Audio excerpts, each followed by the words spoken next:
Guys, we don't have time for an introduction. Just bear with me here. We're gonna join right now.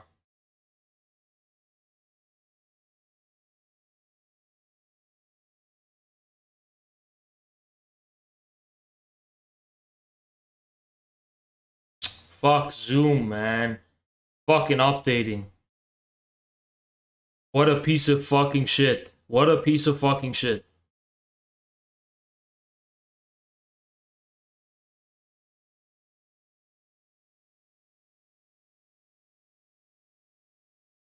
Okay, hold on.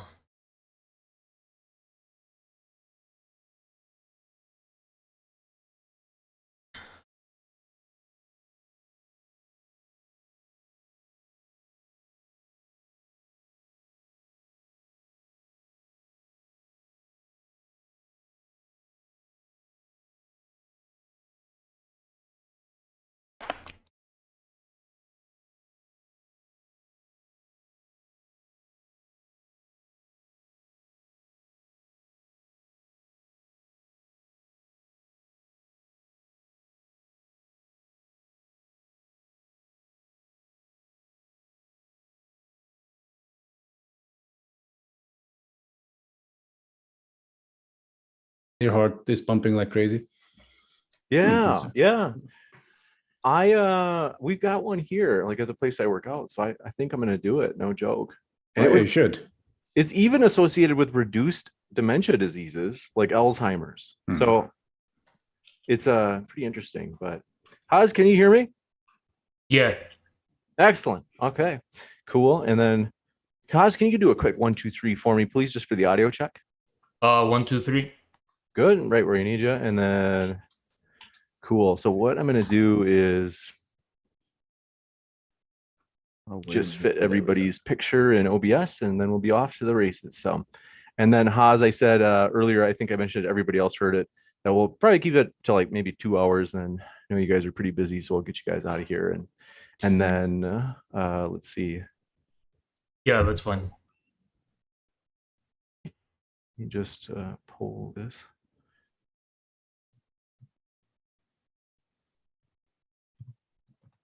So now, Stephen, I didn't know this. Stephen, do you prefer to not be called a leftist? Do you have a preference?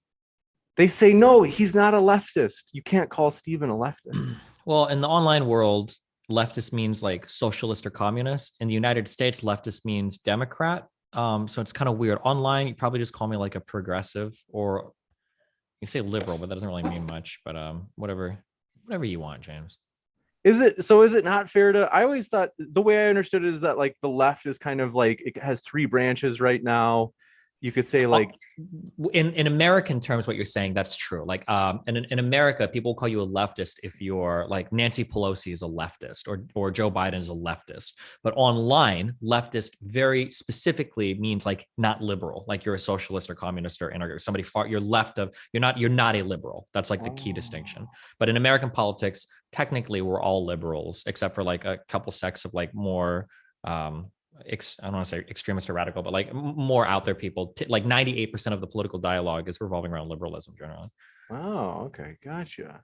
But in America, when we say liberal, we just mean like Democrat. So it's just kind of weird. The international definitions are a little bit different than the American definitions. Interesting. Okay. Yeah. So, okay, good to know. And I'm almost set in terms of the OBS little picture gathering. So, and then I've got you guys linked in the description. And then if you're not already streaming, you're welcome to. Otherwise, if you're not already streaming, you can also upload it after if you prefer that instead.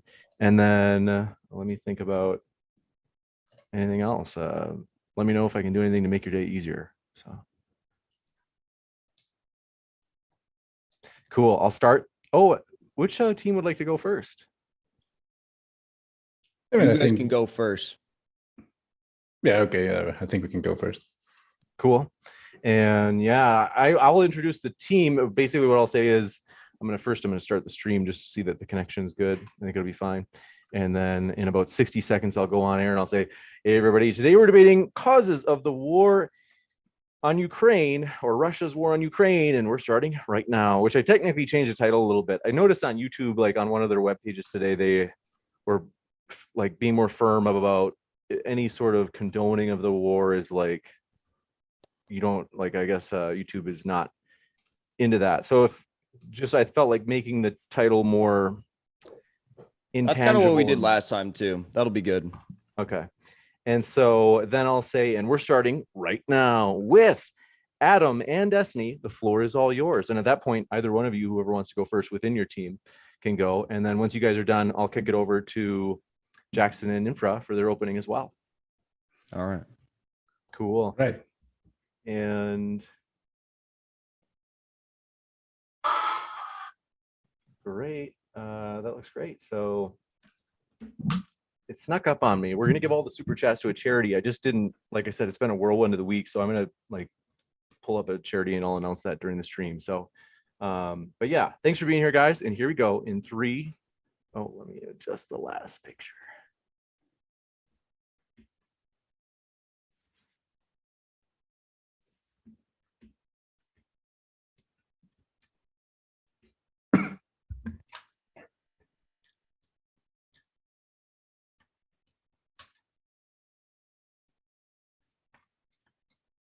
All right. Thanks for your patience. And here I go in 3, 2, 1.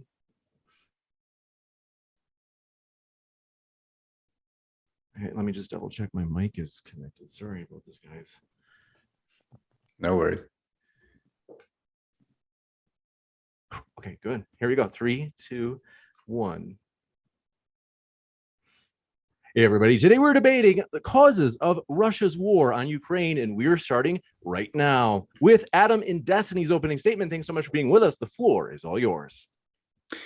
So I suppose I will start. I'm going to keep this short. First up, I'm glad that Jackson and Haas finally collected their courage to actually face us in a debate. Last time they pitched out. Oh well. Second time the charm. I'm glad they're here. So with regards to the reasons for Russia's invasion for a war, I wish they could. I wish they took the first opportunity to debate us, because back then they could have mounted a better case. Now that Russia's offensive is faltering in the east, especially in Severodonetsk, if you got up with the news, it's not looking good for the Russians. They got entrapped. Now they're being treated to hell in brutal urban fighting. So that really does not bode well for Russia, and consequently for tankies who are pro-Russian. You know, they cannot make such a good case for Russian involvement in Ukraine, the Russian invasion of Ukraine. And of course, regardless of what these two might try to tell you, the reasons are still just good old-fashioned Russian imperialism. This is what they've always done. This is the bread and butter of the Russian Empire, also the Soviet Union.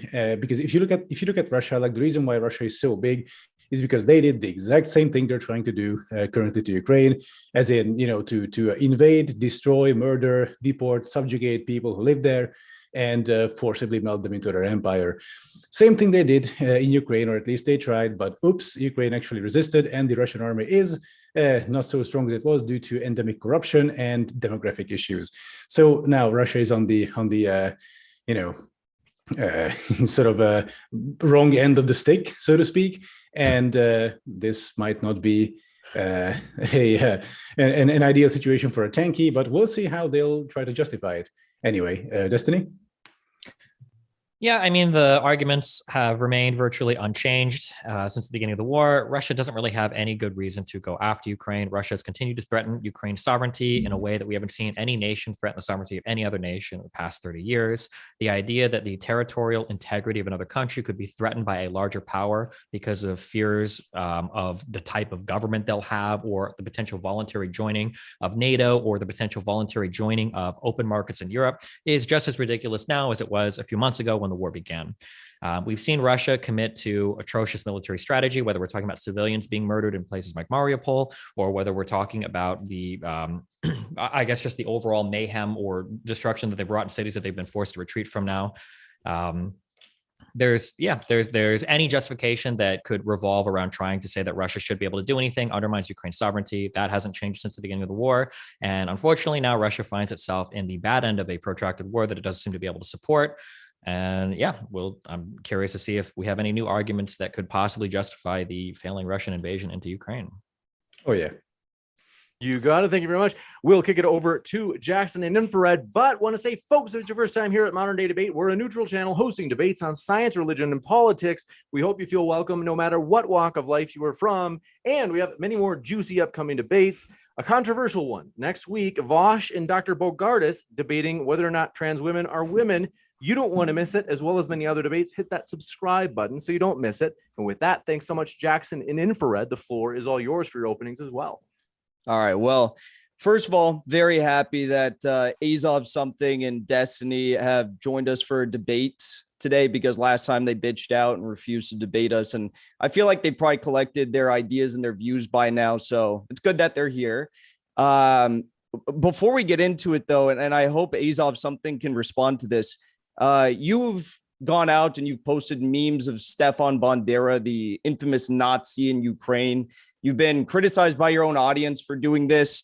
You said that you defended the Azov battalion because what else is Ukraine supposed to do than to support the Azov Nazis and bring them into their National Guard ranks and allow them to basically slaughter and genocide people in the Donbas for 8 years. So hopefully you can address your support for the Azov Nazis and posting Bandera memes online. But as we get into this, I mean, obviously, the war, this special military operation, invasion, whatever party wants to call it, began due to Western escalation. We saw the continued threat of NATO accession of Ukraine leading up well into the Zelensky administration, even up until the last days prior to this invasion beginning.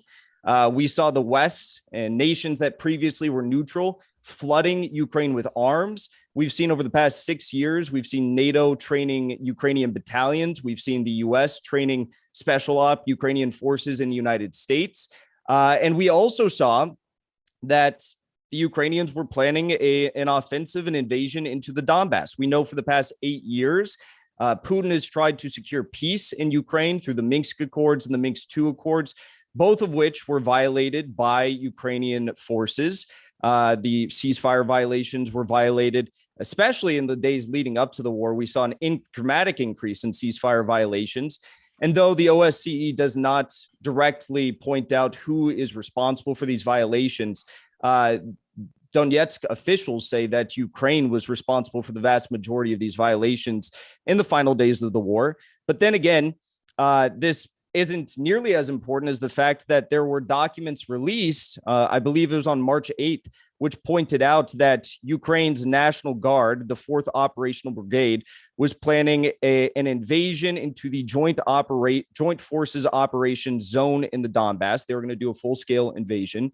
And in an effort to prevent NATO accession on Russia's border, in an effort to prevent the slaughter of more Ukrainian or more Donbass civilians in Donetsk and Lugansk with this threat of an invasion, and to prevent the Nazis like the Azovs that you, Azov Something, have defended from killing more civilians and spreading their ideology, Russia decided to make a counter move to the 8-year war, which was started after a U.S. coup in 2014 in Ukraine by launching this special military operation. Additionally, in regards to this allegation by Adam Soything that we had backed out of our debate, if anyone's interested, we don't actually have to argue about it. You can go on my channel where I provide irrefutable proof that at the very least, Adam Soything was lying that me and Jackson refused to debate him. There's I show the full DMs with Modern Day Debate, and I provide evidence from Modern Day Debate's Twitter that says it was actually him that backed out of that. But, you know, let's not dwell too much on that. Just to add to what Jackson said with a kind of broader picture, this notion that what we're witnessing is this time-old Russian imperialism, the notion that the Soviet Union was imperialist is already questionable, but the Soviet Union doesn't even exist anymore. Although Russia has inherited the Soviet Union as a state, there can be no question of Russian imperialism without an international system of equal sovereign nations. Now, the international system that has resulted from the architects of the Bretton Woods system after World War II, I mean, I don't even think the two gentlemen here will try and make the argument that that system has resulted in free and equal sovereignty between nations. Clearly, the United States has an exceptional status in that international system, and it had sought, after the fall of the Soviet Union and the Eastern Bloc, to integrate not only the former countries of the Warsaw Pact, but also the former Soviet Union into that international system. And it has been Russia's resistance to being integrated into that international system that has resulted in the Western aggression that led up to the events in Ukraine today. So I think leave it there for now. You got it. We'll jump into open conversation. Want to let you know, folks, 100% of today's super chats are going to go to the Domestic Violence Action Center. So this is an organization with a great charity watchdog rating, saying that they are indeed using the funds for what they say they are, which is helping abuse, or I should say, people who have been abused or people who are coming out of domestic violence situations. And so highly encourage you, hey, send in a super chat, as you can both ask a question for the Q&A, and it's going to a good cause, 100% of it. So with that, thanks very much. Gentlemen, the floor is all yours for open conversation. I want to remind you, if it gets too unyieldy, if it gets too wild, I do have to mute you. And here we go. 3, 2, 1, go. Just a quick point as we start. I have this email in front of me that I got from James on the 2nd of March. This is with regards to like who pitched out of the debate. He wrote, "Hi Adam, I'm bummed that Jackson, Hinkle, and Infrared aren't going for it despite my best efforts to persuade them. However, I'm not exaggerating when I say I might have a better idea. Russian fellow named Justice, yada yada." And then we got the Justice debate. So here, James on the 2nd of March wrote to me that Hinkle and Infrared aren't going for it despite him trying to convince them otherwise. You can ask James about it after the debate if you want. This email, I got this from the Modern Day debate. So this is the only way to interpret this, is that you guys have backed out. This is on my Discord and also on my YouTube community page if you scroll down. So feel free to check it out for yourself. Otherwise, like I can see that this debate is going to be pretty much like you throwing out a bunch of essentially disinfo and misrepresentation, etc. And just like bad faith, Gish Gallop gaslighting, the usual. Like, that's Jackson's MO mostly. Infrared just like screams a lot. But were you not posting photos of Stefan Bandera? Yes, which was actually a spin on this Russian sort of hysteria about Stefan Bandera. If you know European history, you know that yes. If I know it's funny. It's funny to it's only funny because you're a bit ignorant on this. Well, your own audience called you out about that. That's just why I brought it up. Some people found it weird, which I fully understand. But I think the thing to understand here is that. That image I interpreted as essentially a play on this Russian aversion to Stepan Bandera, like, ooh, look, the Bandera, like that kind of thing. The second thing, though, I don't really. And well, in fact, you said that Bandera and you said Azov were far right. Would you be willing to say here live that they are not just far right, but they're Nazis? Can we get that on the record? Some of them are definitely Nazis. Well, hold on. To be clear, on the record right now, the Azov battalion is not the same Azov battalion that it was like pre-2014. The Azov battalion has been properly assumed in the Ukrainian forces. And the idea that the majority of these people, or even a sizable chunk of them, are far right or Nazis doesn't seem to be true. We can point to like pictures you don't online. Think that the SS... Can I finish my sentence? Destiny. You don't think that the Nico, SS... Do you have any source on that, actually? You don't think that do you have some numbers, like what percentage of them are Nazis? Let's chill. Hold on. Let's all chill. You don't think that the SS Wolfsengel symbol on their actual uniforms is a symbol of their ideology, that they are Nazis, or the black sun logo that is a Nazi symbol? Yep. Okay. So my response to this is that when I'm trying to figure out what's happening in terms of foreign affairs, I'm not looking at pictures that people post on Facebook and Twitter. If we're going to say that there is a Yeah, that's right. So if we're going to say like there is a significant Nazi or far right ultra-nationalist problem in Ukraine, what I'd be interested in is that like, are there an elevation of the amount of attacks on people like anti-Semitically? Do we have like Kristallnacht going on? Do we have people that are encouraging a lot of anti-Semitic or hateful behavior towards Jewish people in Ukraine? We do. I don't see that anywhere. There aren't really widespread reports of that. Polling data in Ukraine shows that like they're not anti-Semitic, arguably the least anti-Semitic country I think in all of Europe. I don't even think it's Eastern Europe. So yeah, I'm not really as convinced about pictures of people with dumb fucking symbols and shit on their military uniforms. I'm sure there are probably some Nazis in the Ukrainian military. Well, I mean, it's their official symbol. Let me just finish. It's their official symbol. I'm sure there are. It seem like a smaller thing. Let's give Steven 20 seconds to finish, and then we'll come I'm sure there are far right aspects to literally every single military in the world. But if you cared as much about this, why don't you ever talk about like the Wagner Group? Why don't you ever talk about any of the far right elements that exist in Russia that literally train foreign fighters that like do operations for far right causes in other countries, like in Sweden? Yeah. the Wagner Group doesn't have any official ties to the Russian government, but regardless, I just wanted Oh, to of ask course you: not. Oh God. are you trying to suggest that it's not possible for there to be neo-Nazis, active neo-Nazis, I should add, if there aren't anti-Jewish pogroms going on? Because I'll have you know that the biggest victims of Nazi violence during World War II were Slavs, and Russian Slavs in particular. So I'm not sure where this idea that Nazis have to engage in anti-Semitic violence. I mean, it's clear they do have anti-Semitic views, that's well documented, but I don't see why that has to be a key criteria. Now, regarding the Wagner Group, even if you want to say that the Russian government has these under-the-cover ties, I mean, that is vastly different than integrating literal neo-Nazi groups into your official military, as Ukraine has done for their National Guard. So I don't really see the comparison. I mean, you could say that Russia's doing some under-the-rug shady shit if you're going to try an argument. There's no evidence of that. But even if that was true, it wouldn't be the same as the way in which Ukraine has literally integrated these people into its official military. Yeah, so I mean, the difference is that like the Wagner Group still operates as the arm, as the paramilitary arm of the Russian military. That's still, the key word, though, paramilitary.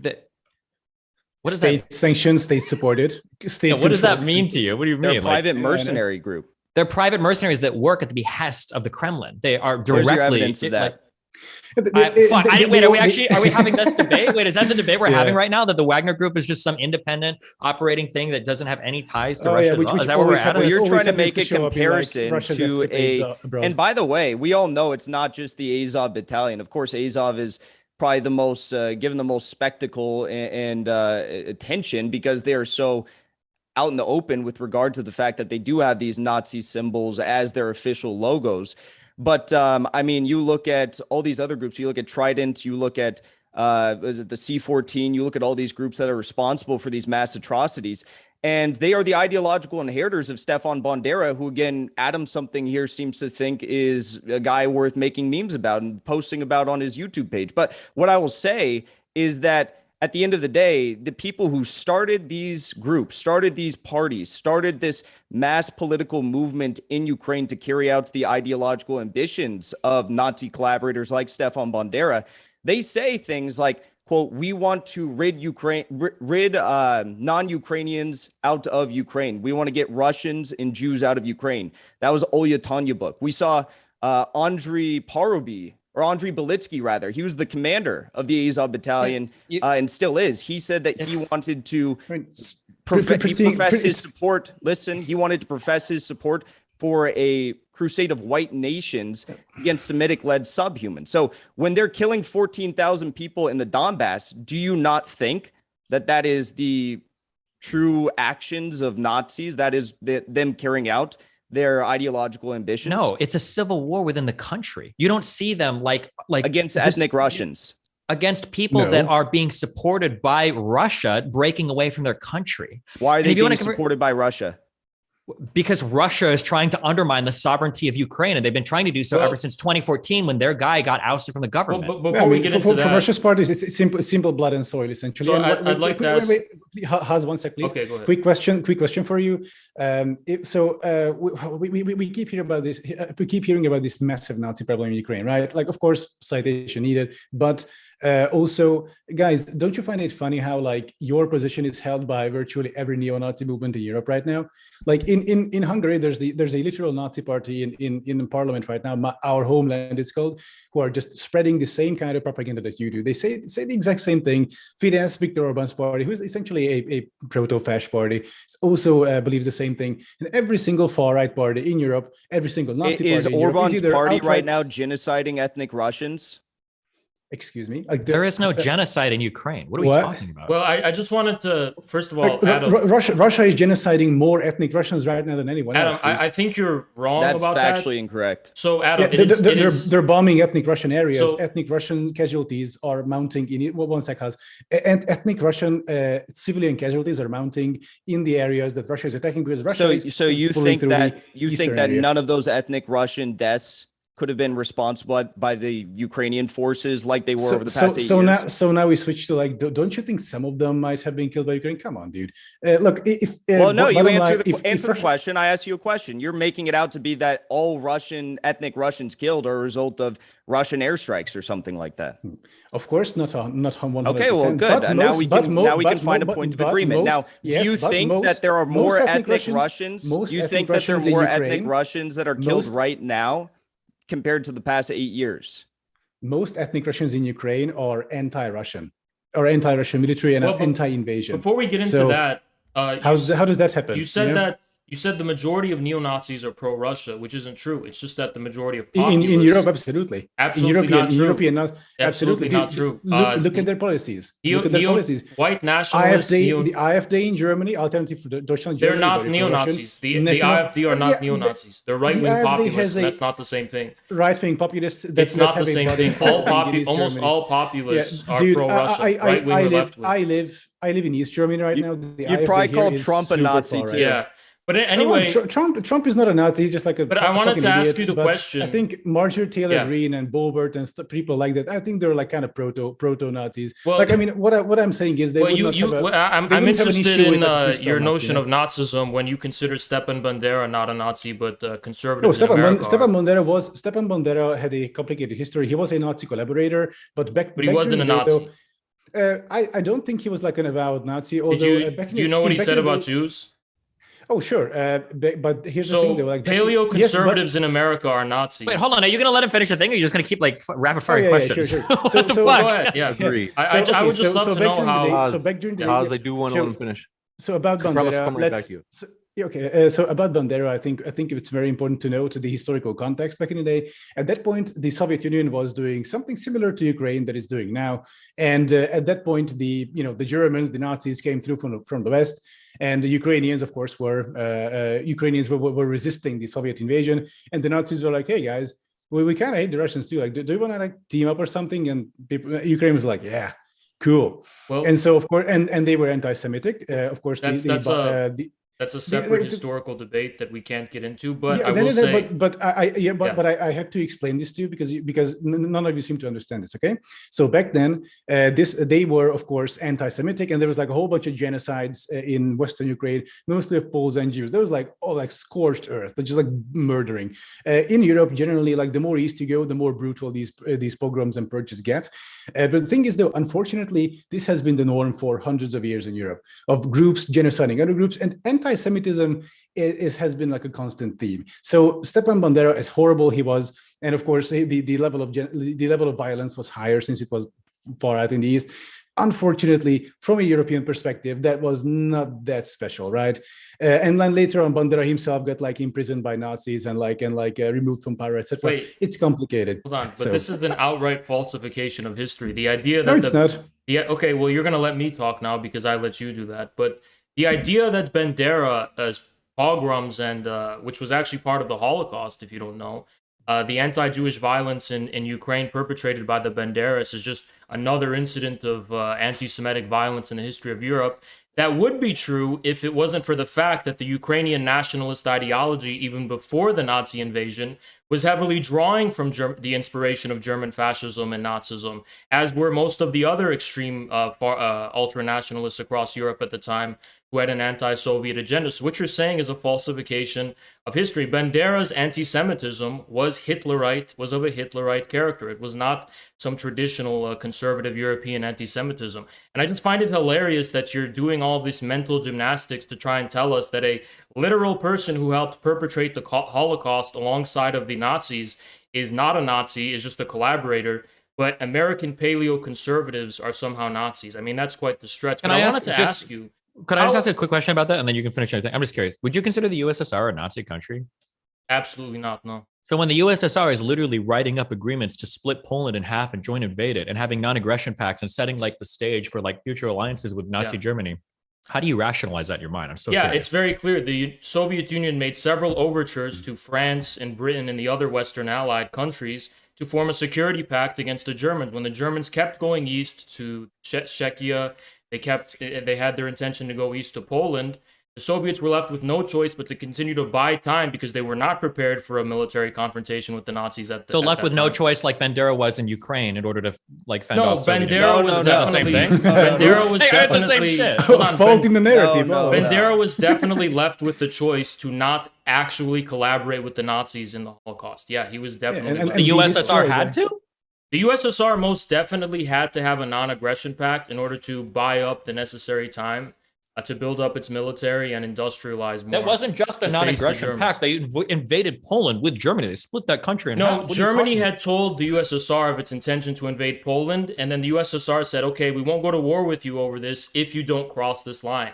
Now, when the Polish government fled Poland in exile to London, the Soviets came to the Eastern Poland to defend the Soviet Union. That is why, at the In time, Poland? the Polish government and the British government did not accuse the Soviet Union of invading Poland, and they didn't go to war with the Soviet Union, and that they went to war with Germany. And there's a reason for that, because the Soviet Union did not invade Poland. The whole pretext of World War II was the invasion of Poland by Germany. Why didn't Britain declare war on the Soviet Union? If Wait, Haas, Did the Haas, Polish Haas, government Haas- flee before or after the USSR invaded, Haas? Oh yeah. it was in response to the German invasion that they fled. Did the not Polish Soviet government one. flee before or after the USSR invaded? At the same time. Okay.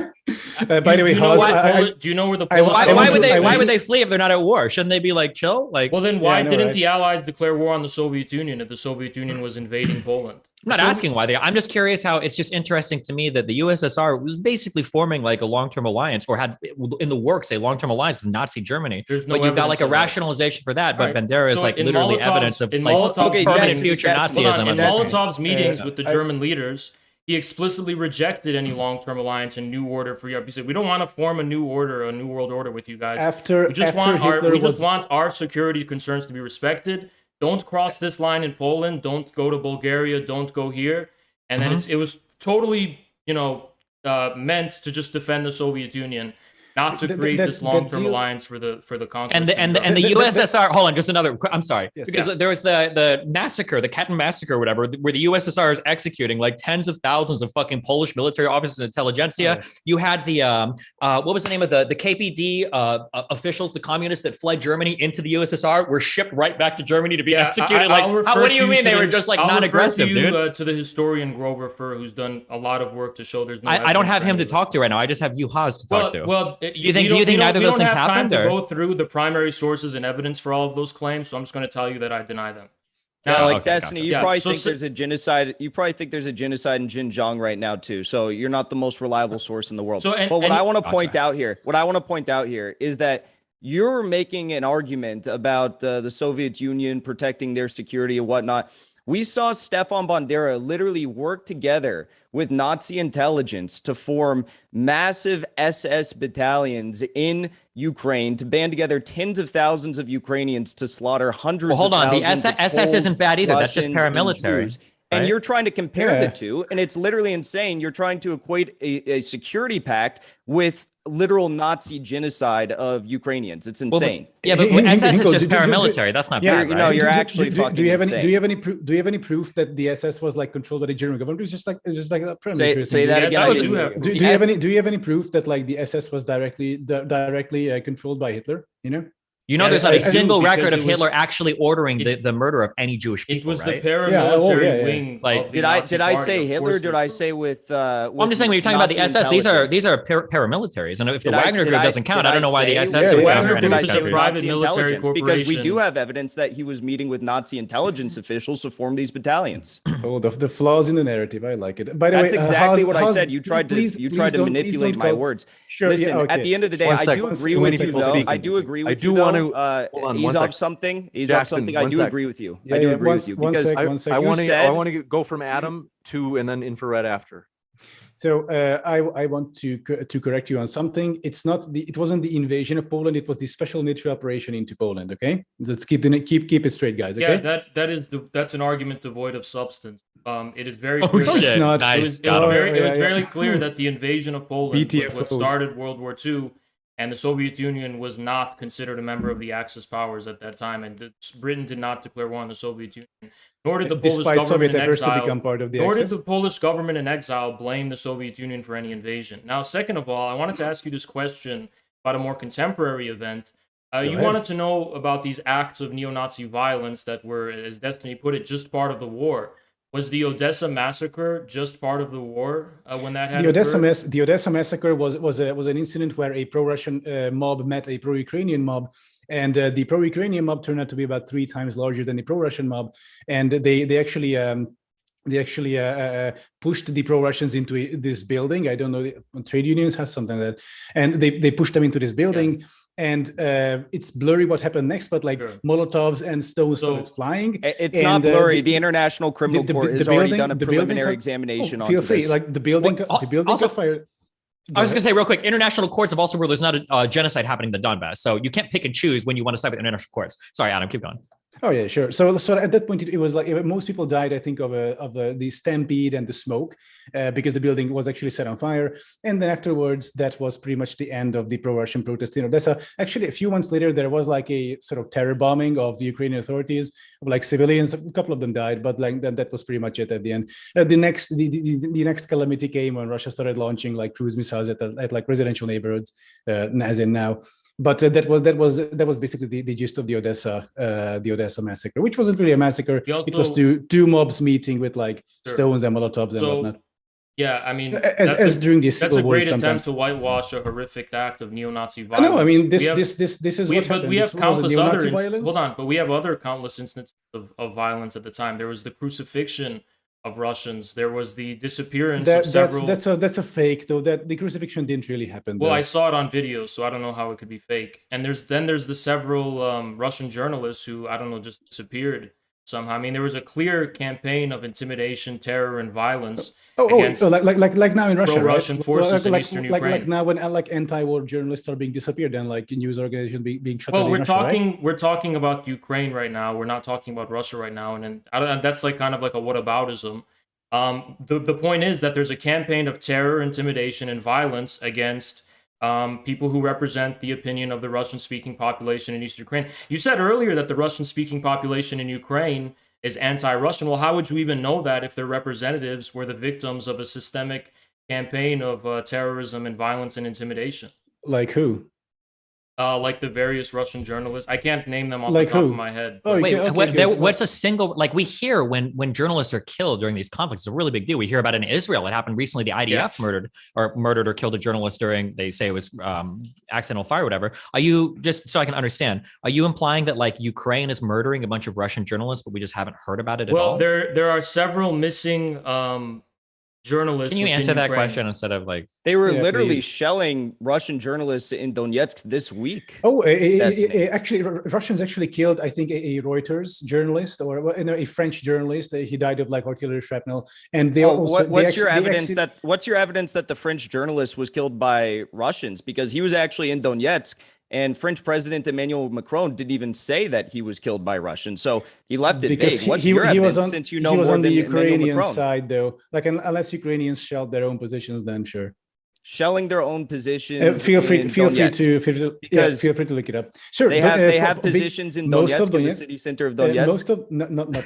It didn't happen in the city. Listen, Adam, it didn't happen in the city center. It didn't happen in the city center. Look it up.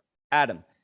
You made the claim that it was just a bunch of random people that stormed the Odessa Trade Union House on that May 2nd when they slaughtered dozens and dozens of people. You leave out the part that it was Andriy Parby who was in Odessa meeting with many of the individuals who were responsible for the violent acts that took place there that day in the days leading up to that trade union hall massacre. And this was a guy who was the leader of the Society to Erect a Stefan Bandera Monument. This was clearly an act carried out again with the same intent of all these Nazis to try and slaughter a popular resistance movement that was peaceful. It was just people sitting out in front of a trade union house to this coup government that was installed by the U.S. Yeah, so I found the article. You were lying. They were not in Donetsk. They were on the way to Severodonetsk, so they were on Ukrainian territory. Yes. Where were they coming from? Where were they coming from? Their driver. Where were they coming from? Wait, hold on. Which are we talking about?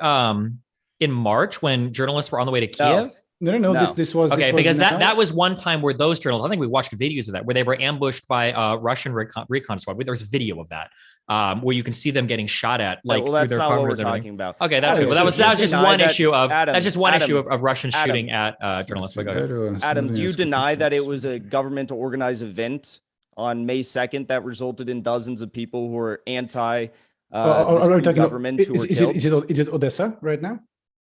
Like, are we talking about Odessa? Okay. It wasn't a government organized thing. The government didn't even exist basically at that point, or it didn't have much power over. I mean, if the Ukrainian government had power to organize protests just like this in cities far away from Kiev, like 6 hours of driving, then the events in Ukraine would have turned out very differently. This was Andrei Parubi wasn't the leader of a mass political movement that then went on to become the government of Ukraine in 2014. Where is Andrei Parubi's political party now? So what? Or I can he was the chair of the Verkhovna Rada for 5 years. Good. And how come Ukrainian far-right parties have 1 seat out of 450 now? Because Zelensky's regime replaced them. But at the end of the day, Zelensky's regime replaced them. Wait, do they not have elections, or what do you mean by that? Can you explain that? Zelensky is a centrist, pro-Russian, centrist Russian native speaker, Jewish, centrist liberal, I'll agree with you. I'll agree with you there. I think Zelensky's campaign messaging was great. He wanted peace. He didn't want the persecution and the discrimination of ethnic Russians in Ukraine. But clearly, he's lost that battle, and he's now effectively controlled by these same forces that held power from 2014 to 2019. Do you have a source on that? Do you have any source citation? We literally have videos of Zelensky going bravely, I think, to the front lines with the Azov commanders in the Donbas, meeting with them, asking them to put down their arms and to talk about this. And they say, "We'll talk with you, but we're not going to stop fighting," because that's what he was asking them to do. They didn't want to stop fighting, and there's clear video evidence released by the Ukrainian Defense Ministry about all of this. So it would be, I think, easier to disarm neo-Nazis in Ukraine and to sort of stem the tide of this neo-Nazi resurgence, which is, I guess, it's happening according to you. It would be like, if you're concerned about do you deny that that's happening? 1 second. If you are concerned about the resurgence of extremism in certain places, then I think we should agree that the best solution for that is for larger countries to stop fucking with the smaller country in which this resurgence is happening. Why does ISIS exist, for example? Well, US interventionism, right? The US went in, guns blazing, and destabilized the region, and then whoops, this caused a surge of extremism. In Ukraine, this didn't actually cause a surge, though. That's the funny thing. I agree with you. Yes. The US, in your framework, I agree with you. Larger countries should stop fucking with smaller countries. So meaning Russia the US should get out of Ukraine. The US should stop arming the Nazis in Ukraine. I agree. As long as Russia leaves Ukraine, and gives them back everything, including Crimea. Wait, isn't that what they were trying to get done in the Minsk Accords? No.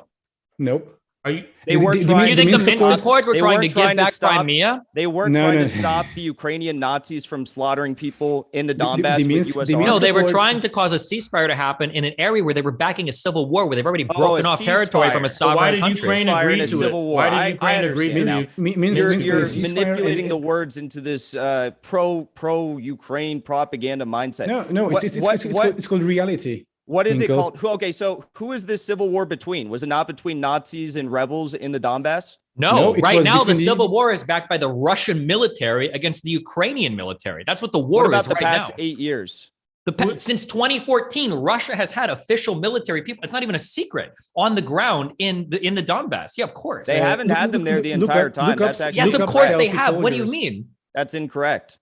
When you say not the entire time, then so are you admitting that they were there most of the time, or what are you talking about? No, they definitely were there at different periods throughout the 8 years, but they weren't there the entire time or the majority of the time. So they have been there the majority of the time. What do you think about the civilian airliner? They got look at the International Criminal Court's preliminary examination. That's incorrect. They do highlight the different periods in which Russians went to the joint operation zone, as they refer to it. But it was only a few times. Now, were they providing artillery and heavy artillery at different times to the rebels there? Yeah, but they weren't there the entire time. They weren't just providing military, like the platforms that these people were using were sophisticated platforms to shoot down things, like Malaysian Airlines Flight 17. These were platforms that couldn't be operated by random people with no idea. Like required Russian military personnel. Artillery. And The Ukrainians are fighting a civil war in their country. I would expect them to use heavy artillery to secure their country. That Well, I doesn't don't think it justify is their Russia. country. In 2014, the people in Donetsk and Lugansk voted overwhelmingly to become independent states. That's not At how that gun- at works. gunpoint. You can't just vote away to break away from a country. Do you think Well- the European well, Union would be justified in invading Scotland and holding them hostage because they wanted to stay in the Wait, EU but when hold the on. United Kingdom voted to leave? Like, the founding of hold on, independent. Hans. No, wait. I want Jackson to answer that. Do you think that if the European Union had put together an army and invaded Scotland, would they be able to hold on to that because they voted to stay in the European Union and the rest of the United Kingdom voted to leave? Do you think that'd be justified? Well, you're making a false comparison here. At the end of the day, the people of Donetsk and Lugansk were facing not just harassment, not just discrimination and torture, but also death. the Russian as a guns as result well. of Yeah. Ukrainians. Hold on. You're not answering the question. I'll ask Yes, again. I am. Okay. I'll the Yes, I European am. Union, Let if me the answer European question. Union, I wasn't done answering. You Oh, interrupted it's me such a, halfway dude, this is like through. I was debating answering the Fuentes. question. Holy shit. So let's just Wait, put this wait, in actually- perspective. If Donald Trump were president and he started, mobilizing U.S. military personnel to slaughter people in Los Angeles County, and Los Angeles County decided that they wanted to vote to break away from the United States and form their own sovereign, independent state, then it wouldn't just be that they randomly voted. Something caused that to happen. And at the end of the day, it would have been the violence that ensued from whichever government in power. And that government in Ukraine was installed by a U.S.-backed coup. And it was an illegal impeachment that didn't like, all actually of get enough this, votes I to don't even know impeach where to- Viktor Yanukovych. So the Like, founding. hold on. When do you think the civil war in the Donbass started? It started to pick up speed after the coup took place. But when did it So start? it started after Russia invaded and stole Crimea. That's One, not an accurate and then description after, of what and happened. No, what do you mean? it No, do you started disagree with the after- timeline, It or started after the coup of Viktor Yanukovych. so it started after Russia invaded and stole Crimea, and then it started after Russia was mobilizing incorrect. troops What in the happened Donbass before to Crimea? begin that What war. happened before Crimea? There was an ousting of a prior leader who started shooting at civilians with police So, officers. I just- mean, what do you mean? Just Oh, for the that's not true. purposes. We already had this debate. I wrecked you in this debate. You didn't tried to wreck make the anything. argument. Hold All on, you can for- point to is a phone call between two ambassadors saying they hold on, prefer hold on. one For leader to purposes- another, and then you think that that's Hold evidence on. of a For coup being purposes of staged. clarification, Ukraine is a very new state, even historically. It doesn't matter that it's Hold on, new. hold on, Ukraine but- was recognized Sure, in but let me finish 1991 my by point. every other sovereign country Yeah, in yeah, the world. I'd That like to state could have finish- started I'd existing like in to- I'd like to 2010. finish- Because like it's to been a finish while my since point. you've heard from Infra. Go ahead, Infra. Yeah. So the founding of Ukraine, which is an extremely new state, the idea of this unified territory being encompassed by one sovereign state, that was founded on the premise that everyone was going to have equal representation, whether they're Russian speaking or Ukraine speaking, right, in the West. And it just so happens that the person who was ousted, as you mentioned, was overwhelmingly the representative of the Russian speakers within Eastern Ukraine.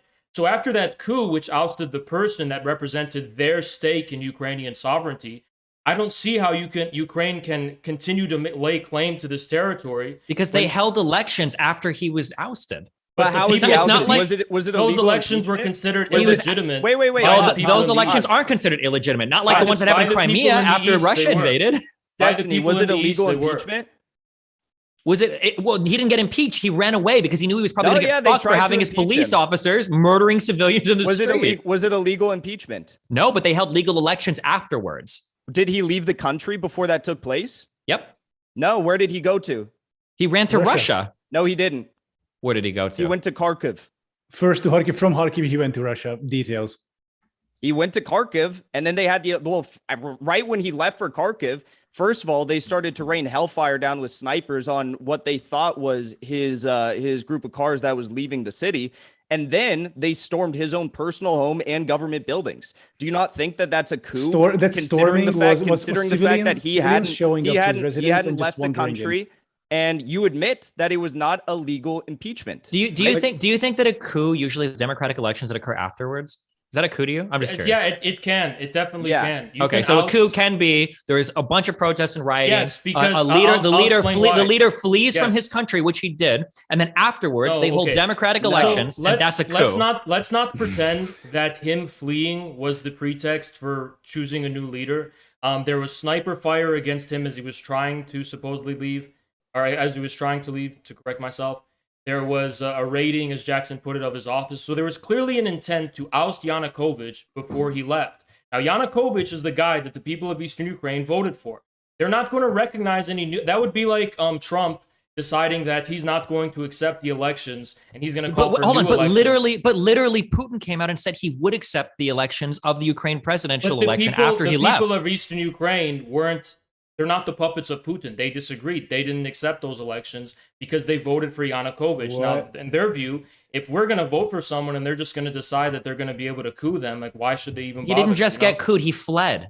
Well, there was an intent to illegally that's oust actually him. incorrect. The Verkhovna Rada said that he was no longer president. They declared him no longer president and installed an interim president prior Hold on, to the interim president was the leader of the majority party. Modern day debates. Can I have a sentence here? Oh, geez, I was in so the much middle of a misinformation. sentence. Go ahead. Go ahead, Jackson. The Verkhovna Rada had already placed an interim president in his place while Viktor Yanukovych was still in Kharkiv, by the way. And you admit that they were 10 votes short of actually legally impeaching him. Therefore, this was an illegal seizure of power. Who the interim president that was installed? Who was this guy that was installed? Let me pull up his name. It was before Poroshenko. It was the leader of the opposition party. It wasn't just a random guy. It was already somebody that was like massively popular in their electoral. It wasn't just a random dude. Popular among portions of Western Ukraine. He was not representative of the whole. I'm just saying, when you say installed a new leader, you make it sound like they picked a random dude. He was installed because, again, they were 10 votes short of impeaching. They were 10 votes short before, but after the people started getting shot in the streets, I'm pretty sure that like literally everybody but 6 people voted for the impeachment afterwards. One second. I think Jackson, I want to give Jackson maybe 30 seconds or so uninterrupted, and then promise we'll come back to the next person. I mean, I didn't have a lot to say other than I'm still looking up the name of this guy that was before Poroshenko, if you want me to. I'll also say that we discussed this Destiny last time and you kind of made a fool of yourself, but most independent experts that are investigating what took place in the Euromaidan Square protest recognize that it was Euromaidan controlled snipers, specifically Georgian snipers, that were responsible for the deaths in the Euromaidan Square. The Ukrainian security personnel thought that it was Euromaidan forces that were responsible for this. And everyone, regardless, does agree that the snipers were firing from Euromaidan controlled buildings. That is one thing that everyone does agree on. Jackson, actually, real quickly, I think you either didn't know or you lied about the timeline of Yanukovych's escape. Viktor Yanukovych left Kiev on the 21st of February and then turned up in Moscow on the 26th of February, 2014. Now, the first Yatsenyuk government was formed the day after, on the 27th of February. And at that point, when did they declare that he was no longer president? Because that's what I was pointing out here. Oh, I think that's at this point is irrelevant. If we want to go back to popular vote in April, that's extremely relevant. If he's still, hey, one second. Let me finish. If he's still in Ukraine, let's hear Let me finish. Jackson will come right back to you, and then I just want to hear from maybe 30 seconds from Adam. Sure, I just want to add this. And if you want to go by popular vote, then in April 2014, according to a Razumkov Center poll, only 4.9% of Ukrainians would have wanted to see Yanukovych return to the presidency. So I guess that does it, right? Popular vote. Okay. First of all, Destiny, his name was Alexander Tuchnov. I don't know. I don't know how to pronounce it. Turchinov. Second of all, yes, it does matter if Viktor Yanukovych is still in Ukraine, specifically in Kharkiv, the second biggest city at the time in Ukraine. If they are declaring him no longer president, it doesn't matter when they set up the new government, but if they're declaring him no longer president, they were 10 votes short of getting a legal impeachment. Yes, that does matter because they are illegally forcing him out of power. So are you like some like centrist liberal now, like the law, that we can't have a revolution because I think the constitutional law in Ukraine is pretty important when you're talking about the illegal seizure of power. Apparently, you don't think so. In that case, we will never have a glorious socialist revolution because that's not can true. Just like be voted down. Why are you bringing? But to be clear, so Ukrainian members of parliament voted to oust Yanukovych on the 25th of May. They were 10 votes short of achieving an impeachment. There was an impeachment vote. Okay, well, all I've seen is that they voted him out. So are you saying that's not true? Remember last time when Dylan Burns tried to argue that he was legally impeached, and then we had to go to the vote tally and show that there were 10 votes short of getting 3/4 approval of a legal impeachment. Was this before police officers were firing on civilians, or So do you think that the allegation because I see here that the Yeah. vote to remove Viktor Yanukovych from the post of president of Ukraine was passed by 328 members of parliament. So do you Such do you ballots think- passed by what is called constitutional majority are binding and enter into force with immediate effect. Oops. So Hold on. is this According to Ukrainian law, they were 10 short of the necessary requirement to get. was this before police were being Yeah, were I firing want to on ask you civilians? that. I want to ask you that question. Do you think that an allegation of police firing on civilians is grounds? Video of police firing at is civilians. is that grounds for the dissolution of the form of a country's sovereignty, which is their constitutional law? I don't think there's the grounds sovereignty for is chasing solved. away the Because president. It's grounds for chasing away the live president. fire has been used against protesters in several countries across their history, not discounting the United States. Does that mean that the law and the constitutional law should be suspended? And No, that but you if just the have- people Absolutely. if the people of Ukraine disagreed with what was happening, I would have expected that to be But reflected in that's some what you're vote not afterwards. But that understanding. isn't The people of Ukraine were divided, and Yanukovych represented the people in the east. based on the Talking poll about that Adam civilian just people, gave me, and people. based on the MP's vote to oust Yanukovych. It doesn't sound like No, they they were were 10 divided votes at all. short. Why do you keep bringing this up? They were 10 votes short. 4.8% wanted Yanukovych to remain in power, so too bad. Doesn't Wait, matter. wait, are you getting that from the a law of the poll? Because land the said that you polls- need 338 votes to get a legal impeachment. That's 3/4 of the Verkhovna Rada. They only had 328. Even with all the threat of violence, U.S. pressure, London's pressure, U.S. they're still pressure. 10 votes short of actually impeaching him while he was still in the country. And they declared that he was no longer president. You understand how that's a problem, right? Okay, so this is my timeline guess that I'm not. understanding. Tell me if you agree with this. So there was a vote initially that you're talking about that failed by 10 members of parliament, right? Then the police deaths happened. The shooting of the protests and everything happened. Then there was another vote on February 22nd, and then afterwards Yanukovych fled. And then on May 25th, there was an election. That wasn't the second impeachment vote, but I believe on February 22nd they voted to oust him. No, February 27th. 22nd. 22nd Here, I'll link this, or maybe you can was- just say this is a fake vote. Okay, that on the That- 22nd. no, that's incorrect. In fact, it was February 23rd in which they took the impeachment vote, according to what I have here. Maybe Link I me don't what know. you have, because what I have here is a BBC article on the 22nd saying Ukrainian MPs vote to oust President Yanukovych. So that was probably, I mean, it's a BBC article. That's probably them announcing that they were about to take this vote. And then, yeah, on February 23rd, they took the vote and they were 10 votes short. Can you link me that? Show me that. Also, Okay. articles can be updated. I don't know if you. The article is not updated. Okay, well, then Jackson's explanation is probably more. But Destiny, I think we have a problem. I think I heard BBC is run by George Soros. Jackson likes to mention him a lot. That's a completely So insubstantial. so it comment. might be a suspicious. Oh yeah, like infra. If I were you, I wouldn't talk. Like, didn't you debate like Destiny, like when you teamed up with Nick Fuentes, like a neo-Nazi?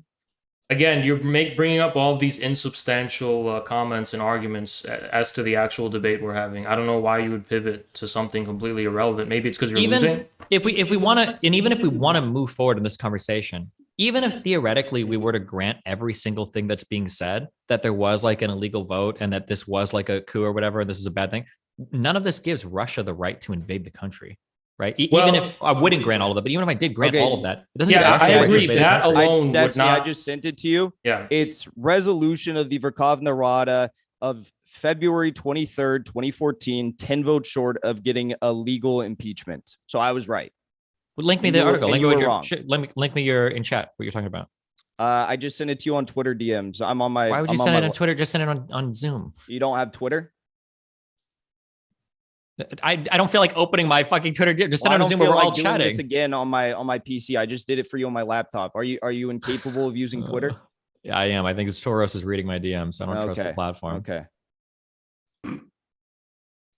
Yeah, I mean, I don't think that alone would justify a Russian invasion, but I you agree. would have to do some serious revisions about the events that led to that to make it seem like that's even their justification.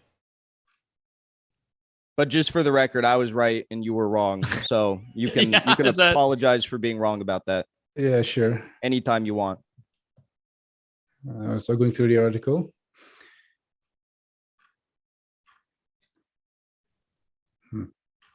Yeah, I mean, if they were 10 votes short, I mean, that's how revolutions work. That's how regime changes work. What are you talking about? He was still in the country. This was a violent seizure of power. I mean, he fled, and they didn't get enough votes to impeach him. So you're the argument you're making is like, well, you know, it's okay because there were some people who wanted this, despite the fact that the constitutional 3/4 majority was not met. That's if you were to say like, there's a bunch of people in the United States who don't like Joe Biden, so therefore we should just illegally seize the power. Okay, let's just read. This is the source that hold on. Adam is just one thing. Adam's saying something. He's saying something pretty interesting. Let's just read this because this is what Jack sent me. Okay. Hold on. Let me I just want to respond really quickly to what Adam said. You're saying that it was a revolution and we can just suspend the law. Well, I think the people in the Donbas would say the same thing when they decided to declare independent republics. That was their revolution. You're saying 95% of people, if polls constituted grounds for a legal order, I mean, then we wouldn't even have elections. We would just take polls. Obviously, polling is not going to be reliable. Those elections were made under Russian gunpoint, so that's a way different situation. Do you have any? So are you trying to say that the people of Donetsk and Lugansk are not overwhelmingly in favor of? When in Donetsk and Luhansk, there were more pro-Russian sentiment, ironically because of the Russian propagandizing that went on. So they're either being brainwashed or it's at gunpoint, right? One sec. Just 1 second. So yes, this is a very complicated conversation. Interesting nonetheless. I don't know if you want to get into it though. Lots of nuance. But the thing is, Russia has been actively propagandizing in the south and east of Ukraine, the Russian-speaking parts, through their media empire. It's like imagine like a 24/7 Newsmax. I understand. It's just funny you want to go down the argument of propaganda when I mean the world's media is more or less concentrated to the in the Anglosphere.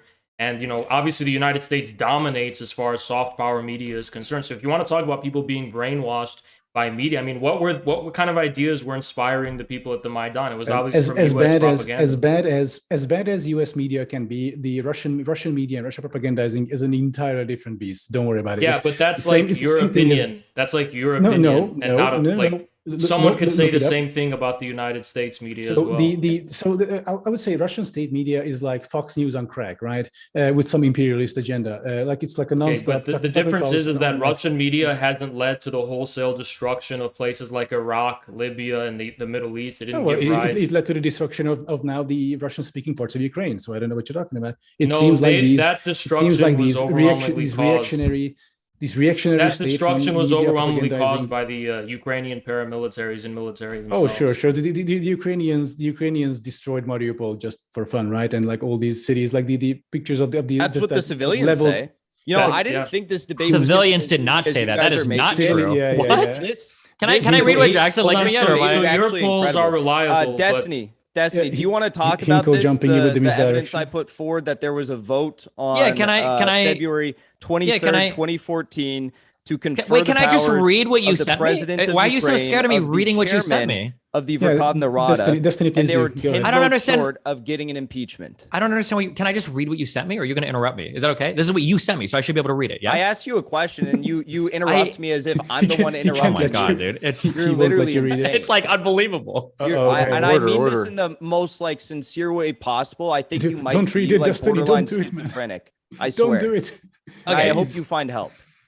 Okay, so linking what Jackson linked me, which was a Wikipedia article. The Ukrainian Revolution of February 2014 took place after a series of violent events towards protesters in the capital Kyiv that culminated with the flight and subsequent then president of Ukraine, Viktor Yanukovych, who was then removed from the office. There were no articles of impeachment against Yanukovych. The Verkhovna Rada committee voted on February 22nd, 2014. MPs voted to remove Viktor Yanukovych from the post of president of Ukraine on the grounds that he was unable to fulfill his duties and to hold early presidential elections on May 25th. The vote came an hour after Yanukovych said in a televised address that he would not resign. He subsequently declared himself to still be the legitimate head of the Ukrainian state, elected in a free vote by Ukrainian citizens. The action did not follow the impeachment process as specified by the Constitution of Ukraine, which would have required a whole like official putting forth like impeachment charges and everything. But there was a vote that they held to oust him as president because in order for the government to continue functioning, they needed to do so because he had abandoned his post. So is that an unconstitutional vote, or is that a constitutional? I guess, but it's all, I mean, he left. And so to quote your thing, instead, the Verkhovna Rada declared that Yanukovych, quote, withdrew from his duties in an unconstitutional manner, unquote, and cited, quote, circumstances of extreme urgency, end quote, as the reason for early elections. Destiny, he was still in Kharkiv when they took this vote, and the vote says, quote, to confer the powers of the president of Ukraine on chairman of the Verkhovna Rada, which was Torchny Alexander, whatever his name is. And this is literally Kharkov where the government is ran? Seizure of power. And as you put it, an ouster of Viktor Yanukovych, they were 10 votes short of any constitutional requirement to actually move through with this ouster. To do the impeachment, they weren't able to get the votes for it, but to actually oust him to make sure the government continued to function, it seemed like they voted almost unanimously to do so. But that was not a binding power, vote, though. He's still in the country. There's no reason for there to be an ouster. Well, the reason they cited was because the guy fled from government, and there was no way to run the government. Destiny, I was really bad at math in high school, but I'm pretty sure. Hold on, wait. Do you acknowledge that he left the government? Do you acknowledge that he left the government? Do you acknowledge that he left the government? Do you acknowledge that he left the government? He left the capital because of violence. I think so. Do you acknowledge that he fled? That he left, he left the government? The vote took place while he was in Kharkiv.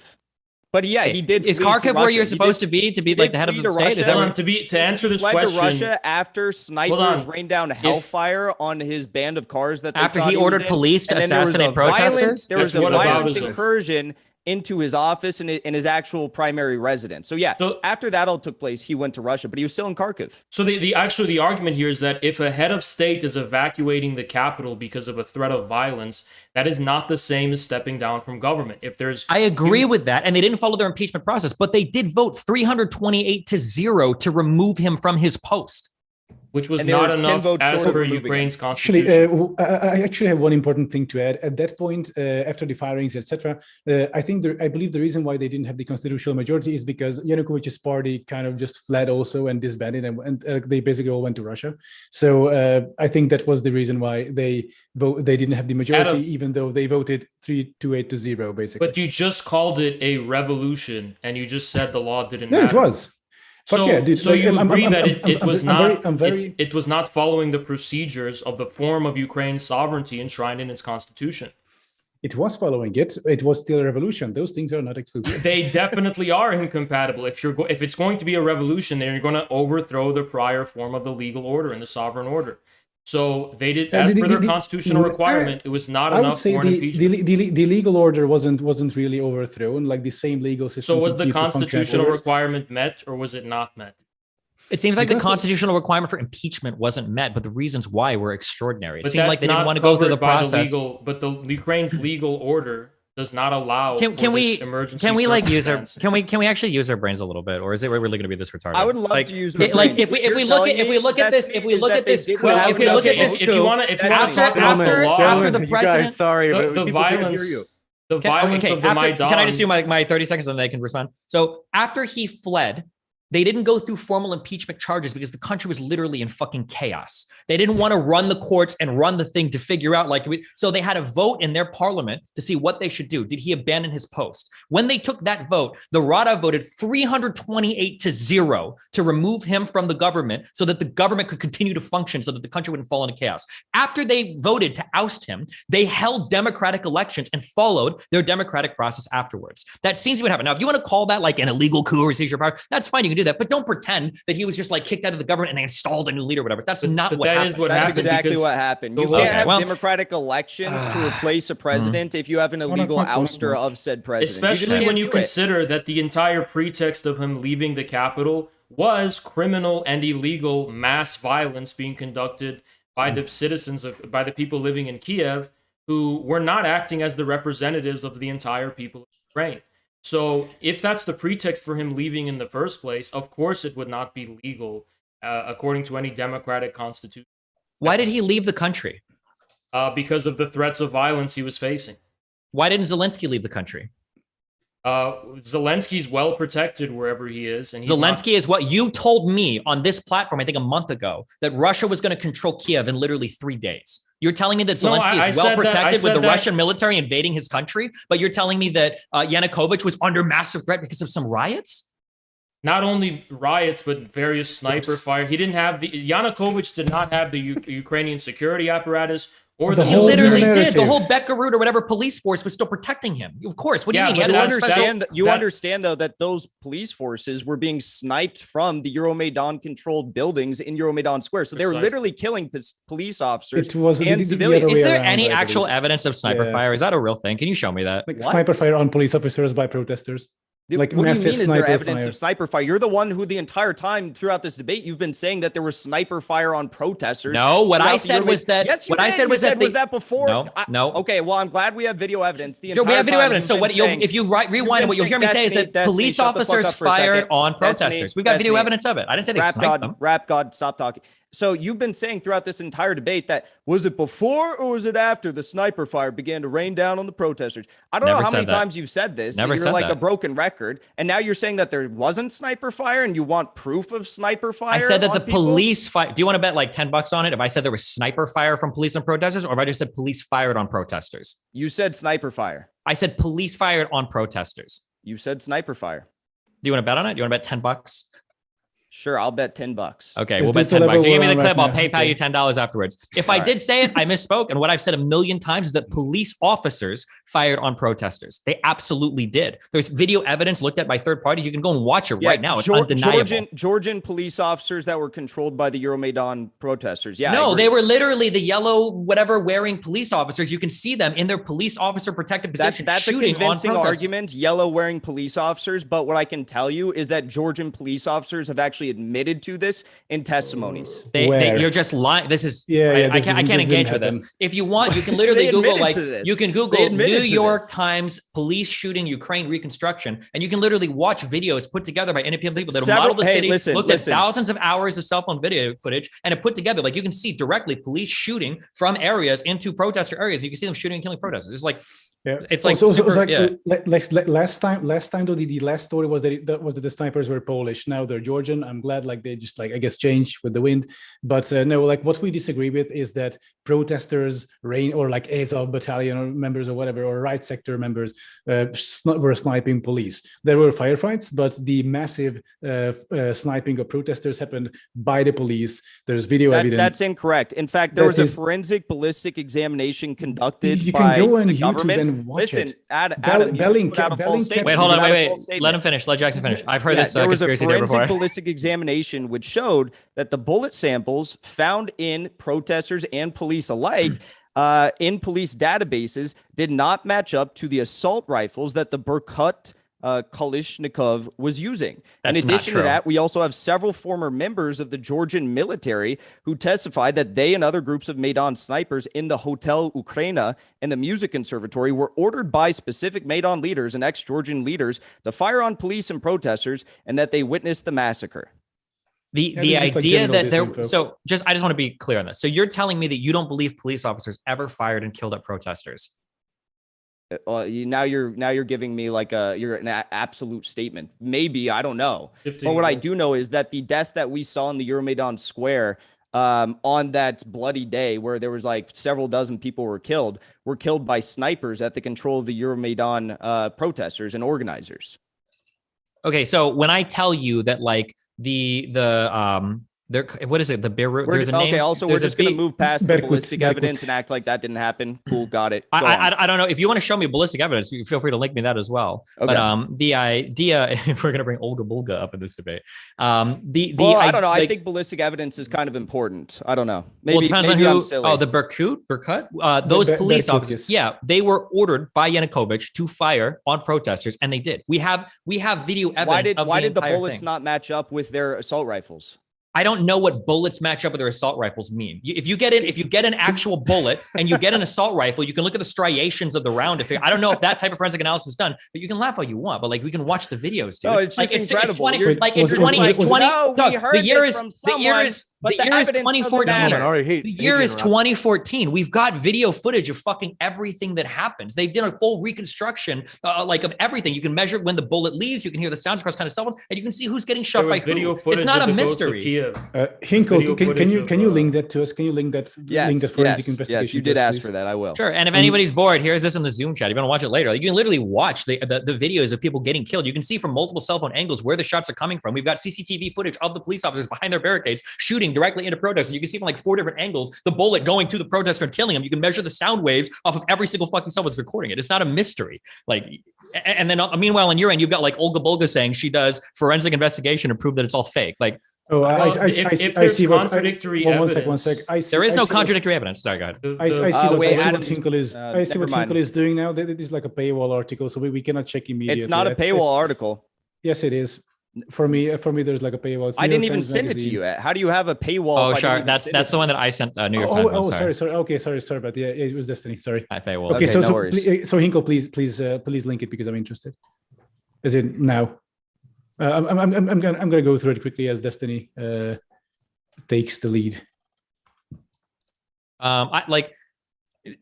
Not only is like everything that's being said so far just completely without substantiation, even if it was, we're literally the only ones providing substantiation. Even if we granted every single thing you've said, none of this gets you anywhere near allowing Russia to invade another country to try to break away territory. That's a leap. To get to where Russia, to get to the point of Russia invading Ukraine, we're just trying to first establish the legitimacy of the will of the people of Donetsk and Lugansk and Crimea because of the coup in the Maidan. Now, as far as the events leading up to Russia's intervention, that's a different story.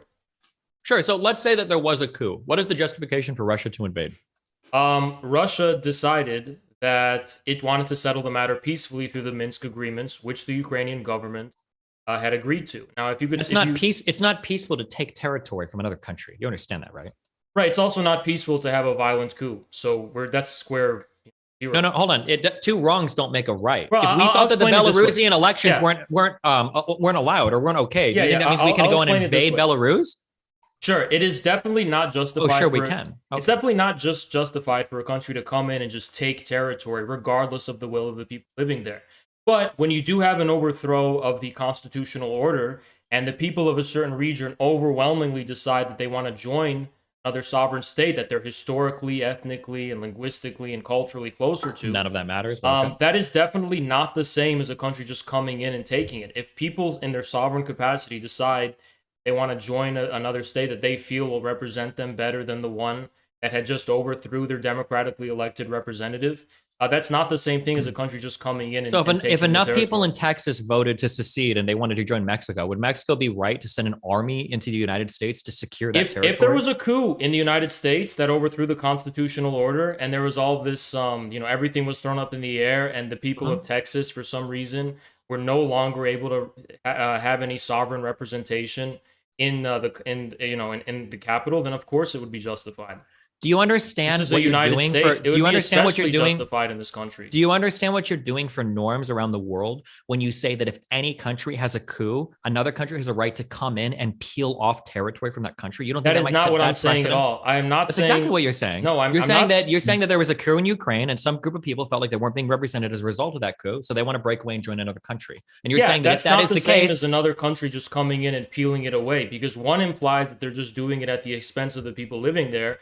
The Not necessarily. You can peel away. We could probably find some people in Mexico or Canada that want to join the U.S. and send a military there to go and support them. Like when you say you're also acting as though that coup government wasn't responsible for violence against its own civilians who wanted to break away as a result of the coup. By breaking away, you've already committed a violent act. So of course, I would expect a country to violently defend its sovereignty. Didn't you say two wrongs don't make a right?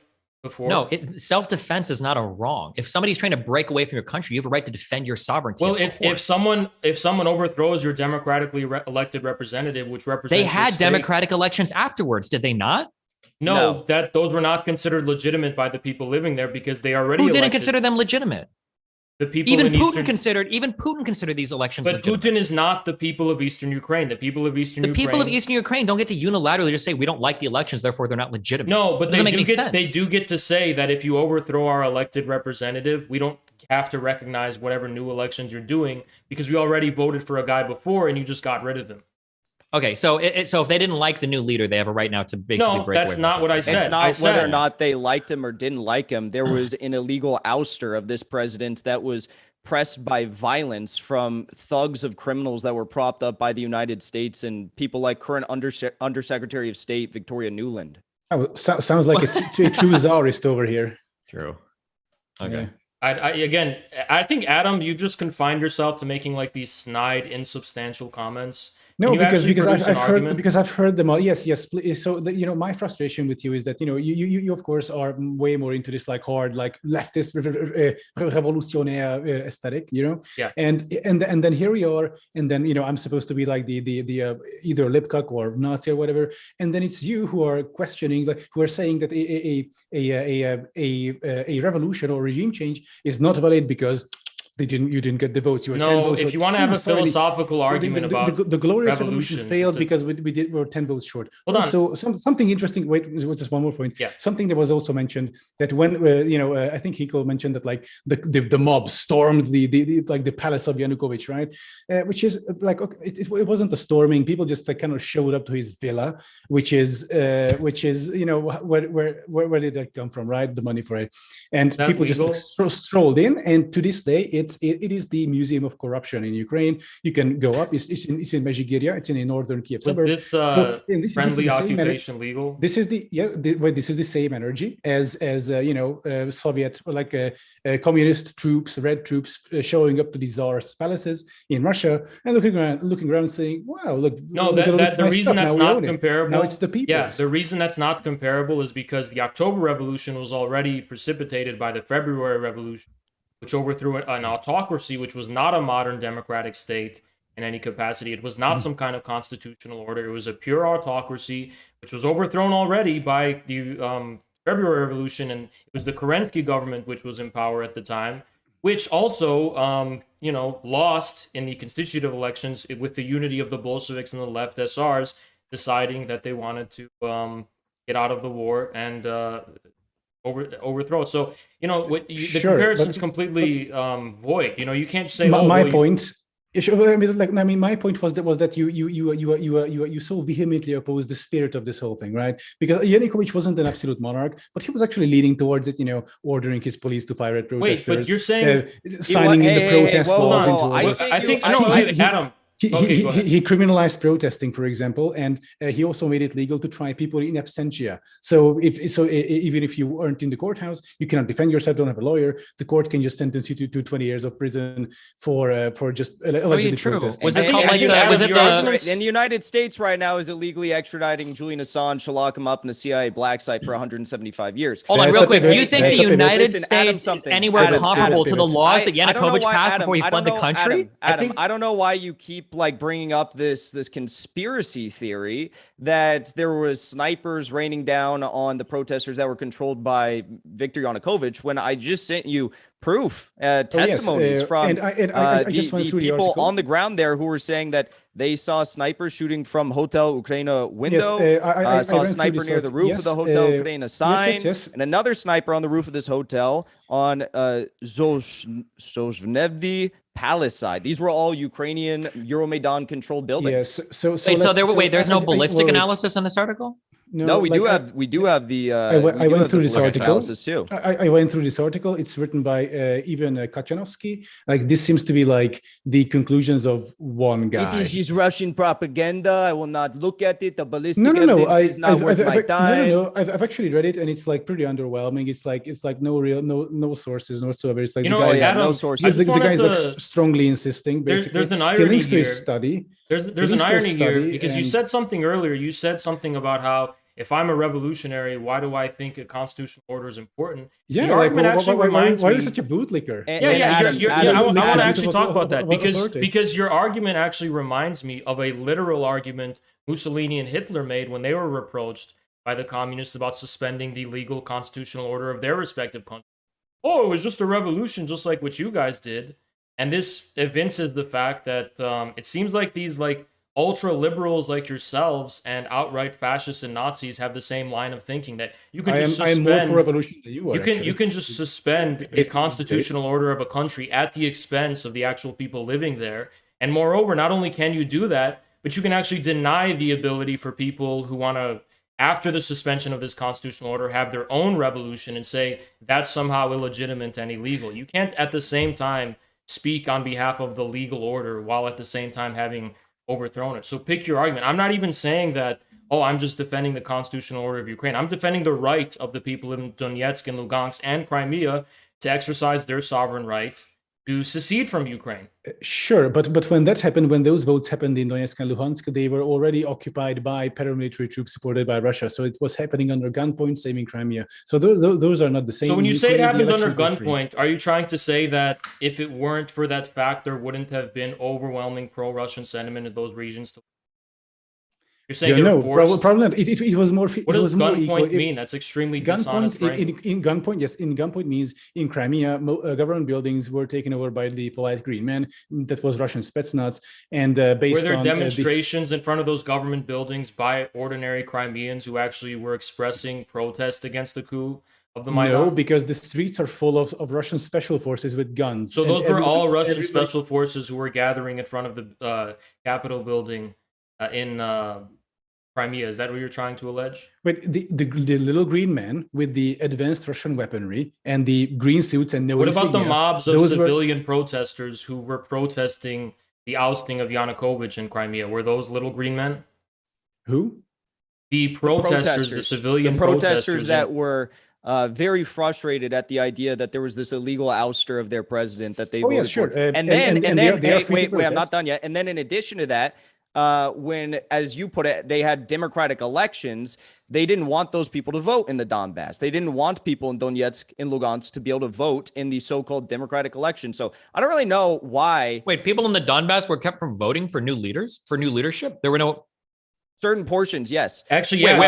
Oligarchical governors were appointed by the Ukrainian government to, in this feudal way, rule over the people of the Donbas. Wait, of course, I've never heard this line before. No. Like, I mean,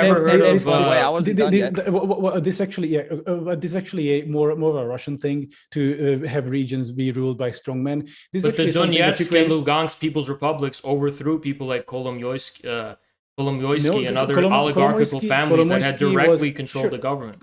Kolomoisky was in Dnipro, in Dnipropetrovsk Oblast. The east was firmly Yanukovych area. So he was overthrown by the Donetsk and Lugansk People's Republic. They overthrew and unseated these oligarchical families. Yanukovych, there in the east, Yanukovych was the bigwig in town, right? It was his base. Yeah, but he was appointed after the Maidan to serve as governor, to be clear. He was only dismissed in 2016 by Poroshenko. So that was years after the Maidan. Was Viktor Yanukovych still the active, what did we say, governor of Donetsk and Luhansk Oblast? God, you stutter so much. No, he was not. Incredible. No. Yanukovych was not. Hey, do you guys deny that the Ukrainians were planning a full-scale invasion? Why do we jump from like one conspiracy to the next? We like can't solve any point. Like, well, we put up all this evidence and we give you guys all these sources, and then you say, "Well, I don't believe these sources because they are Russian propaganda." Evidence for wait, hold on. I'm just curious. What is next thing that you're probably going to deny, even though we'll give you evidence? Wait, can you? Okay, this is what happens when somebody is scared because they know they don't have a good point, so they just have to pivot from one point to the next to the next. I let you got a little bit before we go into the Q&A, so I do want to make sure that people are able to hear what you guys are saying. Mm-hmm. Yeah. So at this point, like Hinkle is kind of out of arguments, and he's trying. Yeah, I'm good to go like right to the Q&A. Yeah, me too. I mean, I think we can do. No. I would like to address one last thing. Do you deny that the Ukrainian top brass military personnel were planning a full-scale invasion into the Donbas in March of 2022? I don't know how you can invade your own sovereign territory. That is March of 2022, as in like a month, like weeks after the Russian invasion began. No, prior to the Russian invasion that was February. Launched, there was documents that were being prepared by top military brass that they were going to launch an invasion into the Donbas, a full-scale invasion. So let me get this straight. Ukraine, so Russia masses all these 150,000 troops on the border. Right on the other side of the 100,000 plus that Ukraine had amassed. Yes. In their own country. in their own And country. Russians were in their own country as well. So Good wait, job. Yeah, but the difference was Clarified Ukraine that. is trying to control their own borders. Russia's trying to invade another country. Why would you try to equate these two and things? that presumes that it can rightfully be said to be their borders. It is because even Russia and every other sovereign state on the planet recognized it as their borders. Of But course. the people Budapest living there Memorandum in didn't. 1994, the Budapest Memorandum in 1994, which Russia agreed to, or 1991. Anyway, Russia agreed to Ukraine's borders, and I guess that was, that was like that was under the it was presumption just a that the prank, though. Russian speakers in eastern Ukraine were going to be democratically represented by the No, Ukrainian where that wasn't wait, what? written into the recognition of Yes, anything. that is You can't make it written in the conditional afterwards. foundation. That is written in the foundation of since 1991, the modern European No. Ukrainian state itself. Show me where it's written that we can invade your country if we feel like you're not representing that's a certain not group what's of people. written. What's written is that exactly. the So don't even Ukrainian- try to pretend. The Okay. Ukrainian state's founding was premised on the idea that everyone was going to be given democratic representation, including the people in the East who spoke Russian, and also the people who were ethnically Russian. I mean, this deal was necessary for a stable transition into the post-Soviet era. It wasn't necessary for any stable Yes, it transition. was. Do you think the USSR had a call on whether or not the republic broke off from the USSR? The USSR fell apart. But they had no control over but it. on a multilateral level, countries like you're just Russia, making up words now. Countries like Russia, Belarus, and others, and also the Western partners who we're dealing with, all did have to negotiate the terms under which this was happening. And then finally, it would have been unthinkable at the time for the stability of the region. I mean, it was already unstable. You had places like Abkhazia and Ossetia and Transnistria with these disputed territories and populations. I mean, so it was unstable. These aren't enough of a disputed. These are transition. broken off by Russia. Yeah. No, they were not broken off by Russia. Transnistria and Not by Moldova, Russia. Georgia. Yeah, of You're trying to make. course. Not The by last point Russia, where you're but by trying to the make people living there. Was that the brigade that they were planning to launch this formal invasion into the Donbas with was trained by U.S. and British instructors in Lviv in accordance We're with not NATO denying, training it's programs. their territory. So it was literally they had begun supplying increased amounts of military artillery to Ukraine. Then they were planning this full-scale invasion with NATO-trained Ukrainian brigades, and they were going to slaughter even more civilians in the Donbas, which is another reason for Russia launching this protective mission, Operation Invasion, whatever you call it, to stop this from happening, the continued slaughtering that is taking place for the past 8 years against the people of the Donbass. And a blood and soil genocide is more like it. But I'm going to quote Sergei Lavrov. You're literally a Nazi supporter. You literally are a Nazi supporter. Yeah. Your arguments are null and void. You post memes about Stefan Bandera. Fine. Gentlemen, okay, there's a lot of overlap. Kind of incredible that you would show your face. If I were you, I wouldn't show I my just want to face. talk that my voice can also be included. I'm going to close with a quote from Sergei Lavrov. We do within our borders what we want. We move our military. We do military maneuvers the way we choose, and no other country has any say in the matter. Sergei Lavrov. I think it applies to Ukraine as well. Republics are disputed territory, and Ukraine signed the Minsk agreements. Disputed by whom? By the people living there and the Ukrainian government. That's why there was a conflict. That's why there was the Minsk agreements, which the Ukrainian government voluntarily signed, and then later claimed they had signed at gunpoint, even though France and Germany were also parties to that agreement. Anyway, legally to this day, no one really officially contests the Donetsk and Luhansk. Maybe Russia made statements to that effect, but as far as international agreements are concerned, Russia still considers that area to be Ukraine. Yeah, period. But if international... We can go to the Q&A if you want to. By the way, I'm done.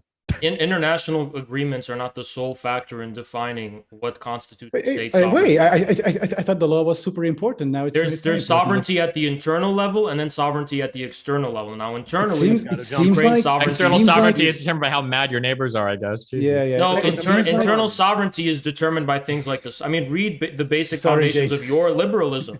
Your liberal thinkers talk about the social contract and the need for an agreement to be come to between the government and the people. Unless what? I mean, Thomas Jefferson, even he said that it is right and justified for a people to overthrow their government if they're not in a constitutional way. A people to overthrow their government, not for a foreign power to come in and take over your shit when there's conflict. You yourself admitted that while Putin recognized the new government of Ukraine, it's the people in the eastern Ukraine who didn't. So it's not a foreign government who's imposing. It's foreign troops that have been on the ground since 2013 in the Donbass. That is the issue. 2013. I mean, that is your allegation. Let's move into the next one. I hate to do this, guys, but just because we want to get you guys out of here by a decent time. Didymus says, by the way, folks, all of our guests are linked in the description. If you'd like to hear more about their views, you can by clicking on those links below. That includes in the podcast. We put our guest links in the description box there too. Didymus says, Ukrainian nationalists did not get their anti-Semitism from the Nazis. They were doing pogroms during the Russian Civil War. Yeah, but the nature of the anti-Semitism, as voiced by people like Bandera during the 30s, was qualitatively different than whatever historical European pogroms were happening before. So that's that's like saying there was pogroms in the medieval times in Ukraine. It doesn't speak to the unique character of the anti-Semitic violence during the Holocaust.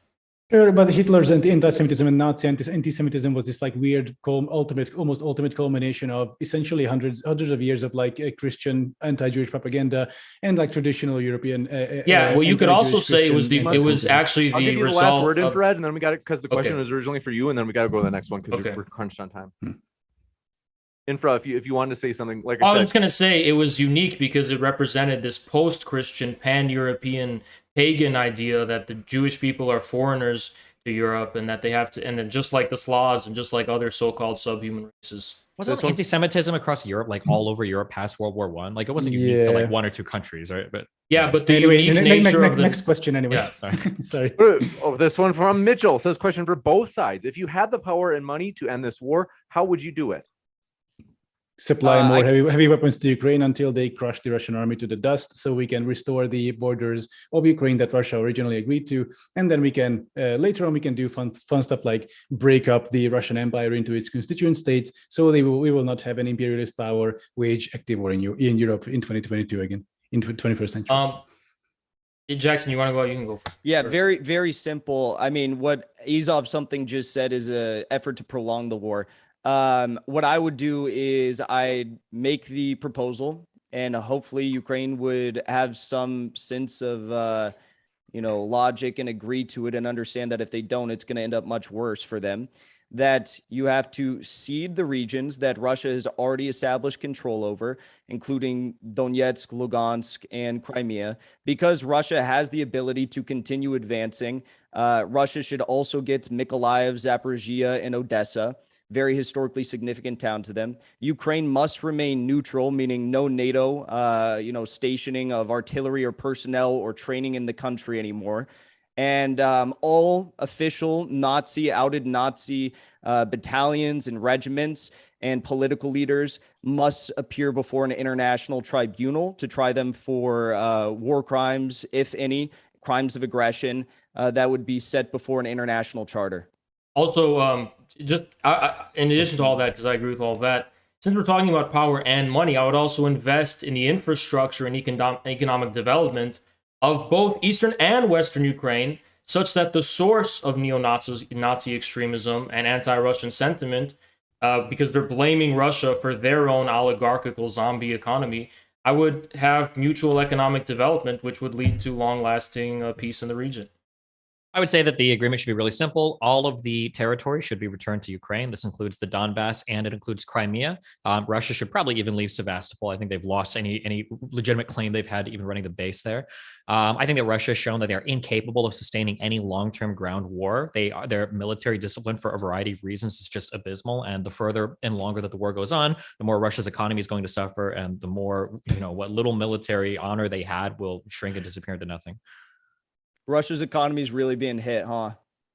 Kind of. Keep in mind that all of these guys that are laughing right now called that the war would be over in like a week. Well, that's and now they're on like massive. Hold on, Haas, you are literally on record. I can bring the clip up of you admitting you're literally today right now. Hold on. What is on record? Okay, gentlemen, hold on. Just to be clear, literally. Hold on. What's on? You guys, we got to move forward. Yeah. But just to be clear about that, what I said was that, in my view, that things would not have gone as planned.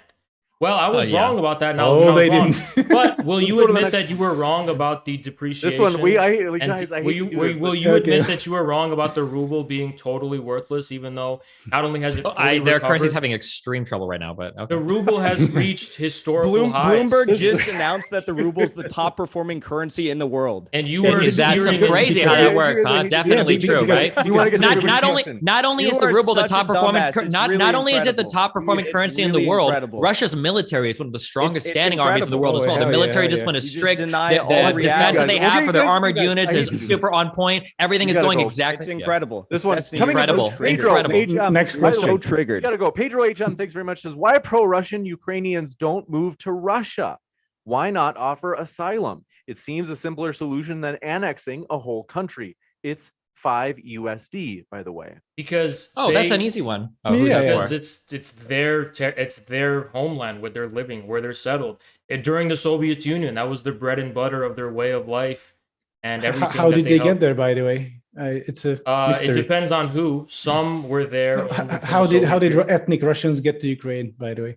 That is just, like you know, centuries old. Funny historical Centuries. No, reasons. that's So the real centuries of answer is settlement. Russia doesn't want those ethnic Ukrainians or the ethnic Russians from Ukraine to go back. They don't give a fuck about those people. Those people are only in Ukraine so that they can have a claim to the territory. Why would Russia want all the ethnic Russians They've back? been Then there they'd for have less of a centuries. reason to do a civil war over there. Do you Of know? course they I want know those you're people to remain triggered. over Know there. what Destiny, Russia is? Destiny, I know you're triggered, but no one can hear you Hold on. or Do you know? understand you when you talk Do you that not fast. even? Do you not But, even know what the what I term will say is Novorossiya is? They've been there for centuries. What are you talking about?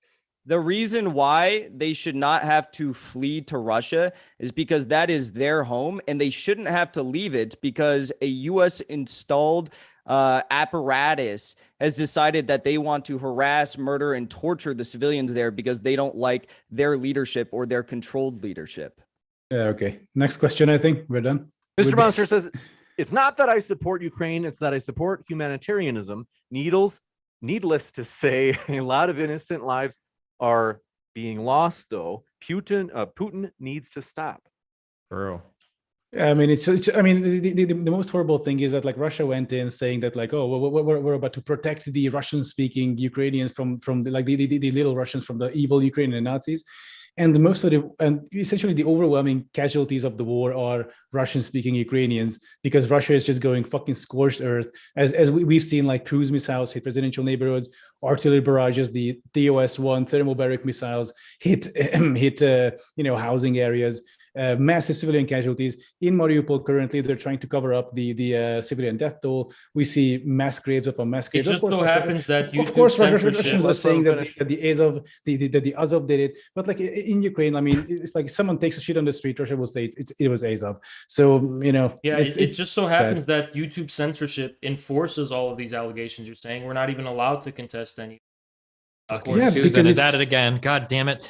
Yeah. George Soros got you up. Would you deny that? Because it's Coming in literally your view can't hate to even do be this. debated because it's enforced by YouTube censorship. And yet here we Yeah. are debating it right now.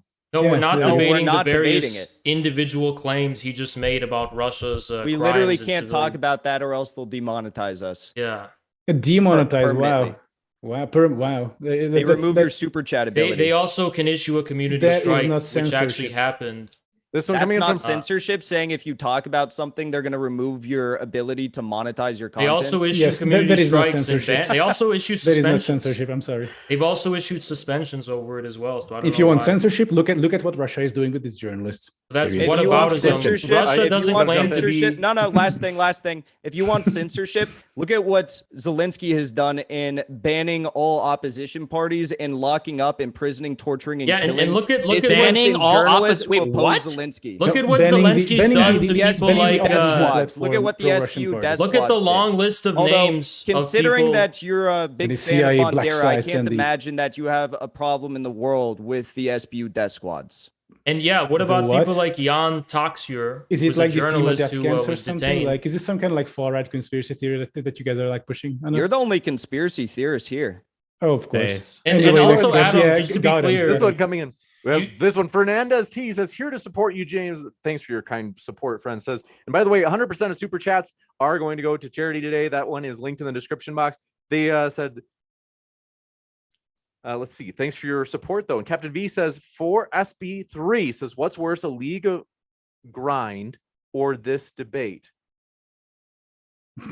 This one coming in from Chris Morlock says for Lestiny and Soydom. Ukraine, sorry is what it says. They say Ukraine reformed. I love you guys. Ukraine reformed its National Guard in 2014. It had not existed since 2000. 7 battalions were instantiated from ultra-right groups. Source, Wall Street Journal, 2014. I mean, if what percentage of those people were Nazis, what percentage of them were like nationalist radicals, we don't know. This is just like, source, please.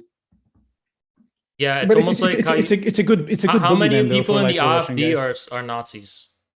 Quite a lot of them. The AfD Can has you two measure wings, that? actually. Yes, absolutely. In West Germany, there's this, based on like polling data within Germany. In West Germany, the AfD is generally trying to be like a more traditional right-wing populist party. In the East, it's full on blood and soil. And you can actually keep track of this through empirical data if you look it up. Okay, well, I don't see the data confirming that. Yeah, look it up. I mean, Wikipedia. Okay, well, Unless there it's you too go. suspicious for you. I think this is a debate between people who know what they're talking about and Wikipedia. You realize that Jackson literally linked me a Wikipedia article earlier to talk about the. Yes, thing I use your own source to prove you wrong. Thanks. Okay, Something Donald that Trump. you still haven't apologized for, but whenever you want to, I'm open to it. I might consider it. Okay, Donald. I might consider your apology. All right, What does Donald. Lestiny mean anyway? The analytical failure says if there were 10 votes short, that's how coups work. Nice. Yeah, okay. Also said evidence. I don't know. I want people to know. Don't you understand that there's been elections in the U.S. where the margins were really small? Those margins matter. True. Chris Morlock says for Adam, the 2014 referendum held in Crimea, Donetsk, Lugansk, 92% voted to join Russia. You claim the entire population of these areas, 7 million people, over 85% turnout, was at Russian gunpoint?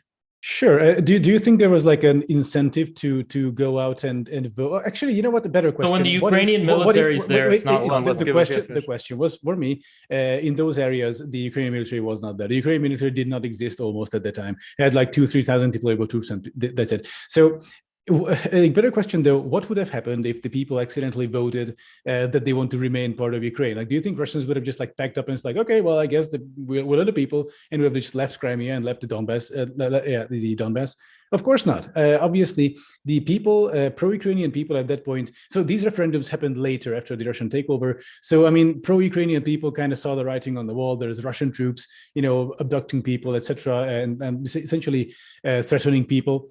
So like a massive chilling effect as well. So those people who are pro-Russian will stay. Those people who are pro-Ukrainian will most likely leave, as it happened in Crimea, for example. But actually, the Russian, some Russian organ, like I have this long video about Ukraine. Check it out. In that, I covered that this Russian state organization accidentally leaked the real Kremlin, like the real Crimea referendum results. And it was really close to 50-50, with much of the pro-Ukrainian population having I'm sure that was fled. real. Oh, sure. Adam, look it Adam, up. I have a There's question screenshots. for you. Yo, I have a question for Adam. Oh, it's the Q&A section. Feel free. I know. I have a question. Adam, I'm sure it's going to be good faith. It's very good faith. Adam, your videos prior to starting the Ukraine coverage, where I thought they were pretty interesting. They're about infrastructure. They're about like transport. You seemed very obsessed with making sure that the trains were arriving on time and all the different areas you were covering and talking about. Very obsessed actually with trains arriving on time. So I'm curious, what led you from Nazis. Talking about trains arriving on time to go to defending Nazis like Stefan Bandera? Yeah, Holocaust, trains, Nazis, Auschwitz. We get the idea. Sure, I don't defend Nazis. In fact, you defended Azov and Stefan Bandera. I didn't defend Azov. I said I support the idea of throwing Azov at the Russians. That way you can stem the tide of imperialist aggression from Russia, and a bunch of Nazis die in the process. This is consequentialism. Also, you claim that the presence of a military means it's at gunpoint. Have you ever the presence of a foreign military, dude? How can you be so dense? Hold on. It's okay.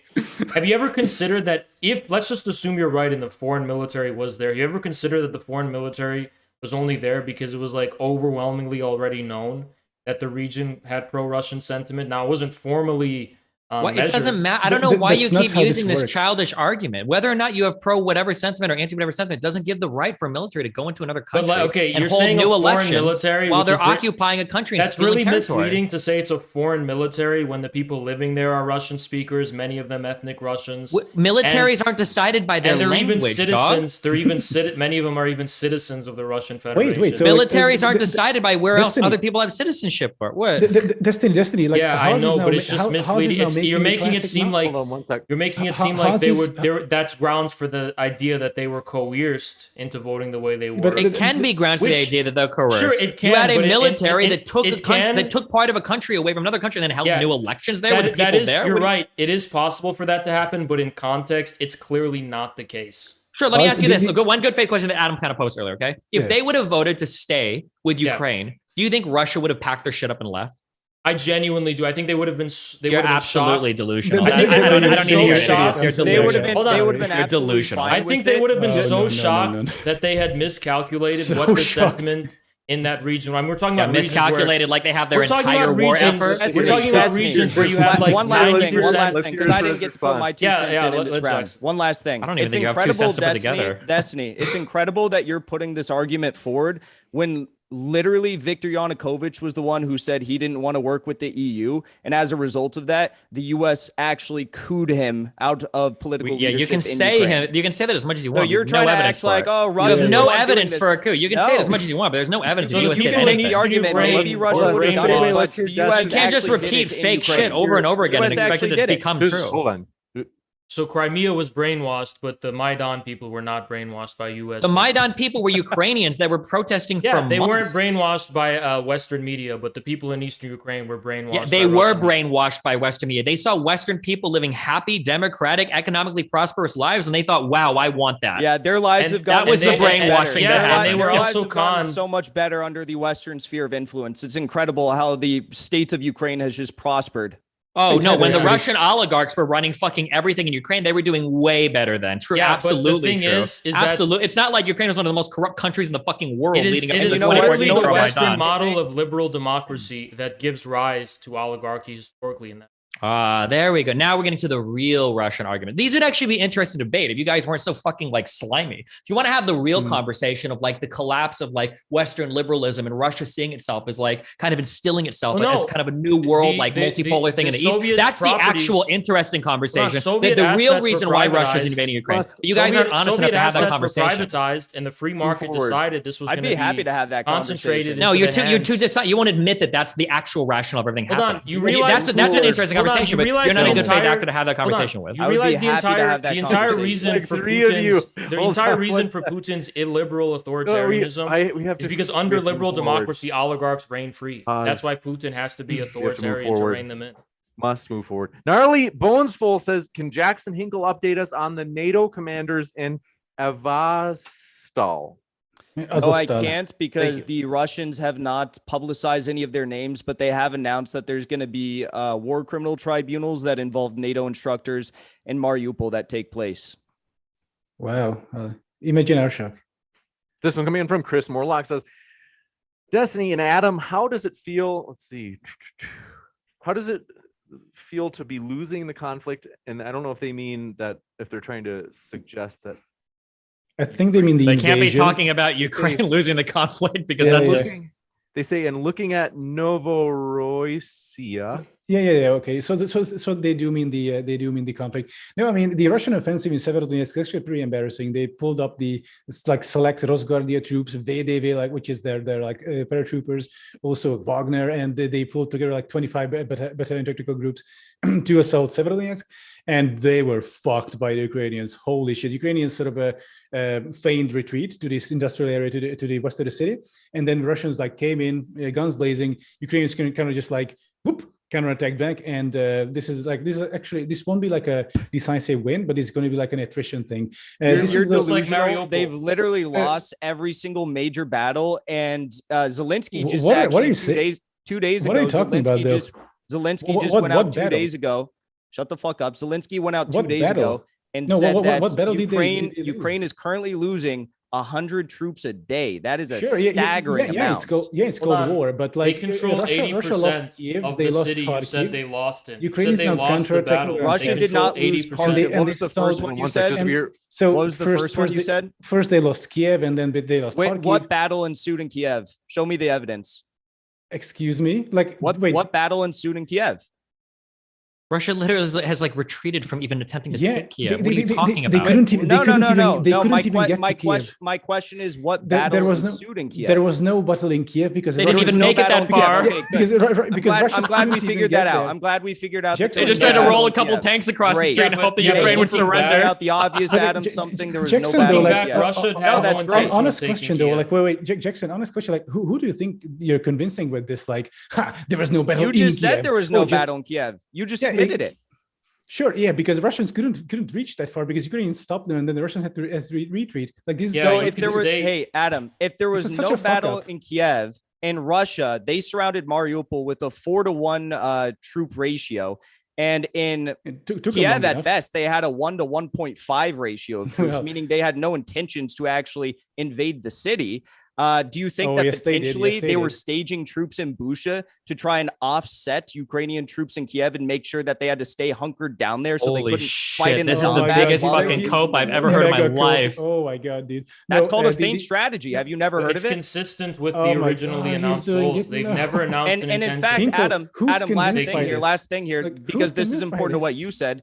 You are literally arguing that in Severodonetsk right now, that the Ukrainians are operating a feint strategy, but you act like the Russians couldn't have potentially argued or carried out a feint strategy in Kiev, which is what they did. It's the best feint ever, dude. Like lose thousands It of is. troops, You You hundreds can of lose equipments, everywhere yeah. on the ground and then Got him, dude. That- Got him. that- they They didn't didn't- unaccompanied that's your armor point. getting They destroyed didn't by fight like in dudes Kiev. with fucking rocket launchers on their shoulders. Like So if they no didn't get that infantry from accompanying Reddit. literally any of their troops That's, anywhere. Like nice, Yeah, nice Ukraine Reddit BTFO, that- combat I think footage the- I source. think the Reddit point- combat footage. You can literally watch the videos. If they In what did- world if are they you did- hey, losing Adam. tanks to one dude stepping out of a fucking garage with a fucking rocket launcher? Are you Yeah. Adam, if serious? they didn't fight in Kiev and they were feinting to keep troops stationed in Kiev, and that's what they've continued to do through a troop presence in Belarus, Yes, what do yes, you yes, think sure. that they would otherwise be doing there? So yes, because the troops around Kiev are troops that are territorials mostly who would have stayed there anyway, and Russia knew this. So this was the whole thing. The mobile part of the Ukrainian army, which can be sort of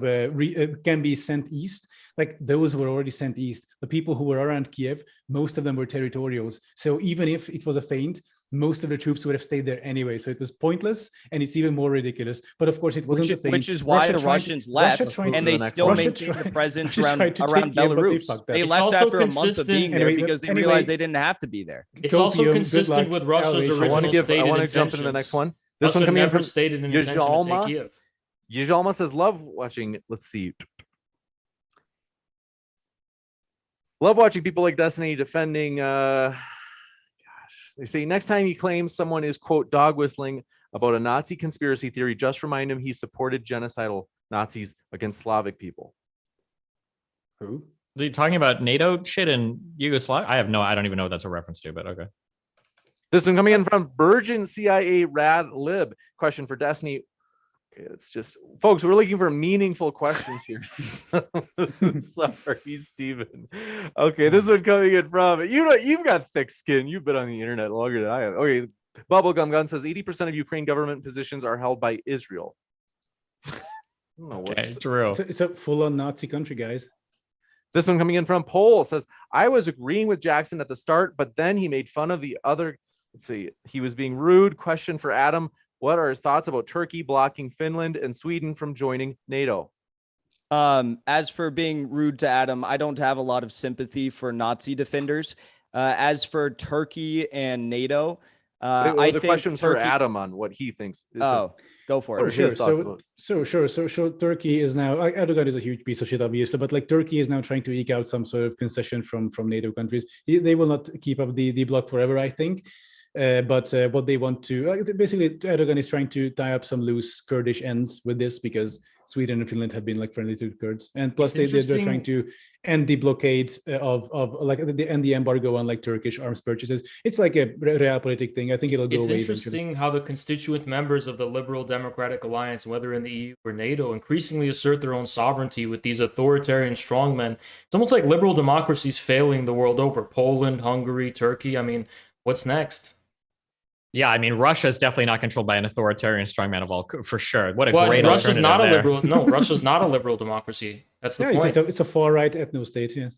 It's not an ethno-state. It's the opposite of an ethno-state. You're literally making ethnic arguments for Russia to invade other countries. No, I'm not. That's not an ethno-state. What the fuck is? No, it's not because literally ethnic arguments. Those are ethnic Russians, so they should be able to invade. Ossetians are not ethnic Russians. Ossetians are not ethnic Russians. They're still Russians. How many times have you and Jackson said ethnic Russians in this debate to justify aggression in the east of That's Ukraine? not what we're doing to justify. We're just doing it to illustrate the historical, cultural, and civilizational ties between historical, culture, and civilization. You can talk about history, culture, and civilization. That's not what you're saying, though. You're saying ethnically Russian. Yeah, that's in addition. In addition. I'll answer that, Destiny. The only reason why. No, I wasn't asking you, Jackson. I was asking. Okay, well, I'm going to answer. But by the way, I seriously don't care. Who is the question for? The only reason why. Wait, is this even his question? Or? The only reason why the ethnic Russian. Oh, okay. I don't know why he's answering. Yeah, Donbas has over a million citizens. One way or another. I will citizens. Get to that. What's the next, James? What's the next question? You made a statement, and I'm going to respond. The only reason why the ethnic Russian. We have a lot of questions. He made a statement, and I want to respond. Not to you. I was talking to Haas. I'm not talking to you, Jackson. Give me like 30 seconds. Do it, Jackson. Give me 30 seconds. I'll answer. The only reason why the ethnic Russian argument is important is because Ukraine is led by a group of anti-ethnic Russian sycophants that want to kill them all and rid them from Ukraine. It's not important to Russia. It's important to the Ukrainian fascists that want to get them out of their country, admittedly. The fascists who have 1 seat out of 450. Got it.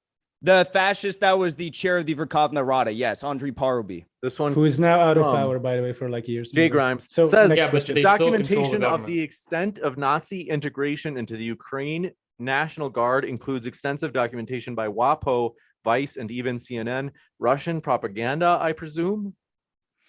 Sure. I mean, of course, there are far-right elements, as in with any security structures. And at that point, this is why I advocate seeking them at the Russians, right? Because at that point, you'll stop the imperialist onslaught, and you'll end up with less Nazis in the end. That's also what the British intelligence wanted to do with Hitler against the Soviets. So congratulations for re-enabling fascism and Nazism historically. Yeah, good thing. The only people re-enabling it would be Russia that's attacking into the country then. And Ballistic left when the Azov Battalion was assumed in 2014 into the military. It's not like they kept their they have this like official far right leadership or whatever. You guys can keep going to try to find like historically. He's the commander of the Azov Battalion. No, he left in 2014 when they were assumed into the military. You can look even at the Kiev Independent. They still quote him as the commander of the Azov Battalion. The current commander is like Prokopensky or some shit. It's not. Baletsky left when they were assumed into the military. He literally was in Mariupol. I don't know where he is. I don't really care, but I know that the current leader of the Azov. I can look it up. The Kiev Independent literally quoted him as such when he made the claim that there was a chemical attack. The current commander is Denis Prokopenko as of 2017 to now, and Baletsky left in 2014. I can quote your own Wikipedia you since you like that as a source so much. Here you go. You can read the sidebar, buddy. There you go. What's the next question? This one coming in from Chris Morlock says for Adam, did Russia send 50,000 troops to take Kiev, a city of 3.5 million? It pulled 5 AFU battalions off the Donbas line and allowed for the current situation. 95% of Lugansk under Russian control. Can you repeat that question, the first part especially? Yep, they said, did Russia send 50,000 troops to Kiev, a city of 3.5 million? Oh, yeah, okay, gotcha.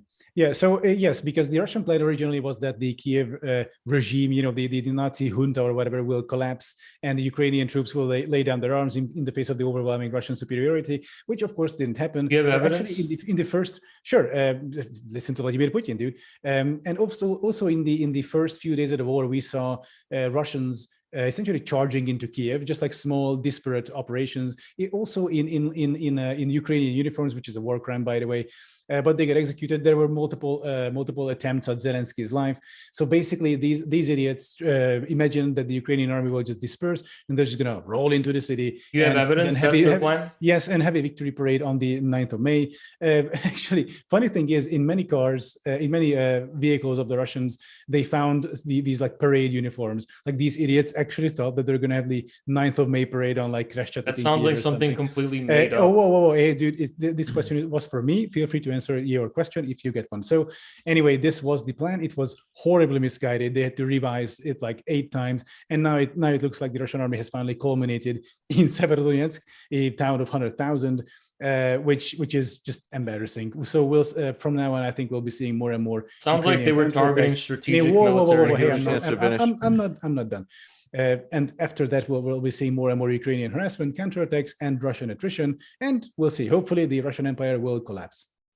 I'm just curious for Jackson and Haas, to give you guys a chance to talk. Can you explain what was the Russian strategy behind sending like so many like unaccompanied APCs and unaccompanied tanks to just get like solo destroyed by people with rocket launchers? What was the strategy there? For the plus the 30-mile truck convoy. Don't forget that. Yeah, can you explain what the military strategy was? I'll first say, Destiny, you are right about Ballistic no longer being commander, but I incorrectly quoted the Kiev Independent, who on April 11th said that he was Azov's leader, and they've been known to lie throughout this war. So I incorrectly quoted them.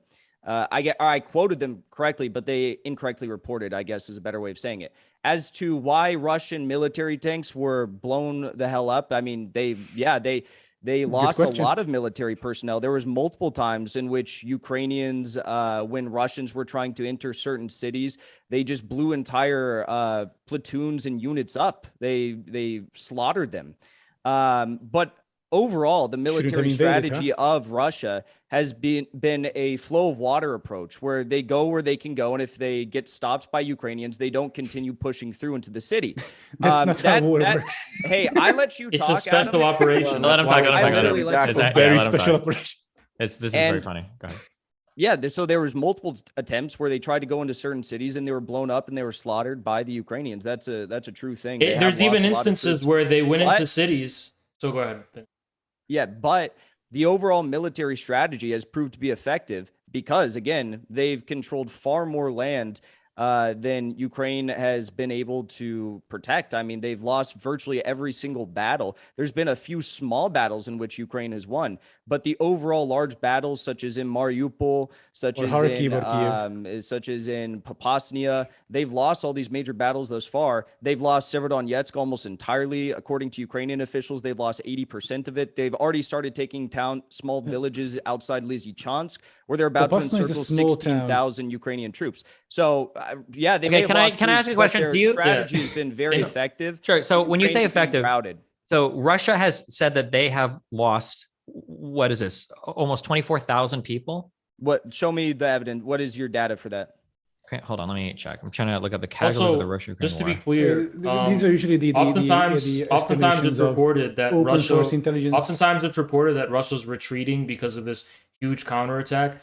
Russian soldiers have even pulled back, and tanks. They've even pulled back at the slightest whiff of the most minimal resistance. That doesn't even kill anyone. Second strongest army. And the reason they do that isn't because they're scared of these people and that they're going to lose to them, because they're trying to minimize casualties. So they'll pull back usually encircle the place for a more long-term strategy. I mean, they could have stormed Azovstal and they didn't. So how come they didn't circle Kiev? Because it wasn't their strategy to take Kiev at that time. I thought encirclement was anyway. So the real reason for anyone interested is attrition. So if you pull in like guns blazing, no combined arms, just send in the heavy columns, Ukrainians will blow the fuck up with mobile infantry. It's because they want to minimize casualties. And even when Ukrainians have not blown anyone up, they've still pulled back. Ruin. Anyway, so this is called attrition. So basically, you don't defeat an army head on. You essentially it's like a death by the thousand cuts. Which is a war of attrition. Yes, which is what happened in Kiev and Kharkiv. Russians had to pull back because it was unsustainable. Mega cope. It is without a doubt a war of attrition. Kiev was an example of a faint strategy, but yes, this is a war of attrition, and it's proving quite successful for the Russians. I mean, the Russians, they could have taken Azovstal, they could have taken many places, many villages, and they decided not to because they want to minimize casualties on both sides. I don't understand how you, or I understand it. Okay. I'm curious. I'm just curious. What would success look like to you in a month? Because like if I asked you guys a few months ago, you would have said that obviously they're going to be controlling Kiev. I don't have the Russian military. Russia has not been transparent about. I've made the mistake of trying to like infer and speculate about what their like plan is. It's not disclosed to the public. It's only disclosed to the actual people in charge of the operation.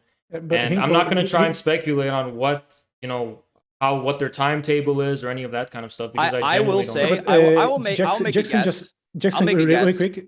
No, he asked me a question. I want to respond. Oh, sure. Okay, I'll make a guess.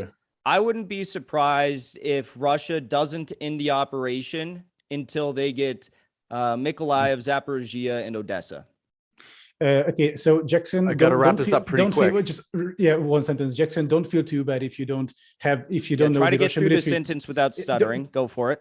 Oh, sure.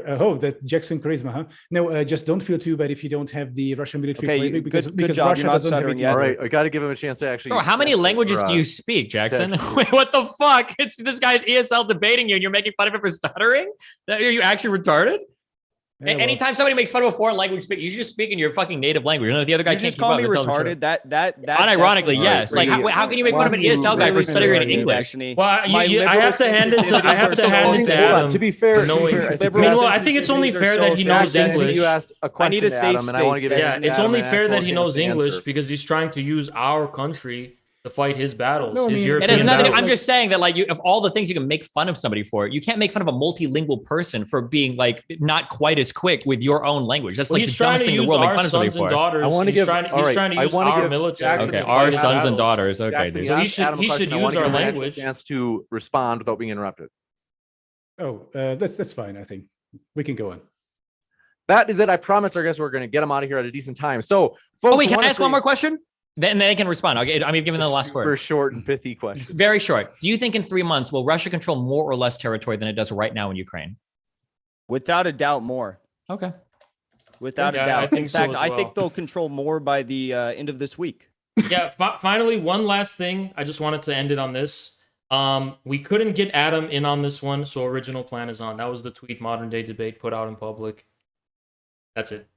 The what? Wait, which tweet?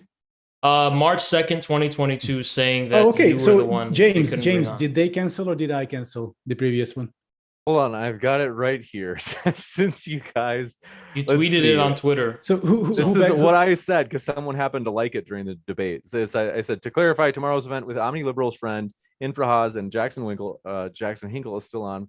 I asked Dylan Burns if Adam something could take Dylan's place. And Dylan was open to it because he's burning the wick at both ends. We couldn't get Adam in on this one. In other words, it wasn't that he had already committed and then backed out. He just said it wasn't going to fit with his schedule. So original plan is on. So it wasn't us.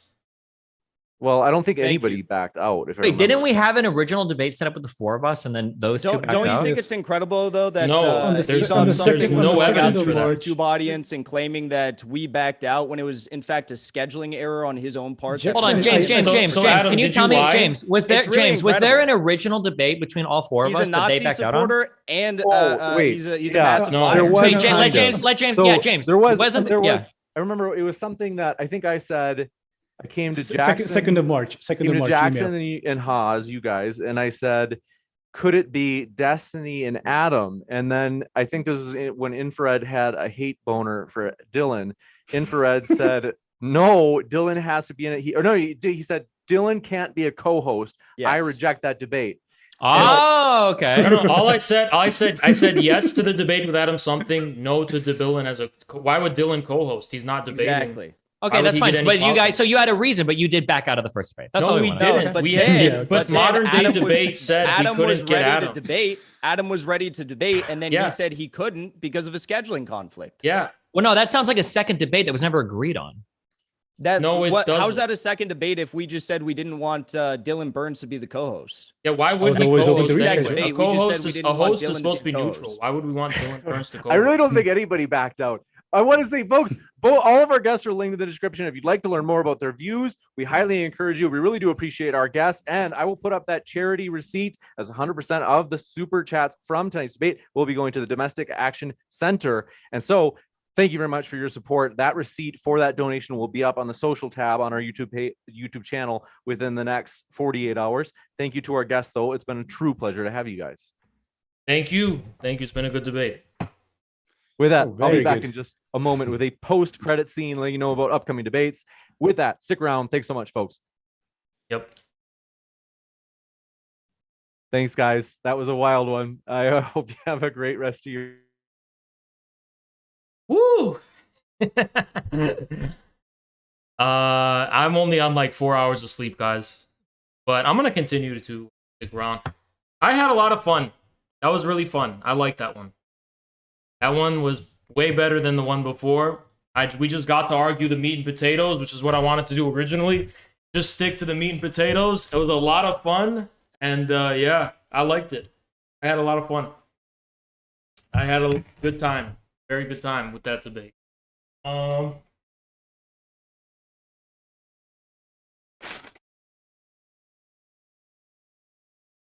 Yeah, I think, props to Destiny for sticking to the meat and potatoes, though. That's a lot of maturity that he could do that this time.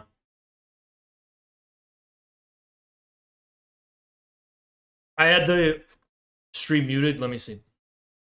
Thank you, Dark. Appreciate you, man. Was Trump overthrown after Ashley Babbitt got shot? Yeah, it's like that, Thank you, Yurt. Appreciate you, As man. of Soything. Thank you so much, Yurt. Appreciate you, man. Thank you, Dark Drogonov. The Appreciate you, man. Ukrainian military didn't exist because they defected to the Donbas or resigned.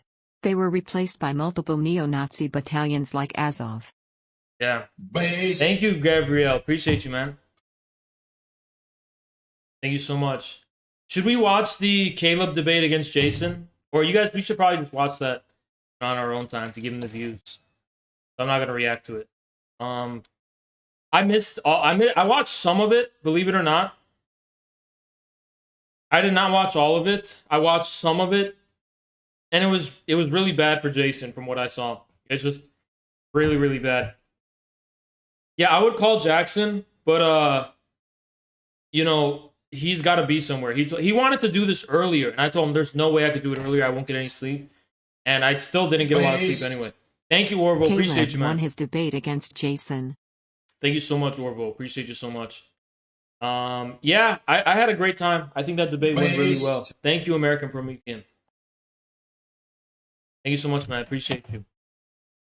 Appreciate you.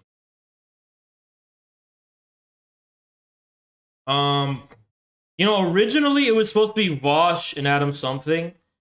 And I think Vaush would have done substantially worse than Destiny did. I think Vaush would have done substantially worse. It was probably smart for Vaush to sit that one out, I think he would have done substantially worse.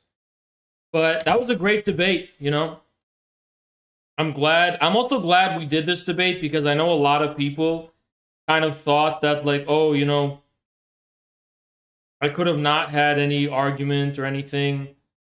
I just was yelling. That people kind of thought I was a lunatic because of last time or whatever. So I'm glad I was able to like clear the record that I do want a meat and potatoes debate, serious and mature debate with no bullshit, So yeah, I'm really glad this happened. Shout out to Modern Day Debate. I had some problems with them before, but they were really fair as a moderator this time. Everyone was well behaved.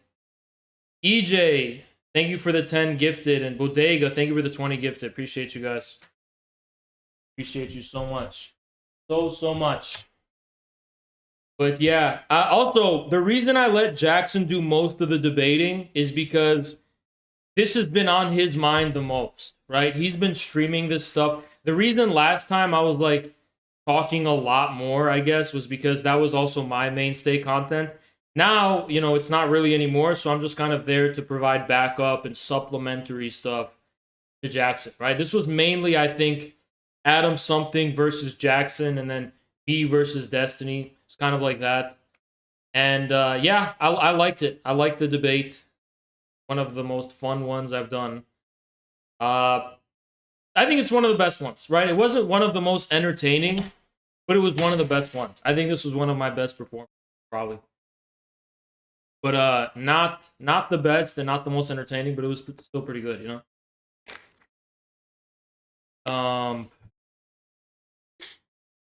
You gotta bear with me. I got like 4 hours of sleep, and oh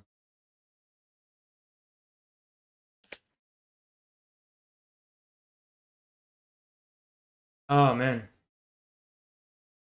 I was kind of expecting way more viewers for this one.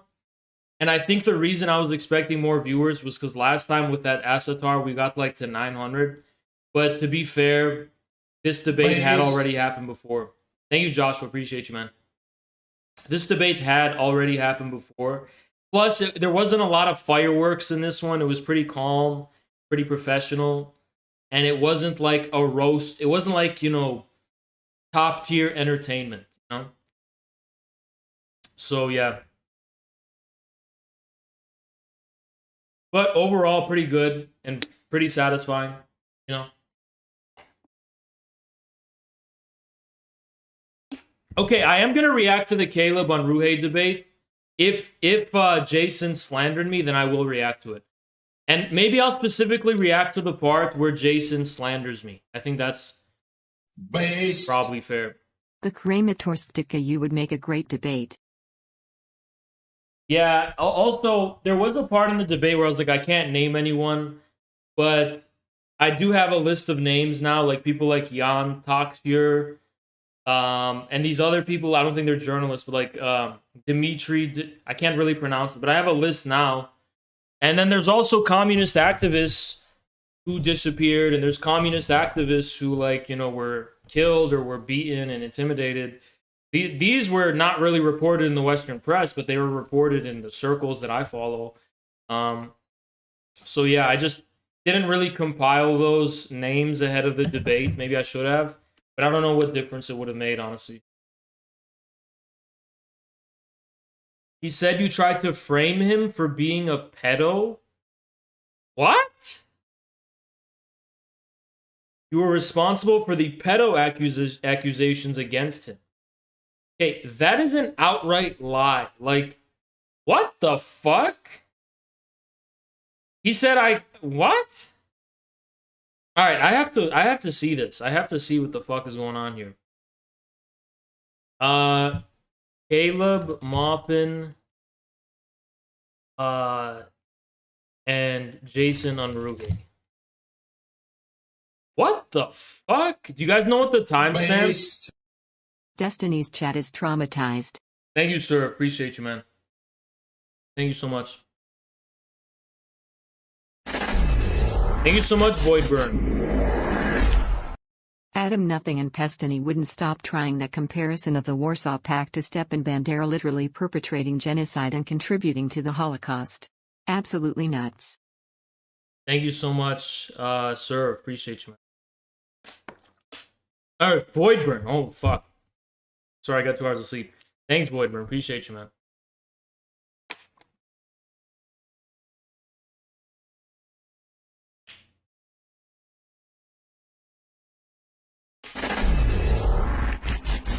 Thank you so much, Mig. Thank you, man. You did great. Facts versus feelings between you and Destiny. You were focused while he'd laugh like a weasel. So unnerving. Thank you so much, Mig. Appreciate you.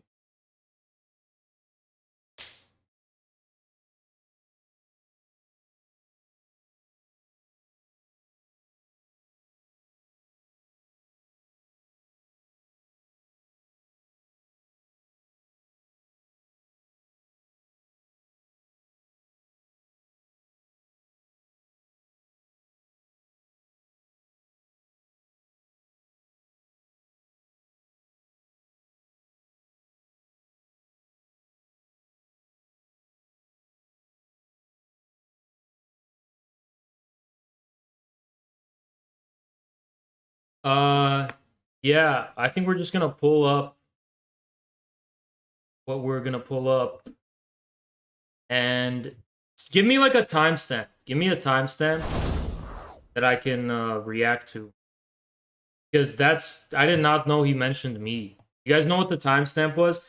Okay, 53:30. Okay, I think that's just about where I left off too. No, I don't think so. So let's see. We're gonna start like at 52 here. Rage quit, folks. We lost Jason. That was fun. We had him for almost an hour. What? So there you go, folks. Oh, he came there back. There you go. Credit. Oh, you back? You want to come back on, Jason? Oh. All right, so he rage quit and left. I want to see the part where he rage quits. Guys, if you want to watch the full thing, watch it on Caleb's channel. Matter of fact, yeah, watch this on Caleb's channel if you want to watch the whole thing. I'm not going to react to the whole thing here. I'm just going to react to like this because I genuinely want to see it. I genuinely want to see this. Let's see. A reactionary movement. Okay, so you can support a completely reactionary movement, one that was looking to essentially can pull off a fascist coup if they could. I think the issue was vaccine mandates. No, they were also asking for the prime minister to step down and be replaced with one of their own handpicked. You know, and I saw a communist literature table at Occupy Wall Street, so it was clearly trying to establish dictatorship of the proletariat. You know, it really blows my mind. Fox News has been doing this kind of crap. That is just so he just so seamlessly dismantles Jason. That is like, wow. Crap to left-wing movements for years, and suddenly they turn around and do it to right-wing movements, and you're fine with that. One Nazi flag, one guy on social media said something that you say is the great replacement, so therefore all these truckers are Nazis, all of them are fascists. No, it's not about the vaccine mandate. It's actually a fascist plot to seize the government. Oh, and now we have to back Justin Trudeau, and if we don't, you're a Nazi. This is... Hold on, give me one moment. I'm gonna clean my nose. Give me a sec.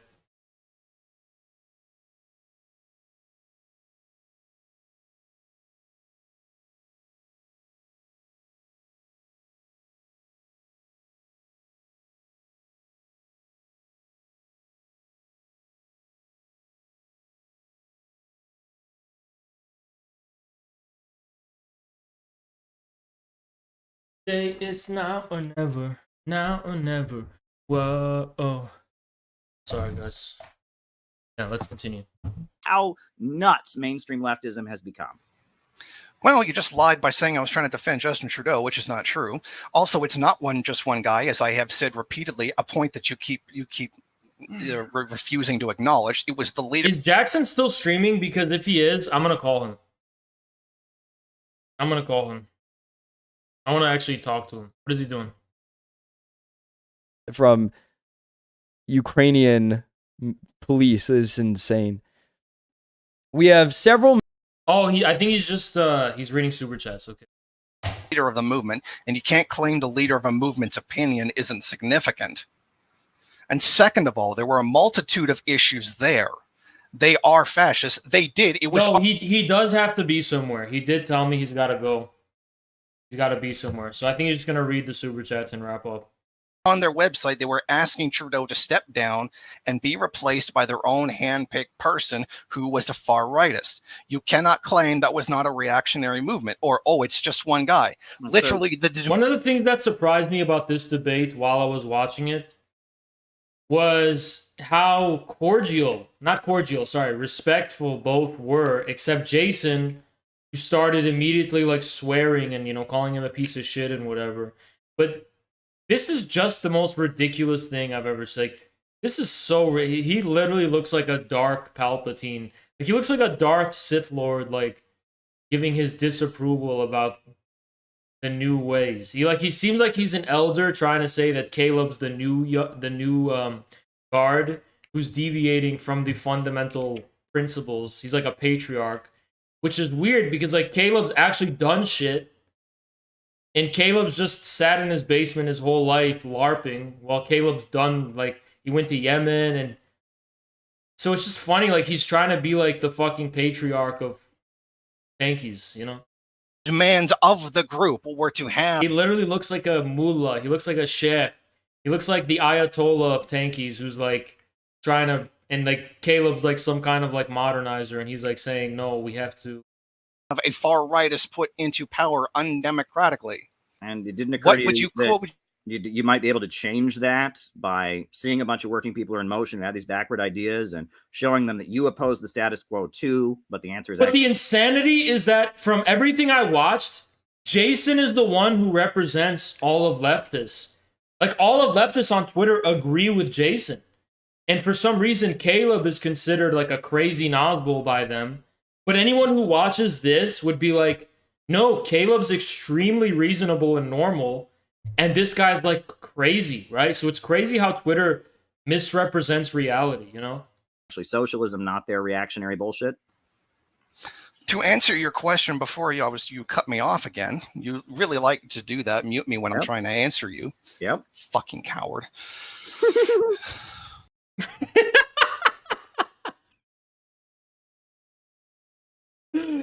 What the fuck is this? Bro, he's so tilted. How can you be so angry when Caleb's just like, he's being so respectful and professional, and like he's so angry. Dude, these people are so bitter. They're so ass hurt. There's something wrong with them where they're like, they've got so much venom and seethe in them. I don't know where that fucking comes from. Like, they're so venomous and they seethe and they get so fucking angry. It's like, why? He didn't insult you. Like, why is he getting so mad? This is how people respond to me too.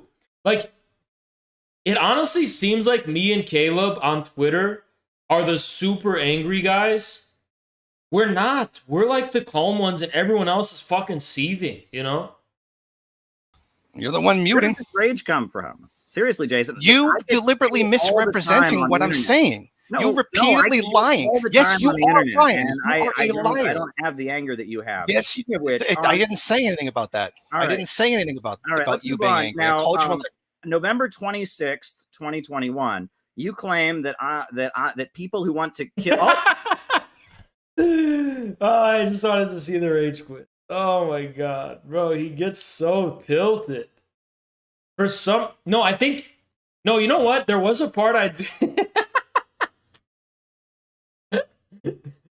there was a part I remember when Caleb brought me up. He's like, yeah, I'm also friends with Haas. And then like Jason started laughing.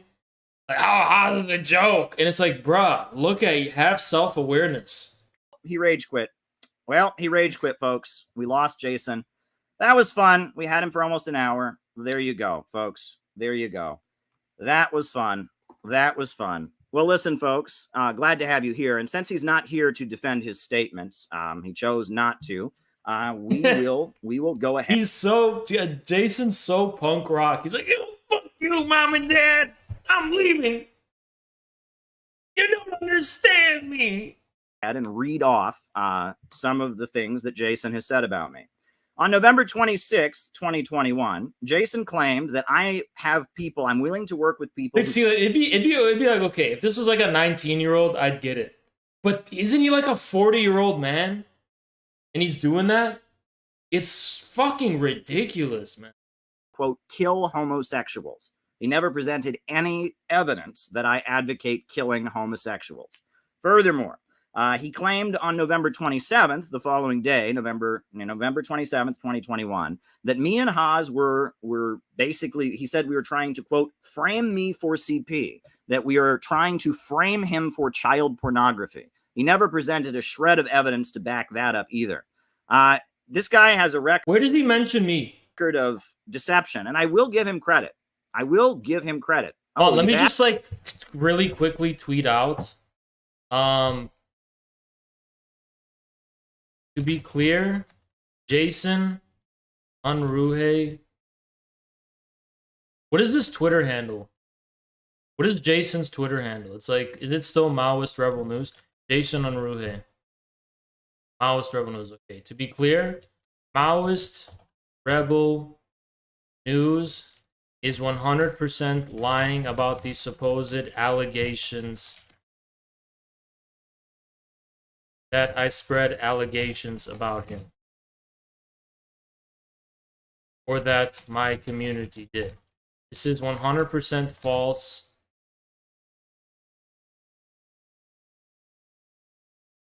He claimed this apparently while while losing embarrassingly to Caleb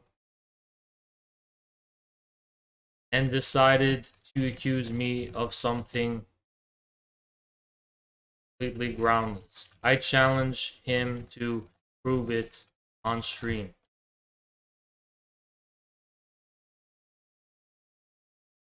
Okay. Back? You want to come back on, Jason? Oh, you want to come back on?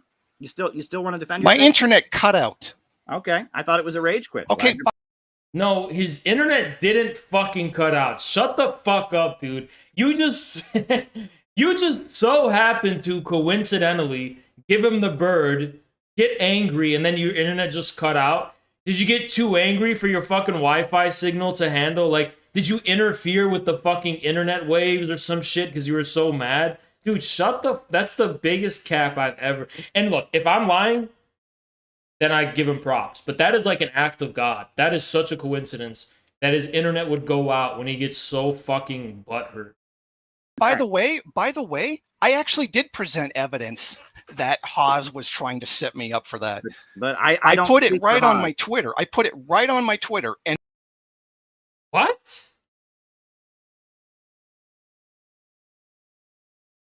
What fuck? What did he put on Twitter? He put it right... I'm checking his Twitter now. What did you put on your Twitter? That's not fucking evidence! What the fuck? That's not fucking evidence! Look at his evidence! Look at his evidence! This is this meme! Okay, I'm quote tweeting this. This is the most made up thing ever! LMFAO! This is not evidence.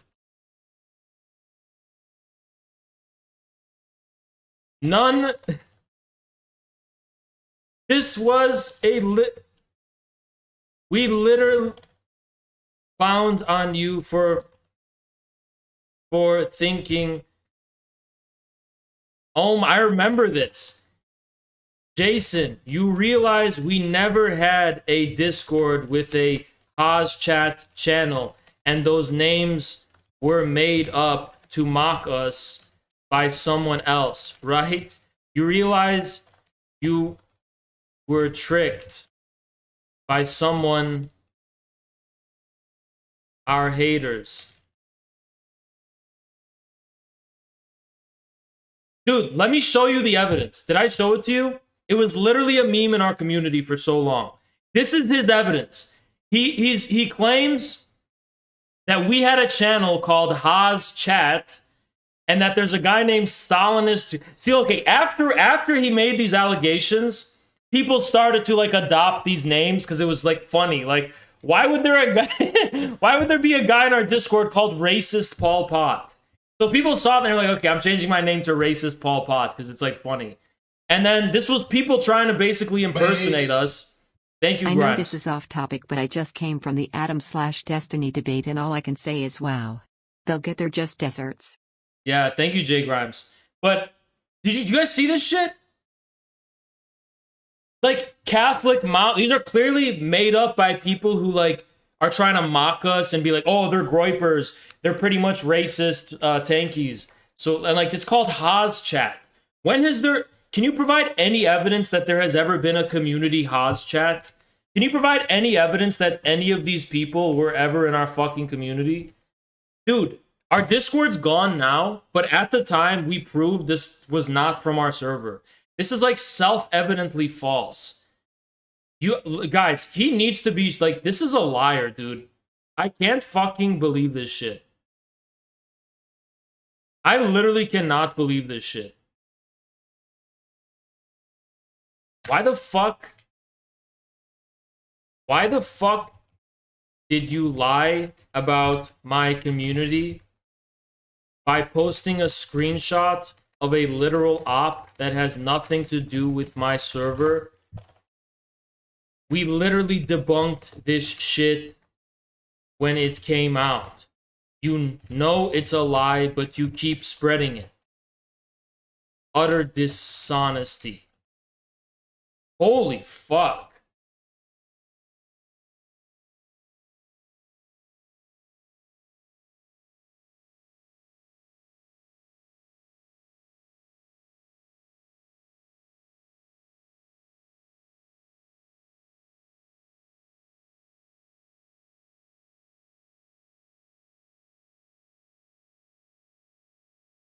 Dude, what the fuck? Literally, what the fuck?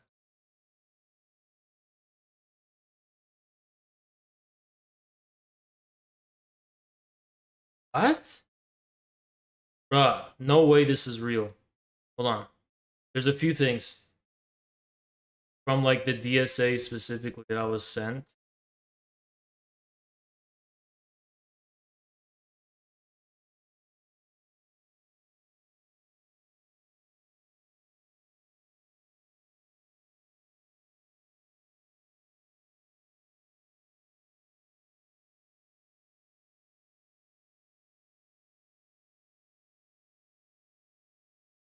All right.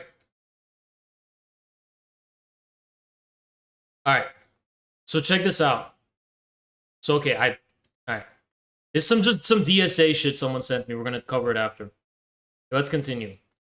And So what do you about me? know? What does that have to do with me? The screen. I'm not going along with the meme because like if I renamed our general chat to Haas chat as a meme, he'd be like, see, that's evidence, it's Haas chat. Bro, what is Haas chat? You know what? You fucking liar, Jason Unruhe. You were literally in my server. Where has there ever been a Haas chat, dude? You're such a fucking liar. And why would a guy be called racist Pol Pot? Someone adopted that after you posted it as a meme because it's so fucking stupid. Shot of the people. No, we're not getting a Haas chat, okay? In his I don't even know what would a Haas chat even entail? What would be in a Haas chat? What would you even talk about? What would you talk about? Type 1 if you want a Oz chat. Too bad it's not a democracy. What would that even entail? What would you talk about? My fucking receding hairline? Like, what would you talk about in a Haas chat? What would you talk about? My insomnia? Discord server. I'm not talking in his about Discord it. server. I'm not in his Discord server. I'm not talking about you. I'm talking Yes, you about what are, was Jason. in. I'm Yes, you talking are. about what's your. Whoa, Your tweet talked about me. You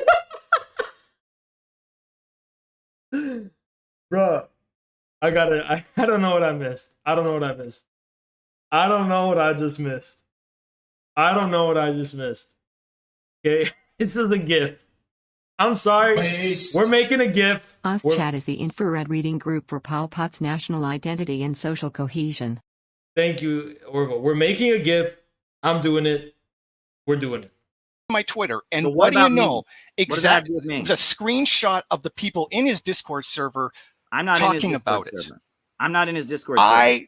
I'm not talking about you. I'm Yes, talking you about what are, was Jason. in. I'm Yes, you talking are. about what's your. Whoa, Your tweet. Yo, what the fuck? What is that?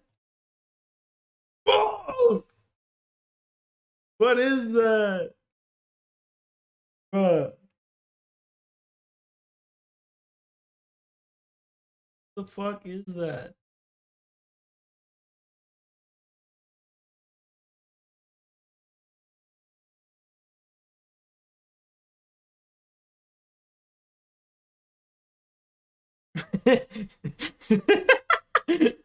Yo, I'm keeping this. I'm keeping this. Bruh, look at this. Yo, what is this shit? Bruh, I'm keeping this. Watch. I'm keeping this shit. I'm keeping it. Okay? Ready? Bruh, the new profile picture. I swear I'm making this my profile picture. I might make this my Discord profile picture, okay? I'm keeping this shit forever. I'm keeping this. I'm saving that. Save. Yeah, I'm saving that. That's a keeper. This is a keeper. Okay? That's a keeper. He talked about me. You accused me of trying to frame you for child pornography when I didn't know. That's an emote. To be clear, that's a YouTube emote. That is going to be our emote. I'm literally making that an emote.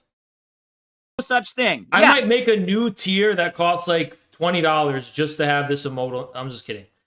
But this worth a lot. This is worth a lot. Just one tier for one emote and make it worth like $500 a month to have it. Yes, you talked about me. We have the date. We have the screenshot. You talked about me. Here, we'll even put it on the screen. You made a crazy allegation against me without any evidence. Yes, you talked about me. Jesus Christ, you just cut me off every time your back is against the wall. My As I back is said, not against as the I wall. was trying to You say, accused me of please framing calm you for down. child Where's all this pornography. anger coming from? Yes. Can yes. I answer I'm now? a bit annoyed Is that you okay? accused me of something I like tried to show you the evidence, but Okay. you wouldn't let me talk. Okay, keep talking while I pull up the screenshot. As I said, with the screenshot that was sent to me by some from in his Discord, where they were talking about the plan, not child pornography. The plan. Shut the fuck up, Jason. You were literally confronted with the fact that it was a fabrication at the time, and you did not respond. You were literally confronted with the fact that it was a fabrication. As a matter of fact, I'm gonna DM Caleb just to tell him.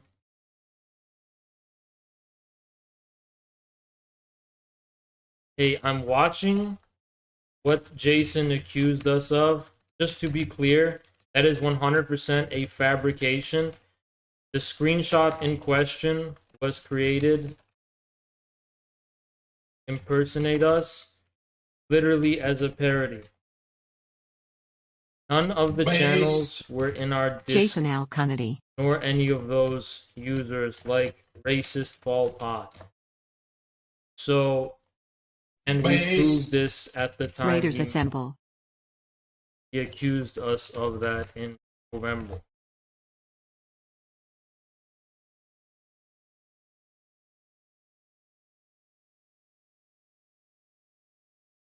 And was to make it look like I was trying to do. Apparently, the screenshot was created by that dark pedo site. You know what I'm talking about? They made it. They like bullshit.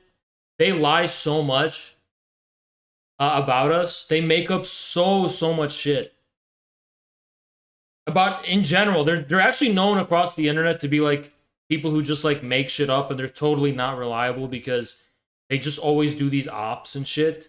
But Jason's the only stupid guy who falls for it. Jackson, thank you so much, man. Appreciate you. Thank you so much.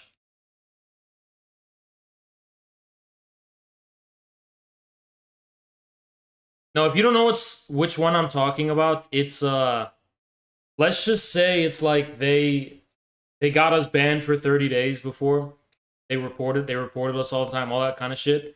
Yeah, they like do all of these like fake ops where they just like literally Us chat in our lifetime. Raised Thank fist. you, Serve. Yeah, they literally like they were literally basically bullying Jason, you know? And he's just stupid enough to fucking believe it. But yeah. Thank you, Jackson, for the raid. Appreciate you, man. And what a great debate. What a great debate. What a great debate. I know Jackson, a lot of people from Jackson's community, they didn't like my performance last time. So, you know, I made it up to you guys. He's calling me right now. Yo, what up, man?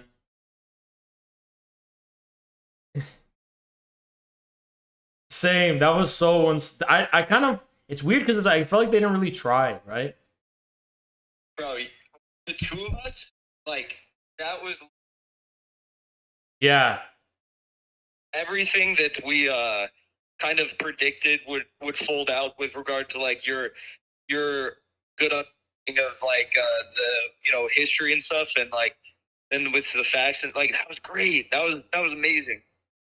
Yeah, I thought it... Yeah, it literally worked. It worked out way better than I thought it would. I thought there was going to be some... I thought Adam was going to be way more of an opponent than he was, honestly. I really thought Adam was going to be a way tougher opponent. Yeah, no, that was great, though. Good job. We got to run it back. We got to do more dates.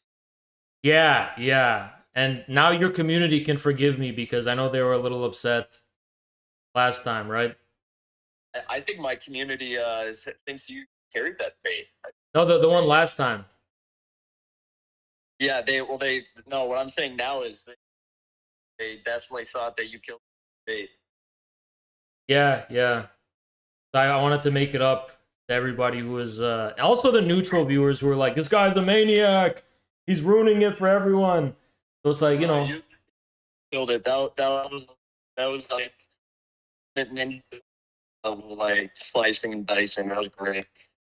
Yeah, That's all dog. I know you you got somewhere to be. Good work on Jackson's show. How late are you gonna be to that? Oh, okay, that's good. That's good. Perfect. Yeah. Yeah, man, that was a great stream. That was a really good We gotta stream. run it back again. Yeah, we will. We'll do more. And next time we got to get Vaush. What's his excuse? You know? That would be ideal. Yeah. Because you know, I think. What do you think? Do you think Vaush would have done better or worse than Destiny? Worse. That's what I thought too. I think Vaush isn't. I think Destiny's better at debates than Vaush. So it's like Vaush would have even been worse. Yeah. I mean, that was pretty pathetic. But I think you'd be worse. Yeah. All right, man. I'll Did catch you you see? later. By the way, one last thing. Did you see the Caleb versus Jason debate? You gotta watch that when you get a chance. Is it good? Yeah, I'm reacting to some of it now. All right. I will. All right, see you later, man. Yeah, that was a great time. All right. Sexual. You know what else I think it was this time? I think I was more humble because on Twitch, I was a 1K Andy. So I was like, fuck, I'm just gonna like bulldoze my way through this. Fuck Destiny, fuck Dylan Burns. I'm like, you know, but now that I'm on YouTube and I'm like kind of having to get back on my grind and having to like, you know, improve growth and like, you know, get back to where I was. I'm kind of more humble where I'm like, no, I have to actually prepare a little bit and I have to actually like be methodical and bring back some of that lawyer energy and stuff. So yeah, that's another thing. Talking with an underage person, which, by the way, those fake conversations a few days later, a week later, actually were put out by Haas's people. Okay. And if I am to believe, Yeah, I just got to YouTube. I was on Twitch before. I was a Twitch guy. believe that there's what do you mean what do you mean no evidence? You're literally showing the evidence. Never mind, it gets worse. Haas/Moppin, I am Moppin, that is me, are going to try and frame me for CP. What which a is weird... Those people are so sickening, you know? Those are such... I honestly think, though, that they're... Those are... I think those are, like, FBI, whatever, feds, basically. I think they do go on image boards and, like, just do random, creepy, like, weird, glowy shit. When you cut down on F-bombs, you allow Destiny to show how triggered and irrational he really is.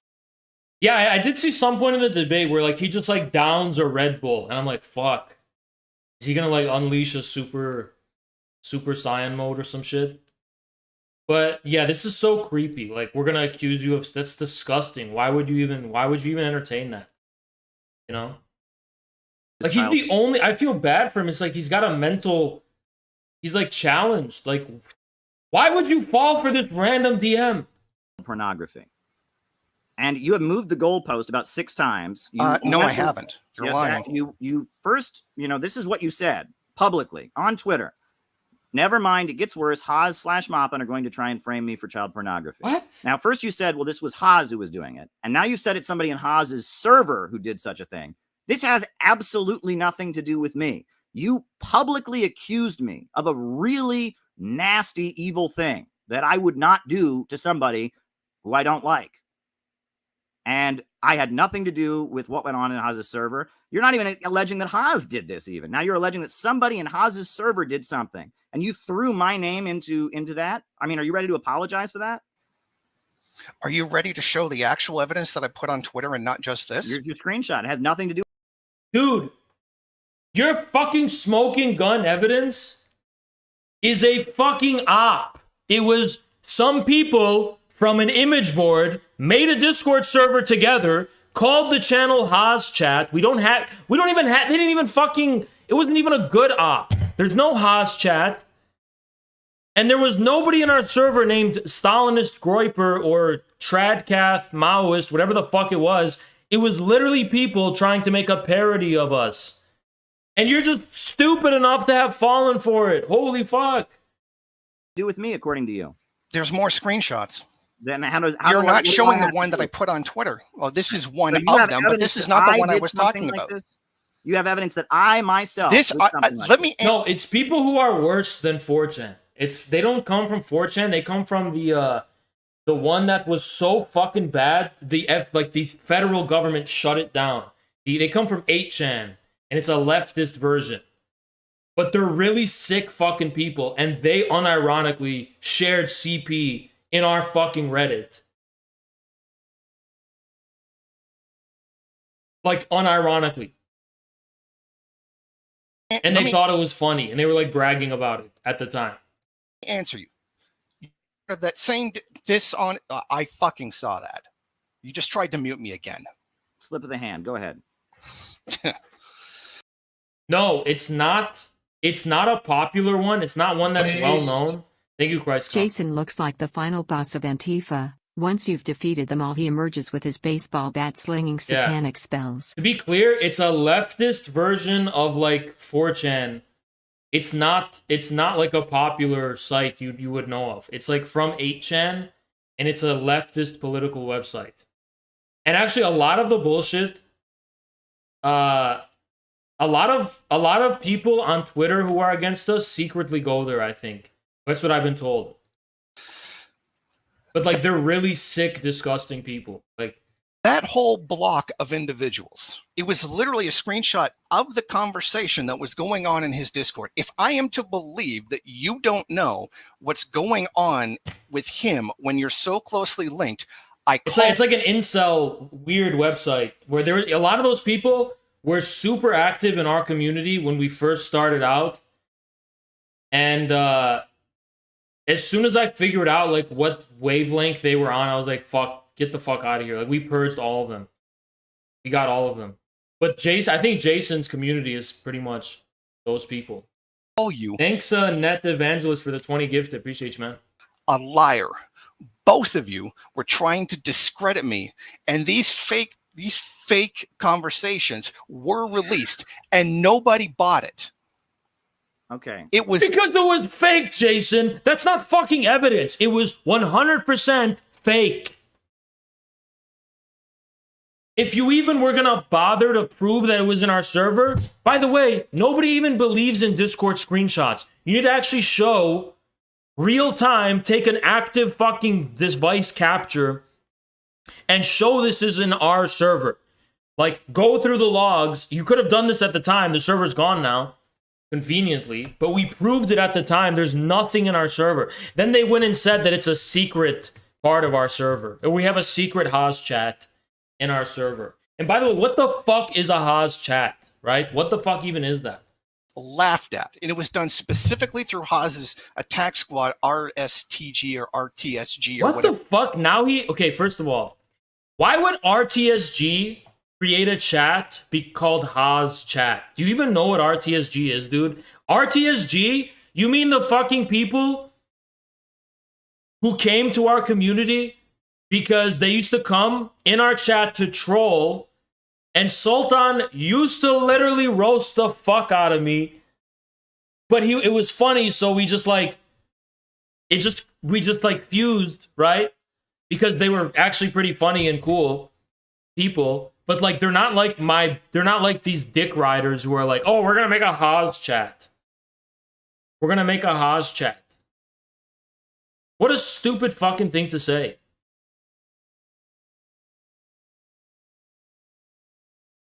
What a dumbass thing to say.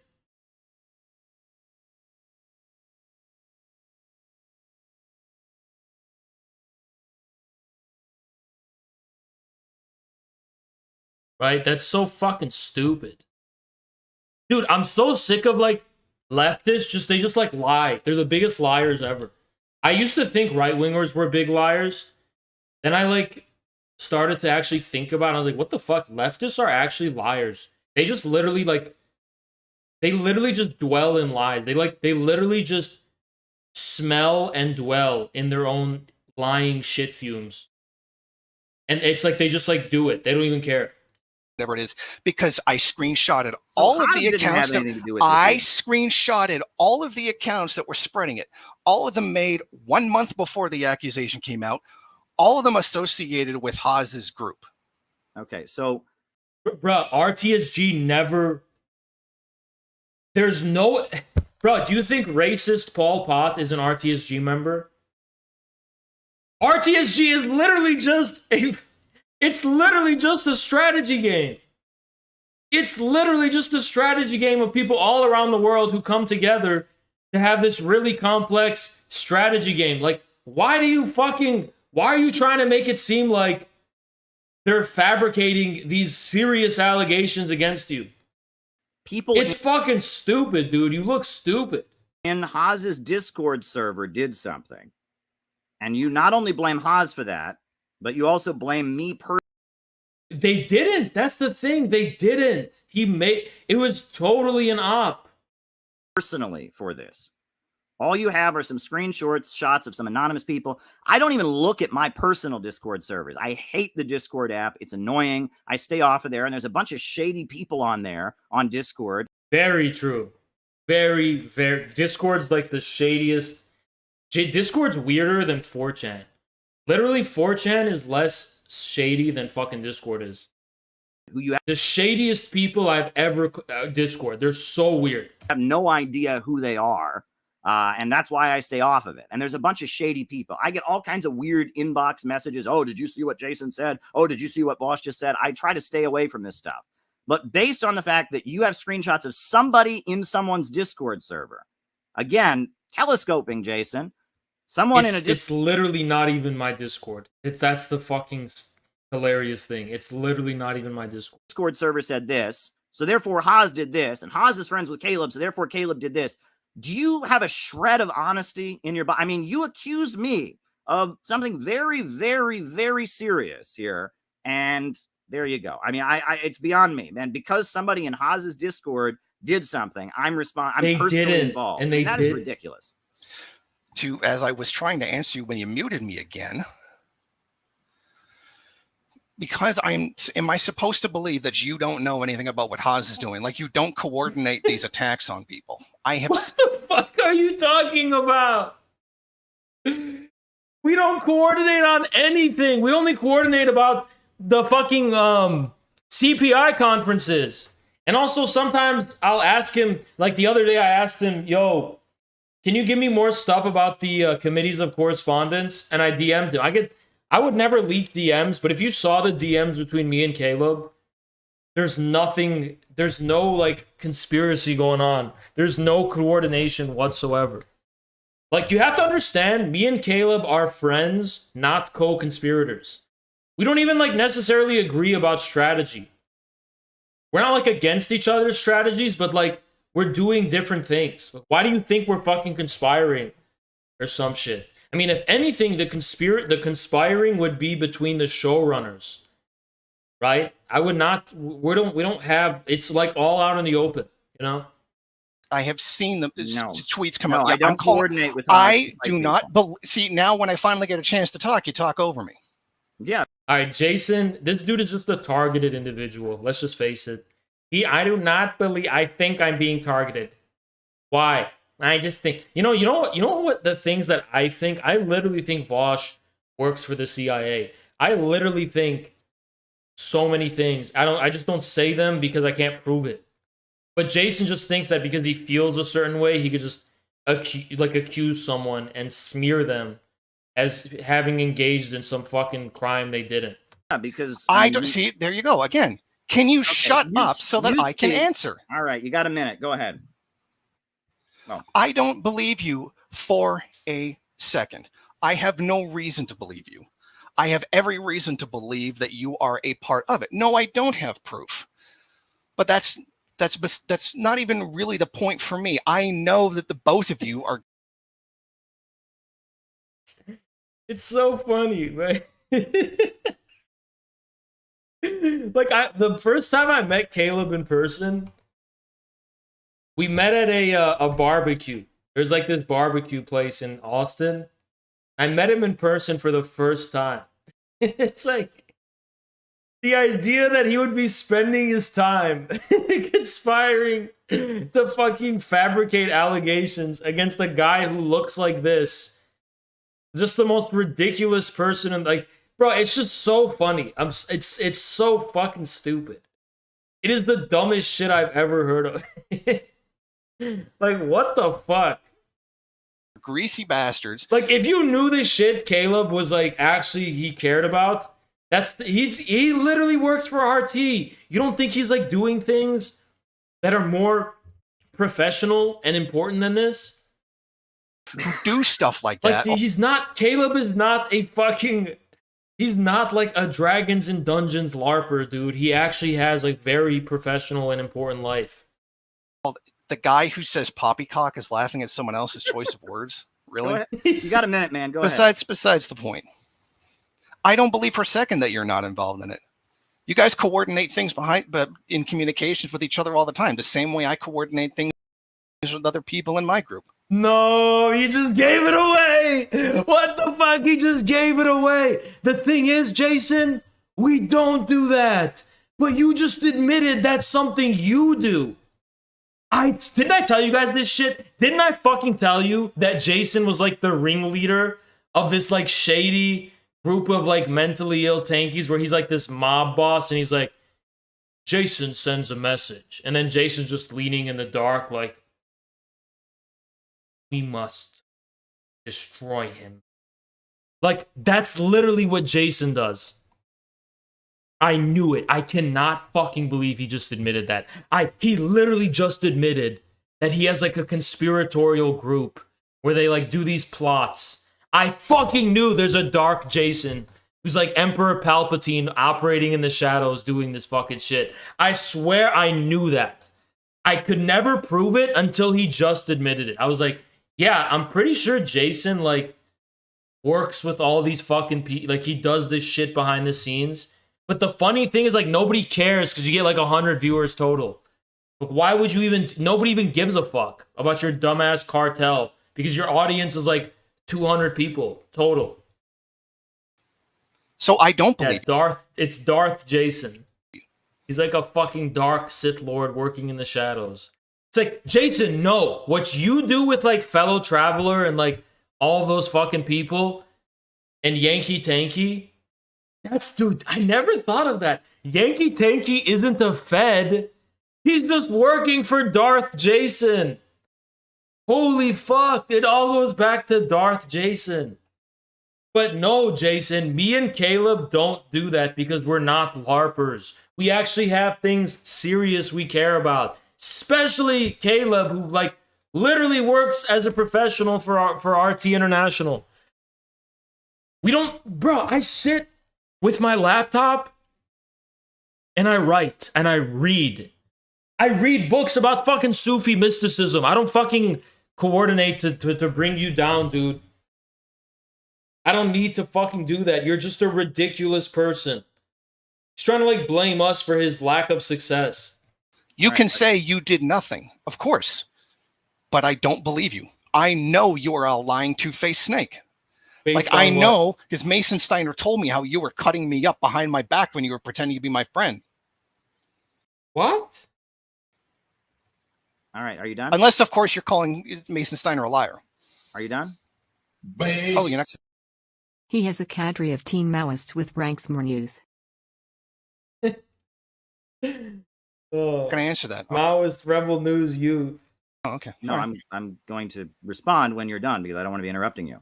Yeah, the answer is no. Right. There's no definitive proof, but I have no reason to believe you. Okay, well, Jason, I'm going to speak now. Jason, I have a full-time job as a reporter. I am trying to set up the... It's literally what I said. It's almost like me and Caleb don't need to conspire because a lot of the times we literally just think the same thing. Like, what I just said... He was thinking the exact same thing. He's like, dude, I don't fucking care as much as you think. Like, we don't need to conspire when you could just use common sense, okay?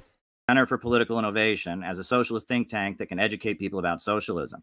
I have a lot on my plate right now, and one thing I do not have the time to do is get on Discord. I swear I didn't watch this. This is the first time I'm watching this part. I did not know he was going to say that. I literally just, the first thing that came to my head.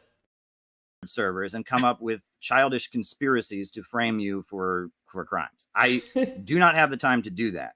And while I like Haas, and Haas has spoken at CPI events before, there are some pretty big differences between us politically. For example, you know, I mean, I don't want to go into detail, but I think, you know, I mean, he says the USA is already socialist, stuff like that. There's points that we just don't agree on, right? The infrared community is separate from the CPI community. Now, there's some overlap, but Jason, I really don't have the time or the interest to sit on Discord and try to frame you up for things that you haven't done. And the fact that you believe that because I talk to Haas sometimes is pretty ridiculous. And you didn't say, I think it's possible. You accused me of committing a very serious crime against you on social media. And you admit you don't have evidence of this. You just know that I associate with Haas and that I'm a greasy liar or whatever you just said. Actually, my hair is pretty dry. I'm kind of the opposite. You know, I have like dry scalp. I use like moisturizing shampoo. It's not exactly greasy, but I kind of am the opposite of greasy. But aside from that, you know, maybe I eat too much greasy food like onion rings. Pro tip, I was told by my hair guy that the problem is Dove men's shampoo, and that I started, you have to like use like organic ingredients, like, because what they do in most shampoo you buy is like they put like fucking wax in it, which is bad for your skin, because I had the same problem. And he gave me this new shit that I use, and like I haven't had the problem since.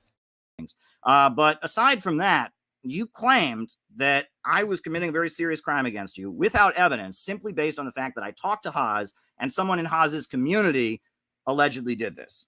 Do you have any ethical concerns about making such statements in the public sphere?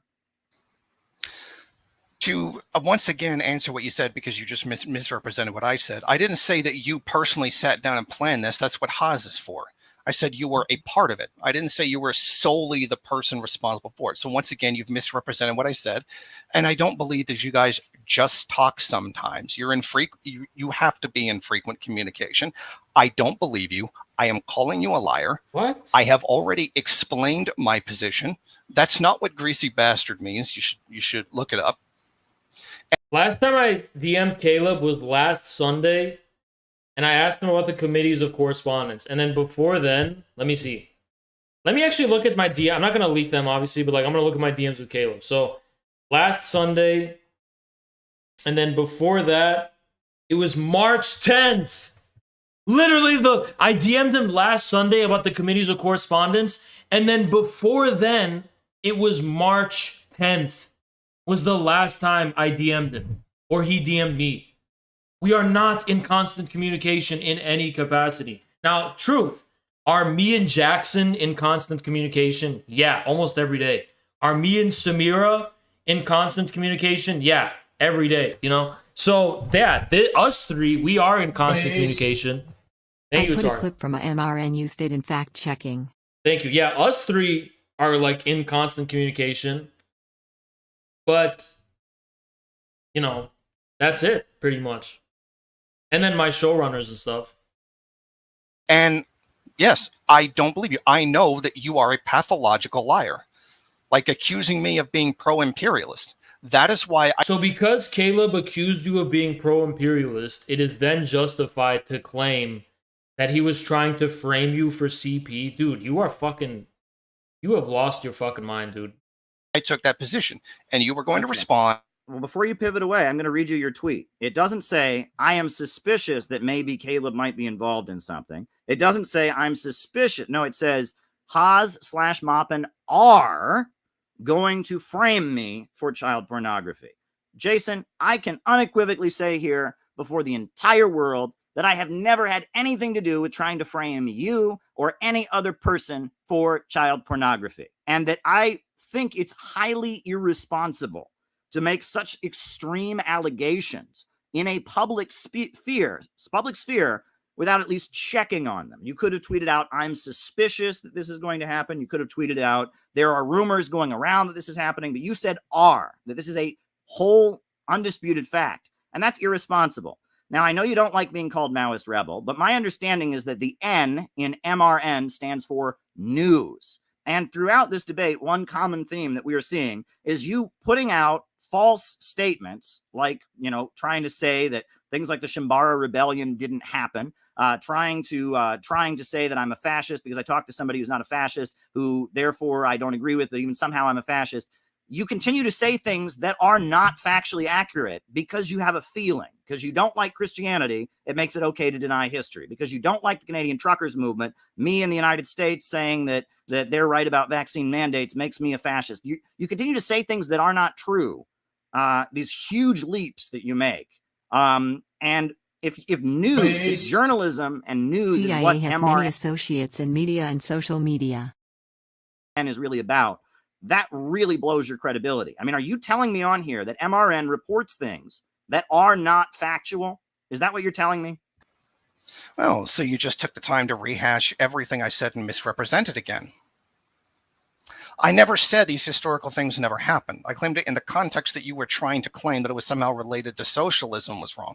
We already went over that. So you're lying about what I said again. Nope. I never said, because it was a fascist movement and you were supporting a fascist movement.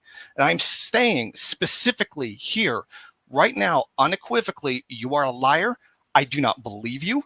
I have no reason to believe you because you have pathologically lied to me. All right, you know what? Jason was involved in a plot to accuse me of murdering 500 people with my bare hands. And he was trying to frame me for murder. Everyone, Jason Array was trying to frame me for murder because he lied about one thing. That means he lied about everything, right? That's exactly what you do. Right when you muted me, I was about to say, you're about to mute me as I was trying to answer. All right. All you've done is literally repeat back what I've said, misrepresenting it, making positions I never claimed, with points that I never made, and then say, "Oh, you see, he's wrong." Okay. Well, let's pivot to, I think, the final topic that I want to speak with. Jason's trying to fucking frame me for putting weight gain supplements in his meals and turning him obese. Jason's saying that have a plot to turn him obese by putting weight gain supplements in his food. With you about, and then we can conclude. You made a video. I'll pull up the date because I want to be accurate here, unlike some people. That you made a video May 30th, 2022.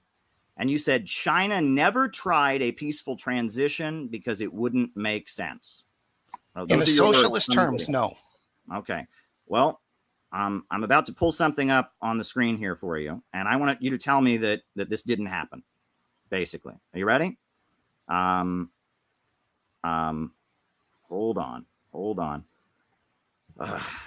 Oh, gotta love. Is it some small obscure thing that nobody even knows about because history's forgotten it because of how irrelevant it was? Well, I'm guessing it was.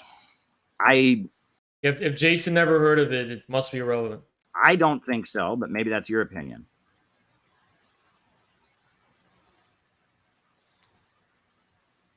Chiang Kai-shek asked Mao Zedong to parley in Chongqing. So?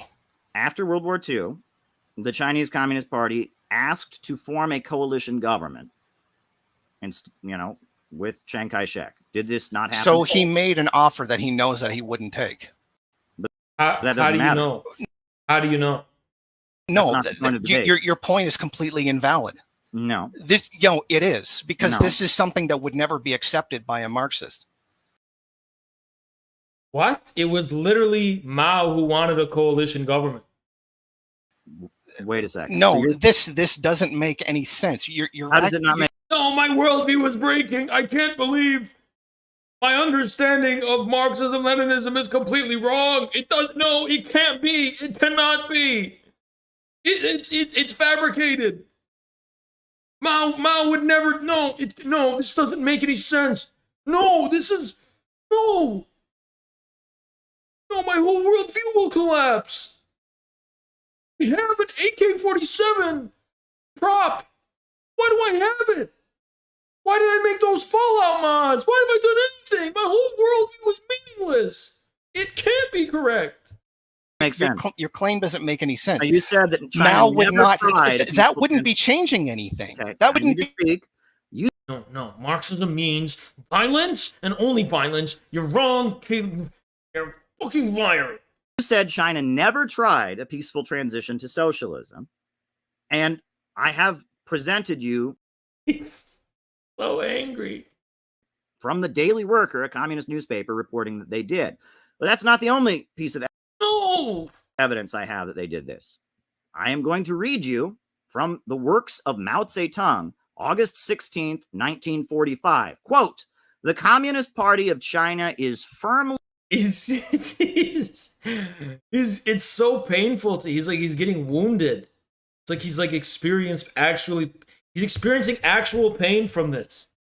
Like it's actually hurting him. He's like, it's opposed to civil war. The Communist Party of China has persistently advocated the formation of a coalition government. The carrying out of this proposal it can't be. can prevent civil war. But there is one precondition: strength. If the people unite and increase their strength, China can prevent civil war. That is Mao on the eve of civil war with Chiang Kai-shek trying to stop it and trying to form a coalition government. Is that a fabrication? Go ahead.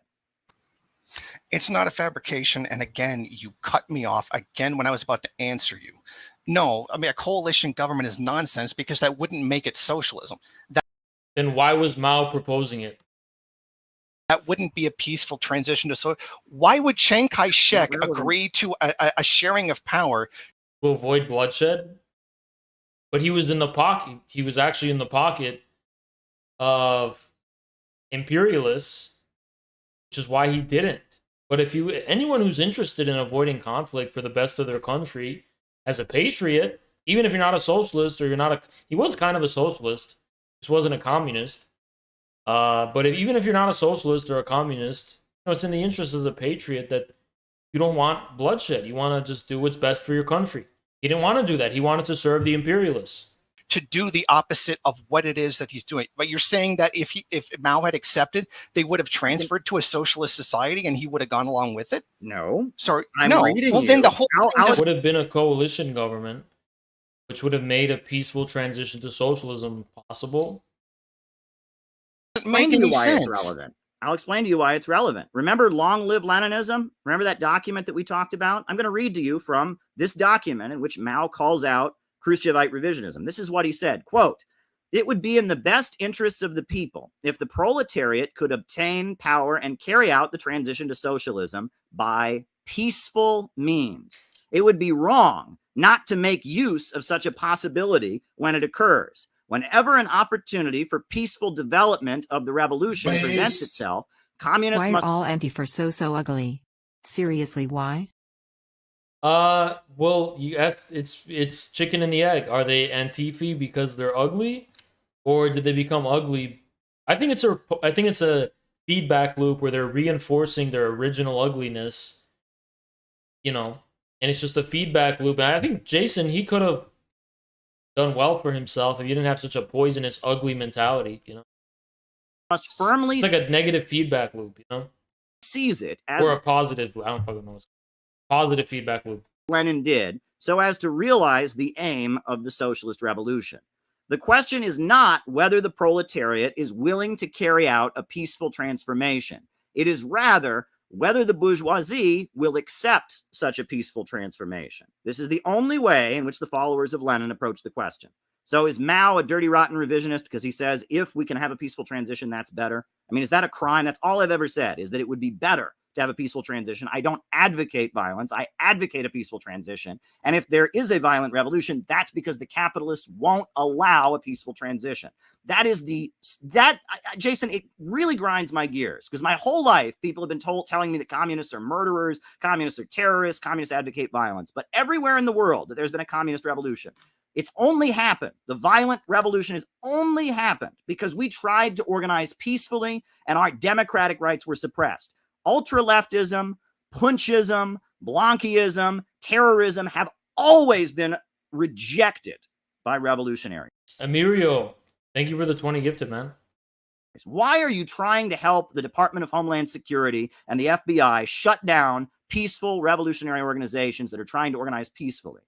Mao clearly in that document is saying, if a peaceful revolution is possible, that's what we want to do. There's nothing revisionist about saying that. That's called scientific Marxism, Jason. And when it's not possible, the people have a right to defend themselves. And the revolutions of history have been acts of self-defense when people had no other choice. We are not bomb throwers. We're not punchists. We don't, I think you said revolution is when you take a gun and start shooting. No, revolution. Thank you, Janar. Firebrand Imam Jason Al Kanadia.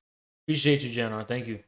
Is when people start organizing in their communities for their rights to make a better country, and the grinding gears of imperialism and capitalism get in their way when they have no other choice. Violent revolutions only happen because the capitalists block a peaceful transition. And this is a historical fact that is obscured by the propaganda against communism. And I don't know why that makes you so angry. Go ahead. Okay, you cut me off literally when I was in the middle of answering you. That quote by Mao was a statement. It was a politically pushed statement. It wasn't sincere. It's like when the U.S. says, oh, wait, I know, please shut the fuck up and let me answer, and keep making your cute little Vaush faces. What is this cope? That it's just like when they say, you can't shut up, can you? I know you're a great talker. I am trying to answer you. You just called Mao a liar? You just said that Mao was lying. He wanted there to be bloodshed in the streets. He wanted there to be killing. He didn't want a peaceful transition. He was just a psychopath who wanted to kill. That's what you just said. Mao was lying. It wasn't a sincere statement. No, it was. The Chinese people didn't want a civil war. Chiang Kai-shek and U.S. imperialism forced a civil war on them. How dare you? I can't even fucking answer. I can't answer. You keep muting me as I'm trying to answer. Faces and you got You're angry. talking over me when I'm trying to answer you. Go ahead and answer. Tell me about how Mao wanted violence and killing. No, Mao didn't want it, but he knew that's what it was going to come down to. That's that was what I said. I'm trying to answer you. Shut up.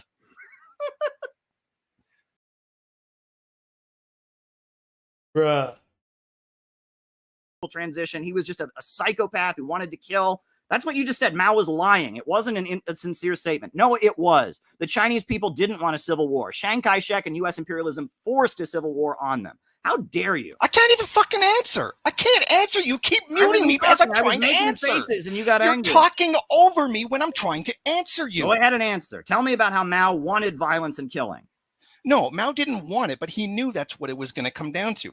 That's that was what I said. said. I'm trying to answer you. Shut up. You're not letting me answer. It's a political statement to trying to make it look like he was trying to avoid war when Well, he was lying. He's being dishonest then. Mao was lying and being dishonest. he knew very well that it was going to be war. Yeah. Source? Citations? This is like anti-communist propaganda. Like, oh, the communists are lying about their true intentions. They just want to burn everything. And then like Jason's like, yes, but that's based. And I want to be a Satanist. He's literally just a Satanist. I swear. He's just a Satanist. Everybody knew it was going to be war. There wasn't going to be any peaceful thing, but he was trying to make it look like that he was pushing that. That is done by leaders from every end of the spectrum. Yes, let me answer, please. The imperialists forced a war. There's another statement by Mao called Chiang Kai-shek is forcing civil war. That's what he said. No, Caleb! Mao is just lying!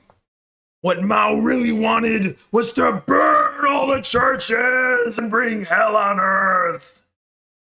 Revenge against all the women who didn't talk to me in high school. He's literally like a revengeful incel who just projects his fucking fantasies of revenge on fucking revolutionaries. Yes, Mao preferred a peaceful transition, and it wasn't possible because Chiang Kai-shek wouldn't allow it. But your notion that somehow advocating a peaceful transition is revisionist goes against everything I just read you from Long Live Leninism and from Mao. You fucking cut me off when I'm answering you again, and I'm just going to leave. Because I'm not you're gonna a interrupt. fucking coward. You're I'm not gonna interrupting. You're interrupt you. constantly interrupting me and then cutting me off when I try to answer. I was literally answering you when you muted me. Go ahead and answer. First of all, my personal opinion is that that's bullshit and Lenin was wrong. But Okay, there you go. Okay, there you go. I mean, there you go. It's that's all we wanted from you, Jason. Just admit your views don't reflect Marxist-Leninist thinkers in history, including Lenin himself. let's say these are things that Lenin tells people to do that he knows aren't going to work.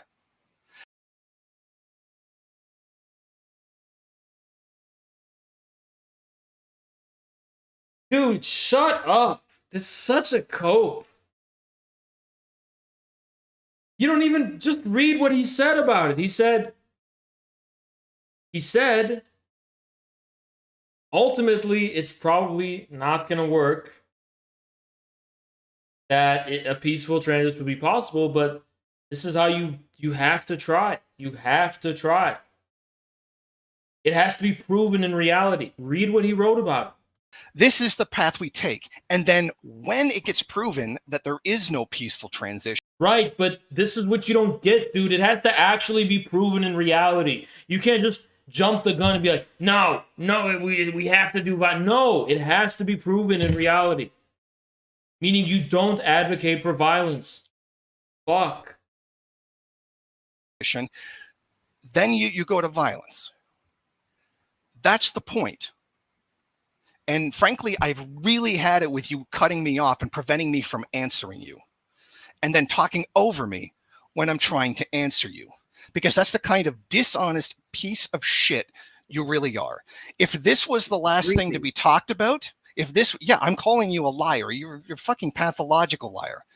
So if that was the last subject that we had to talk about, I think I'm going to go. All right. Well, now, Jason. His internet cut out. His internet cut out again. Is he gone for good? Yeah, he's gone. Yeah, if you guys want to watch the rest of that, just watch it on Caleb's channel. If you want to watch the whole thing, I just showed you a fraction of it. Not the whole thing. I showed you a small fraction. But if you want to watch the whole thing, go on his channel.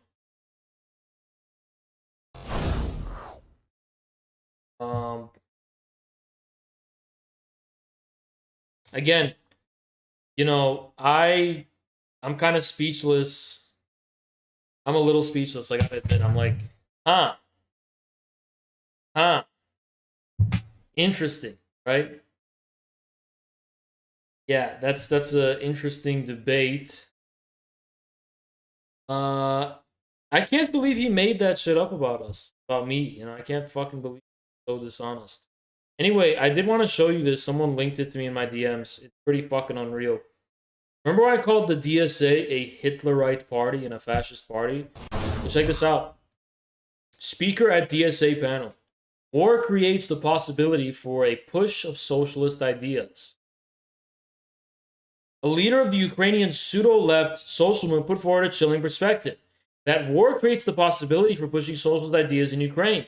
The panelists and DSA moderators stated their agreement with the speaker and demanded the U.S. government deploy more tanks, missiles, and howitzers to wage war against Russia, regardless of the risk of nuclear holocaust. That's the DSA. Let me get the source on that. Admittedly, it's from like this Trotskyist source. But still, right? They're reporting on it. It was titled Ukrainian, Russian, and Polish socialists speak out for peace, but they're calling for the deployment of more weapons. They praise NATO and the Pentagon, explicitly opposing a negotiated settlement to the war in Ukraine. And yeah, what an interesting piece. Ukrainian people have a right to fight. Left-wing people can support Ukrainian people to fight to be Ukrainians. Yeah, support the Nazis. Just like the anarchists have joined with the Azov battalion, and there's anarchists and neo-Nazis fighting hand in hand and alongside together right now. willing to voice their opinion for sending weapons to Ukraine for limiting the military possibilities for the Russian regime. I mean, these people are worse than neocons. Neocons pretended to be like cynical and pragmatic. These people are on a fucking ideological crusade. They're worse than neocons. That's a Hitlerite party if I ever fucking heard one or saw one, right? That's just an outright Hitlerite party. Pretty fucking unreal. Pretty fucking unreal.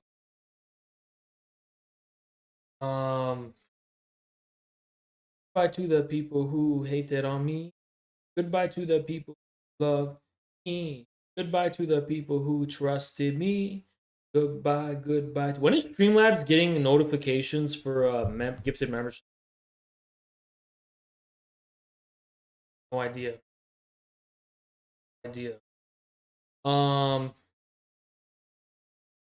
I'm not leaving. We'll stream for like another hour or something. I'm literally not leaving. I just didn't prepare news, and I want to cover some news today because we missed yesterday. I wasn't able to stream yesterday. There's this going on. Pizza Hut is under assault.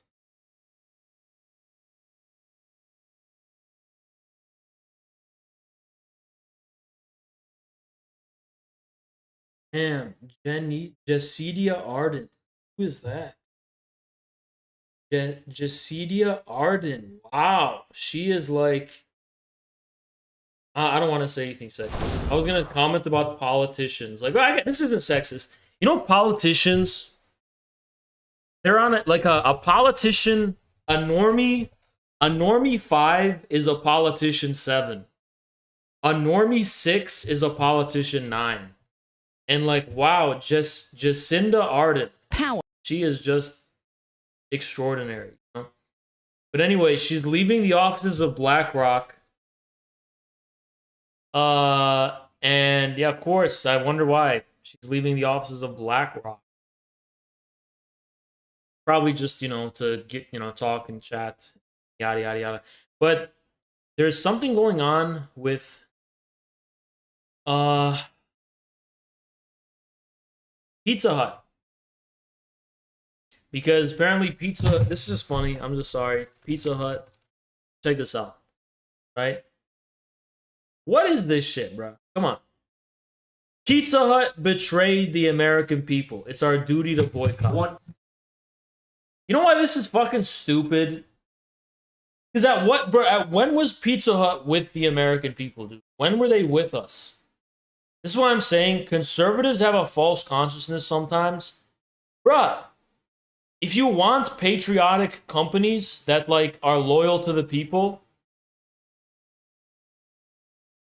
nationalize them or have them, actually serve us in some kind of way.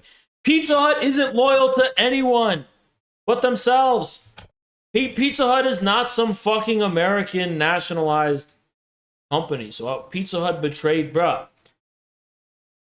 Pizza Hut tastes like shit anyway. No, pizza's not gross. It's not gross.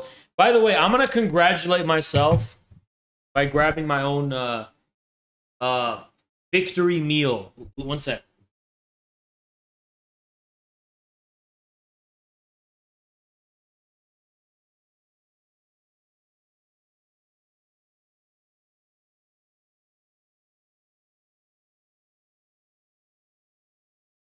I was saving this from last night, and this is none other than how I'm gonna treat myself for that victory, right? And this is a real American meal. You understand? Have you seen the news Izek piece? Also big W today. I didn't. I'm gonna check it out, but check this out. This has not betrayed the American people, okay?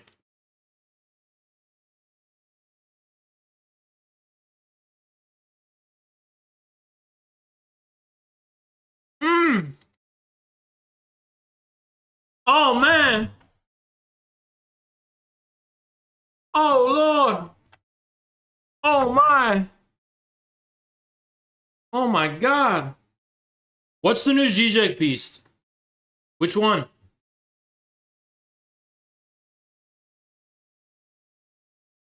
Where's it at? Link it to me. Thank you so much for everything you do, man. Folded hands, son, gorilla. No problem, man. Thank you. Woo! Holy fuck! Holy fuck! Tereshi.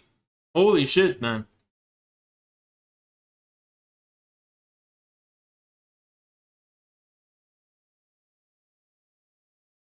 Bruh. Bruh. Bruh.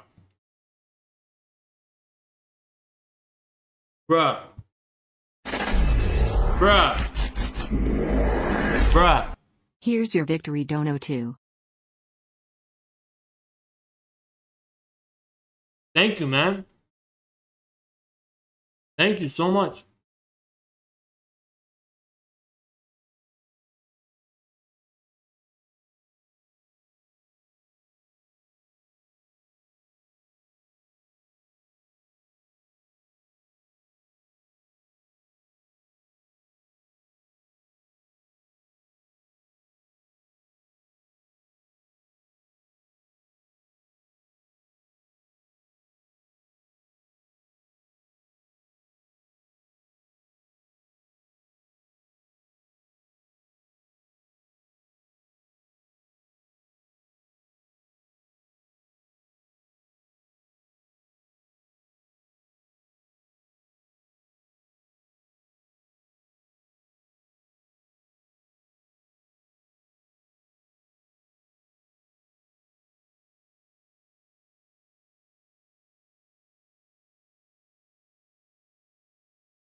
Woo!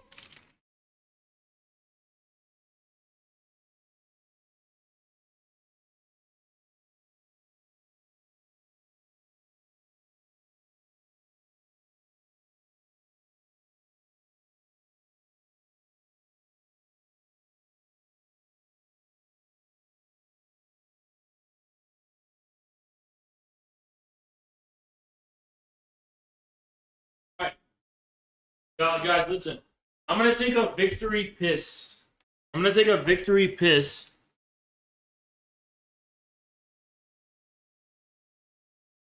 And hold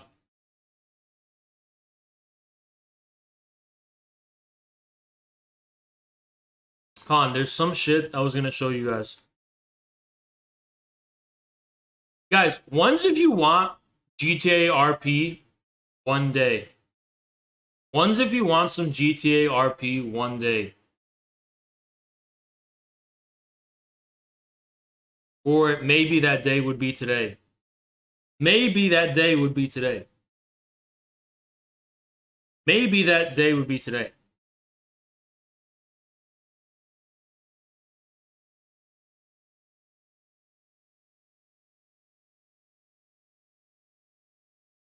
Maybe that day is gonna be today. Oh, wait, can I hack shit on YouTube?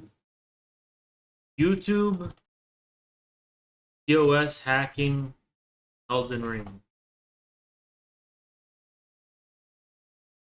Based. Thank you, If there Free were an Kingdom. awesome McDonald's meal, what would it be? I would be a fucking McChicken, bro.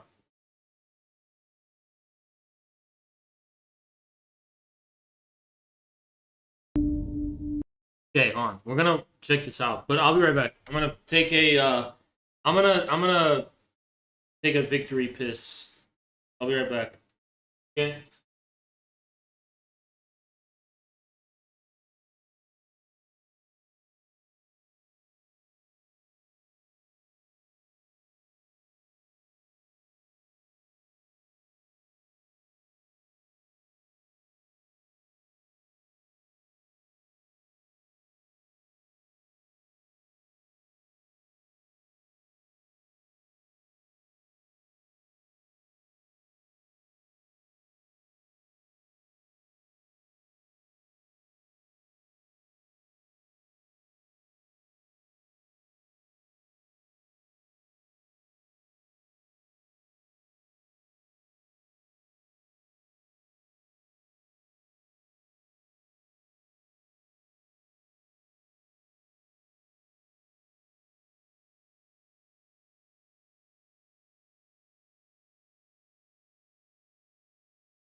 All right, I'm back. Hey guys, let me ask you a question. What do you think of me streaming at this time? What do you think of this time? What do you think of this time? Like the 6 p.m. to kind of... Do you like this earlier time for me to stream?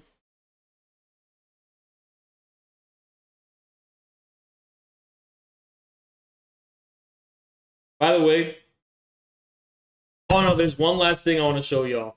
I want to show y'all one last thing. So it's Pride Month. I'm gonna try to be as not divisive as I can. Fuck, hold on. Give me a sec. I'm gonna show you.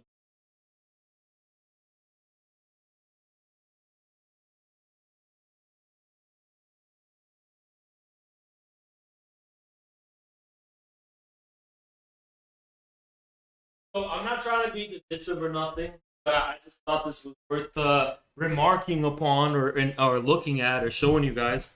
So check this out. Check this out, okay? So, woo! Can I... Yo, this is so funny. Oh my god, yo, okay. So FaZe Clan did a happy Pride Month, sending love to the LGBTQ friends, family, community. And Virus, he's living in Saudi Arabia, he said, just to clarify, I don't support any kind of LGBTQ or anything similar, even if FaZe does. I'm a Muslim.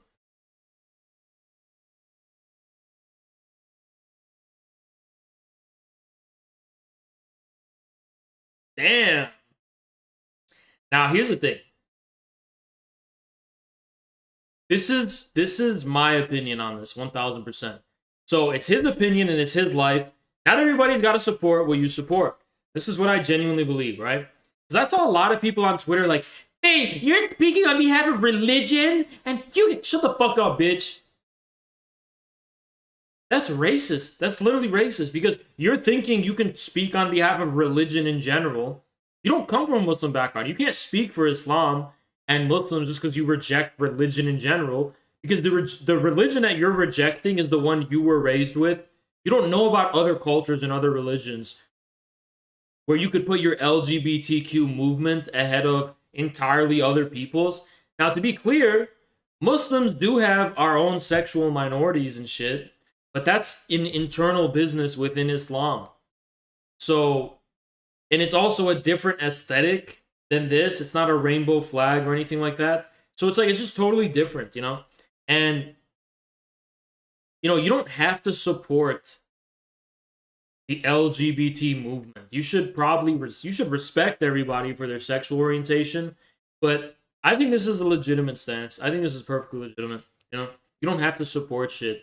Especially if you're religious. Now, you can't use religion to, you know, step on other people's shit, but you don't have to support. Why do you have to support shit, you know? You don't have to support anything. You can't, like, harm it, but you can't support. You don't have to support it, you know? So that's just my view on that. And I thought it was funny. And he deleted the tweet since, by the way. But I just love when lefties are like, corporations are just doing this to hijack. They're not hijacking anything. They are the ones who are promoting it more than anyone. They're not hijacking a damn thing, okay? Definitely not a... It's a top-down thing, 1000%. And obviously the reason for that is because just like anywhere else, there's a lot of sexual minorities in the ruling class, and they want to be more accepted.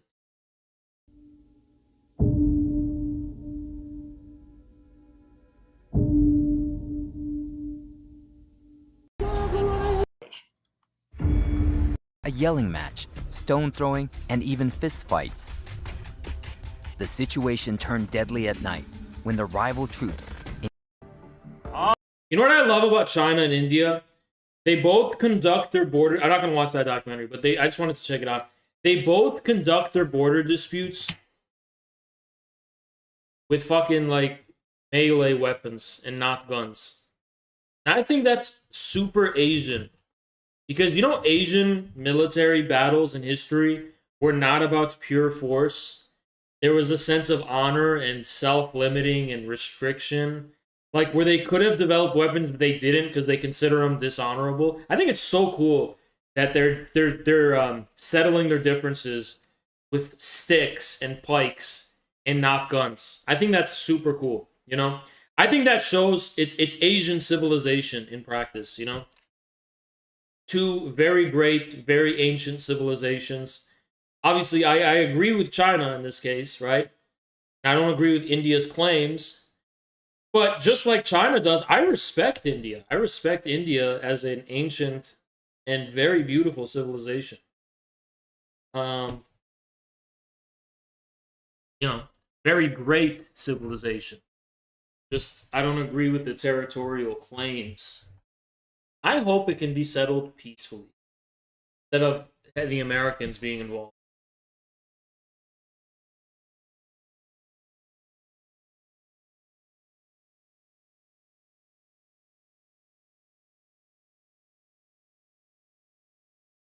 Good evening and welcome to Tucker Carlson Tonight. This is a Fox News alert. Facing almost certain defeat for his party in the midterm elections 5 months from now, Joe Biden has become desperate. He's decided to leverage the murder of 19 children in Texas last week for political advantage. He just spoke at some length from the White House about the need to disarm the population. We're going to spare you all of it. We've taken a few select sound bites that sum up the president's message. Here they are. Second Amendment, like all other rights, is not absolute. This isn't about taking I disagree. I think it's an absolute right. anyone's rights. It's about protecting children. It's about protecting families. Ikes? It's about protecting whole communities. It's about protecting our freedoms to go to school, to a grocery store, to a church. I actually think American public education has been designed in a really fucked up way. Kantbot knows more about it than me, but let's just say, yikes! What a yikesy thing to say. What a yikesy thing to say. What a yikesy thing to say. Every week there's a new headline about the rise of China and the threat to the future of our world. Why does China have such a big interest in Africa? Why is China trying to expand so aggressively in the Indo-Pacific region? How did China convince more South American countries to work with them? And is China actually responsible for the breakdown of American democracy that we see today? The United States fears China for one simple reason. China is the only country in the world that contains the economic, military, diplomatic, and technological power to challenge the United States' global hegemony. Western media teaches us to fear China, but let's do a little research and discover the truth about the United States and China's efforts around the world. Today's video is proudly sponsored by Skillshare. The first 1,000 people to click the link in the description will receive a 1-month free trial to Skillshare. We'll start today's analysis from a clip from Colonel Richard Black, a former United States Marine and government official representing the state of Virginia. The illusion of Russian and Chinese aggression around the world. You'll hear this repeated many, many times. China's taking over the world. They're doing all this stuff. We've created this bizarre illusion because the war industrial complex must have enemies. You cannot manufacture weapons when you don't have enemies. And this is the unfortunate thing about the United States economy. It largely depends on the military-industrial complex. No shot. Is that actually the Schiller Institute? I didn't know that. Is that actually? And spending money on wars and international conflicts around the world. And so we create this illusion that it is. That's the Schiller Institute. Wow. They're coming to get us. They're on our doorsteps. And the fact of the matter is that China is out to make a buck. They want money. The Belt and Road Initiative is very important, but they have a different paradigm. If you've ever done business, you know what I feel? Sometimes I feel like the LaRouche people, they're like the KMT of America, but not Chiang Kai-shek's KMT, but Sun Yat-sen's. You know, I feel like, because you know the Communist Party was like part of the KMT. And still looked at Sun Yat-sen as like the, you know what I mean? I don't know. Well, our Sun Yat-sen is Abraham Lincoln, obviously. But the Schiller Institute is like, they're like Lincolnists, right? So it's almost like they're kind of like America's KMT, you know? That's kind of how I see it. Business with Chinese people, you'll know that they're very savvy, they're very business smart, and again, Chinese people don't let political differences get in the way. Our paradigm is we go into a country, They're like a KMT that's not bought out by like foreign imperialists or whatever.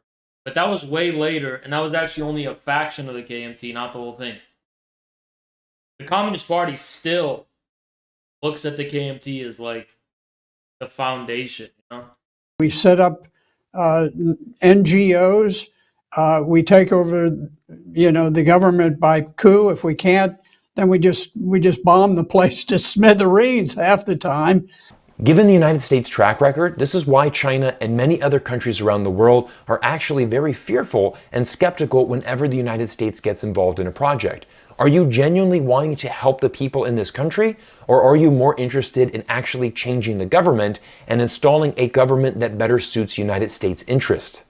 And you compare that with the foreign policy of China, which is you go in, you work with whatever government is there, you're not judgmental, but you make hard business decisions, you make investments. And I think for people who are comparing the foreign aid paradigm of the US and China, they're saying my likelihood of surviving is much higher if I follow the Chinese paradigm. To give you a better perspective of this, let's travel to South America, and I'm going to show you a clip from John Perkins. Mr. Perkins is a famous author of the book Confessions of an Economic Hitman, and in this book he exposes how the United States government traveled around the world and convinced smaller, developing nations to take substantial loans that were in the best interest of the United States government. But what China has done differently than the United States, and I asked my friends in high places and in some of the Latin American countries, why are you taking loans from China? Don't you think that they're going to do the same thing? That's coming out. We'd much rather take loans from China than the United States. And I'd say, but wait, aren't they after your resources too? And they say, yeah, they're after our resources. We don't have the technology to mine, to Are there no mods in it? Okay. drill for oil, to do these things. So we need outside country to help us. And we know that the United States has a record of overthrowing our governments and assassinating leaders. We all know that. And of building military bases on our soil, and of forcing us to vote against Cuba at the United Nations, doing things, exercising huge controls over us. And China hasn't done that. China's not built any military bases here. They've not taken out any of our presidents. They've not been involved in any coups. And so we'd prefer to take loans from them. One of the stories that many of us are familiar with is China's efforts in developing the continent of Africa. I'm sure many of you have seen these viral thumbnails on YouTube that portray the continent of Africa with a red Chinese flag and want you to believe that China is trying to enslave the entire continent of Africa. Been very concerned lately about China.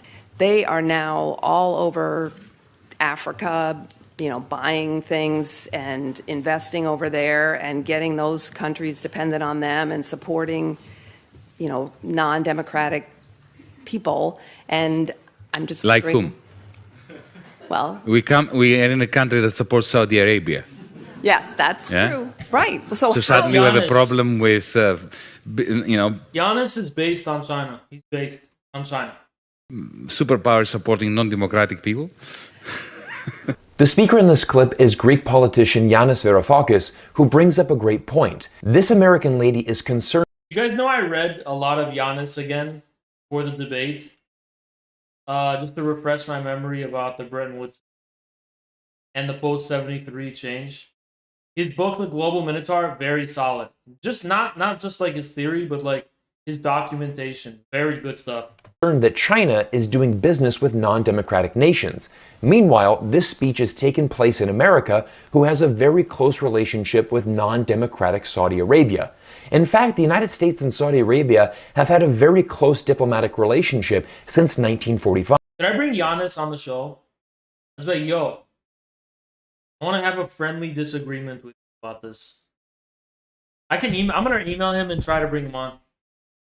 The United States basically overlooks any human rights violations and state-sponsored terrorism in exchange for two things: oil, and Saudi Arabia's support on all United States foreign policy issues. They're in Africa. They're lending money to countries to build ports and different infrastructure. To build what? Port, And what's wrong with that? And well, because Countries that need ports get ports. but they're making people dependent on. I mean, I know it's the same thing that we've done, which is No, it's not. horrible around the world. They are far more humanistic than the United States ever was. Really? Okay. Absolutely. Great. So Let me give you an example. Of course, they are peddling for influence. yeah. Yeah. I don't know why I like Giannis. I really don't like his stance about Russia. But as a fellow Mediterranean male, there's just like this, there's this deep blood and soil solidarity I have with the Greeks. And if you don't get it, you don't get it, right? But it's like, just, I don't know. But they are non-interventionist. Absolutely non-interventionist in a way. Like, just the way he's standing right now, just like his hand gestures, his posture, I'm like, that's my people. That's like how I am too.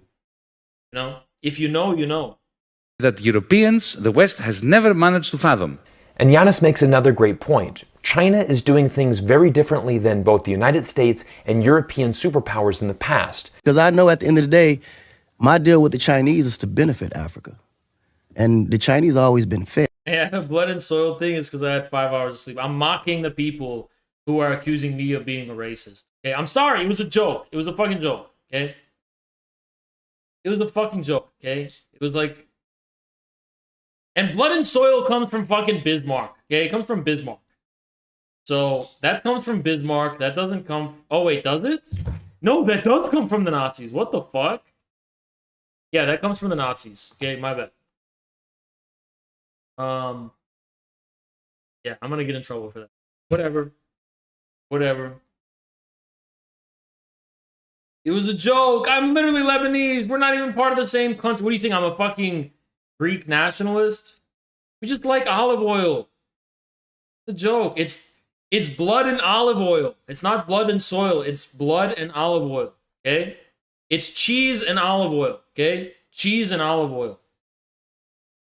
Yeah, like this big propaganda that the Chinese are trying to use it, to me, I don't see it. I've seen nothing but fair deals. Unless you do a bad deal, of course. I mean, unless you do a bad deal, of course. But even then, I haven't seen them take advantage. I honestly haven't. And I've been dealing with the Chinese for the last 7 years. I haven't seen them try to take advantage. You know, they come fair. Look, we'll do this for that. It's always been fair. Whereas French, they take and never give anything back. Ever. Still this day, they've been in places 300-400 years, and that place in areas in Africa has never developed not 1 inch. Again, we see I did not know Akon was so based, man. I did not even know that. Based. continuous theme here. China comes in and they offer you a deal. Akon, a young Jesus, trying to make it easy. Only way to go. And so, if you're looking for me, I'll be on the block, trying to think pop, trying to make it on the block, yeah. 'Cause I'm a rider, yeah. I'm a soul survivor, hey. And I'm money ain't no pop, money ain't no. I don't want to say bad words. Or memorize. That's what I used to listen to as a kid, okay? As a 11-year-old, that was my shit. That was my music. We'll do this for that. And this has earned China a certain reputation among African countries and among African people. China's engagement in Africa has always resulted in some productive asset or some productive sector being left, whether it's in the form of infrastructure or some kind of concrete exchange. Tangibles and meat and potatoes. That's what it is. Tangibles and meat and potatoes. In the form of investment, whatever, that leaves visible concrete asset on the ground, especially in the productive economic sector, rather than in the human development sector. Basically, if you do a deal with China, you're going to receive a tangible asset. It could be a new rail line, a new airport, a new seaport, but you're going to be receiving something that will directly benefit the local economy. But I was just relaying the perception in Africa that if you want concrete things, you go to China. If you want to engage in endless discussions and discourse, you go to the normal, traditional donors. So I think the challenge really is on the West to prove that partnership can really yield some concrete outcomes and results. The challenge is actually on the West to do more and to do better. And this is why we're seeing this continuous theme around the world. More countries, everybody from Indo-Pacific nations to countries in South America, Africa, all over the world are choosing to do business with China because they can see the tangible results. Yeah, Giannis is against arming Ukraine. Yeah, I don't think he's that bad. And I don't know what I was expecting, honestly. He's not as bad as Zizek, but, you know, could be better. And we all know that China is the world's factory. And if you do business with China, you're not only are opening yourselves up to the second largest economy in the world, but you're also opening up to future world trade. I might have actually already emailed him, and he just didn't respond because he was like, fuck this dude. Let me see. I might have actually already emailed. No, I didn't. Okay, good, I didn't.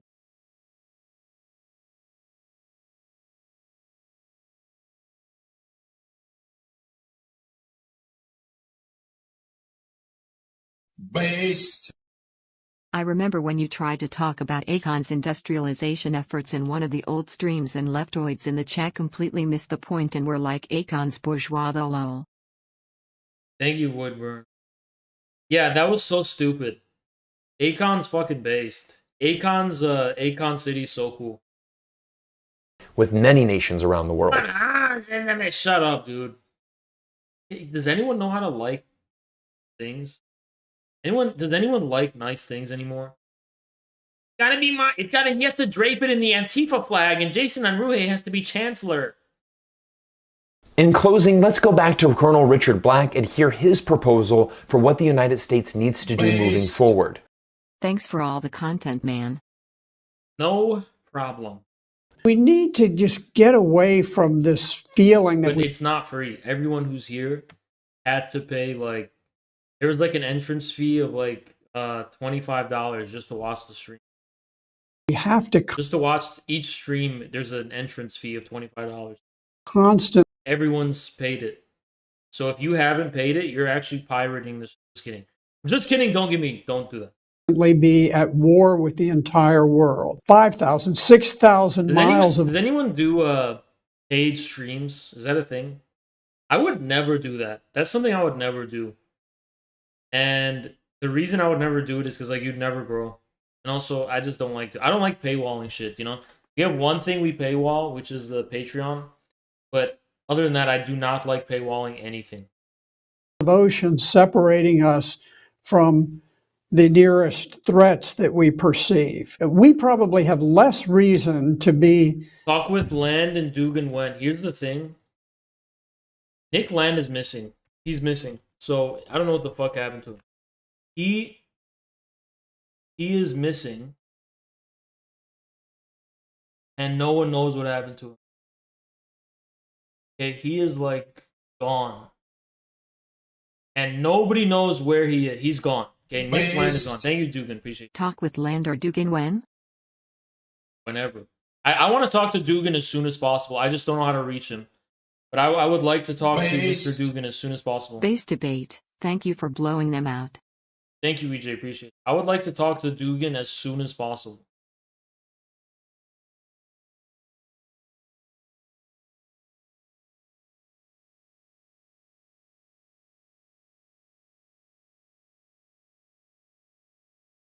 Militaristic than any great nation. But Nick Land is missing. On Earth. The ironic thing is that the United Where is Nick Land? Should we start a campaign? Where is Nick Land? He's been gone for like a month. States government spends trillions of dollars on its military and conflicts around the world. Meanwhile, the United States is the only country in the world that cannot EJ, thank you. If I didn't already thank you. Keep its children safe at school. This is an absolute pandemic, and violence in America is at really he kind of looks like Peter Thiel. Kind of weird. Unprecedented levels. Honestly, America really The needs resemblance, I mean, is kind of uncanny. to check itself, and we must ensure one of the most basic human rights in a civil society, and that is safety for citizens. If we could ever break away from the illusion that they're out to get us, which is totally false, we could start chopping back on our defense budget. World. Ever thought of bringing Pepe Escobar on the show? Also, he's personal friends with Dugan. Might be a way to reach him. Yeah, I did message him once, I think, and he's just not accessible. I did try to reach him, though. World tensions could reduce and have a genuine economy that wasn't based on killing people in foreign countries. In my opinion, the United States needs to do more for its citizens on the ground in America. We need a government that actually is accountable for the people, and this is something that the United States needs to look internally. As we look outside of America, let's do more business deals and focus on trade. I'm a huge proponent that the United States and China must come and work together, and I'm one for just separating our differences in politics. The United States and China are never going to see eye to eye on the political spectrum. However, we can learn to work together because this is what is needed for the future of our world. Everyone, today's video was proudly sponsored by That was pretty good. You guys remember this? Do you guys like this setup?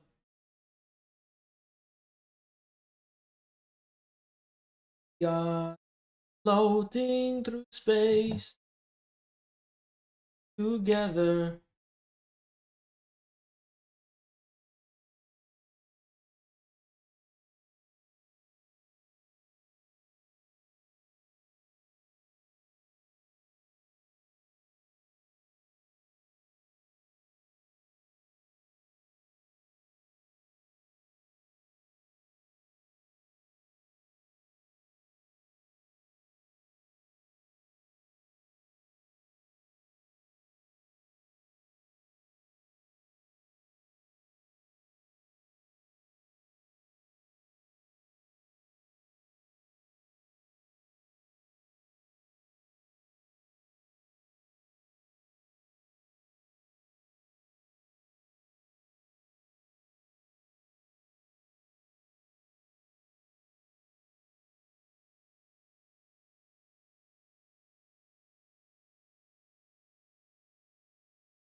Hi and welcome back to the channel. If it's your first time here, my name's Lee.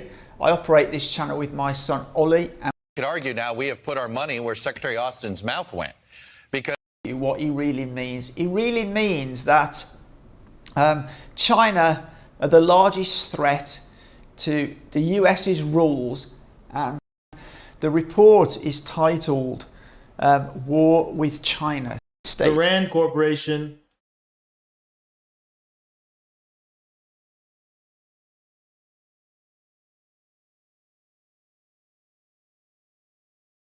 Regional and conventional. We waged mainly by ships and B2C. Cyberspace, which started in remain in East Asia. Now, I want you guys to understand something. A lot of people think it's always going to be nuclear war. Nuclear weapons are a weapon of last resort. We didn't really get to this stuff in the debate, especially with regard to the NATO expansion and how the NATO expansion was a red line that is completely unacceptable. But as far as a pretext is concerned, but you know, like, why would Russia care about NATO's expansion? Because nuclear war would just happen. Well, no, nuclear war is the last resort. Okay, so the rules of war still matter. I mean, that's like saying why is there still an arms race? Why do they still build military equipment and stuff? Because nuclear weapons are that's the last resort. That's how it's going to end, probably. But you know, not how it's going to begin. A bit later in the report. So saying all it's hard. The prospect of military standoff would eventually be decided by non-military factors. GDP deductions. And development and cause widespread the capacity. Aggravate turmoils, embolden separatists. and undermine the legitimacy of the Chinese regime. Network of precision-guided missiles along the first. This is why they're fucking with those island chains. They're building anti-China missile networks.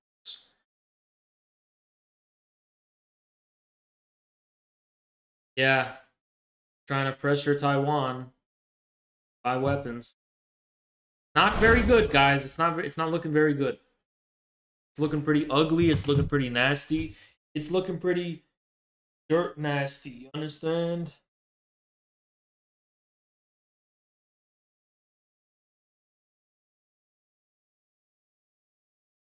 Got a mullet. Got like this.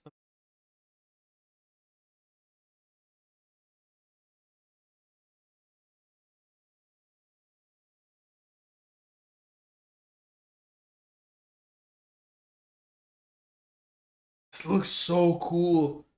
I literally look like Shadow the Hedgehog.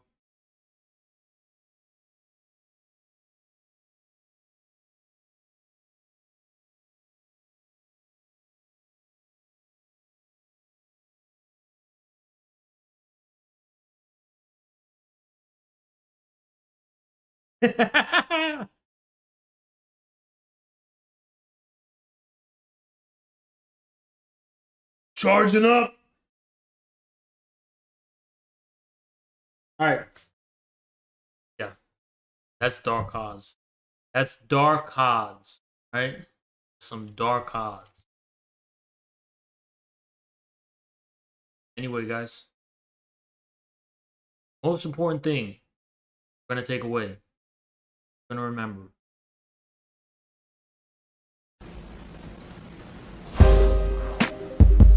Hey. Thank you, Chris Morlock. Appreciate you. I didn't. That was right away. Okay, that was bad time. Okay. That was bad time. Okay. China only has waiting for it to go through.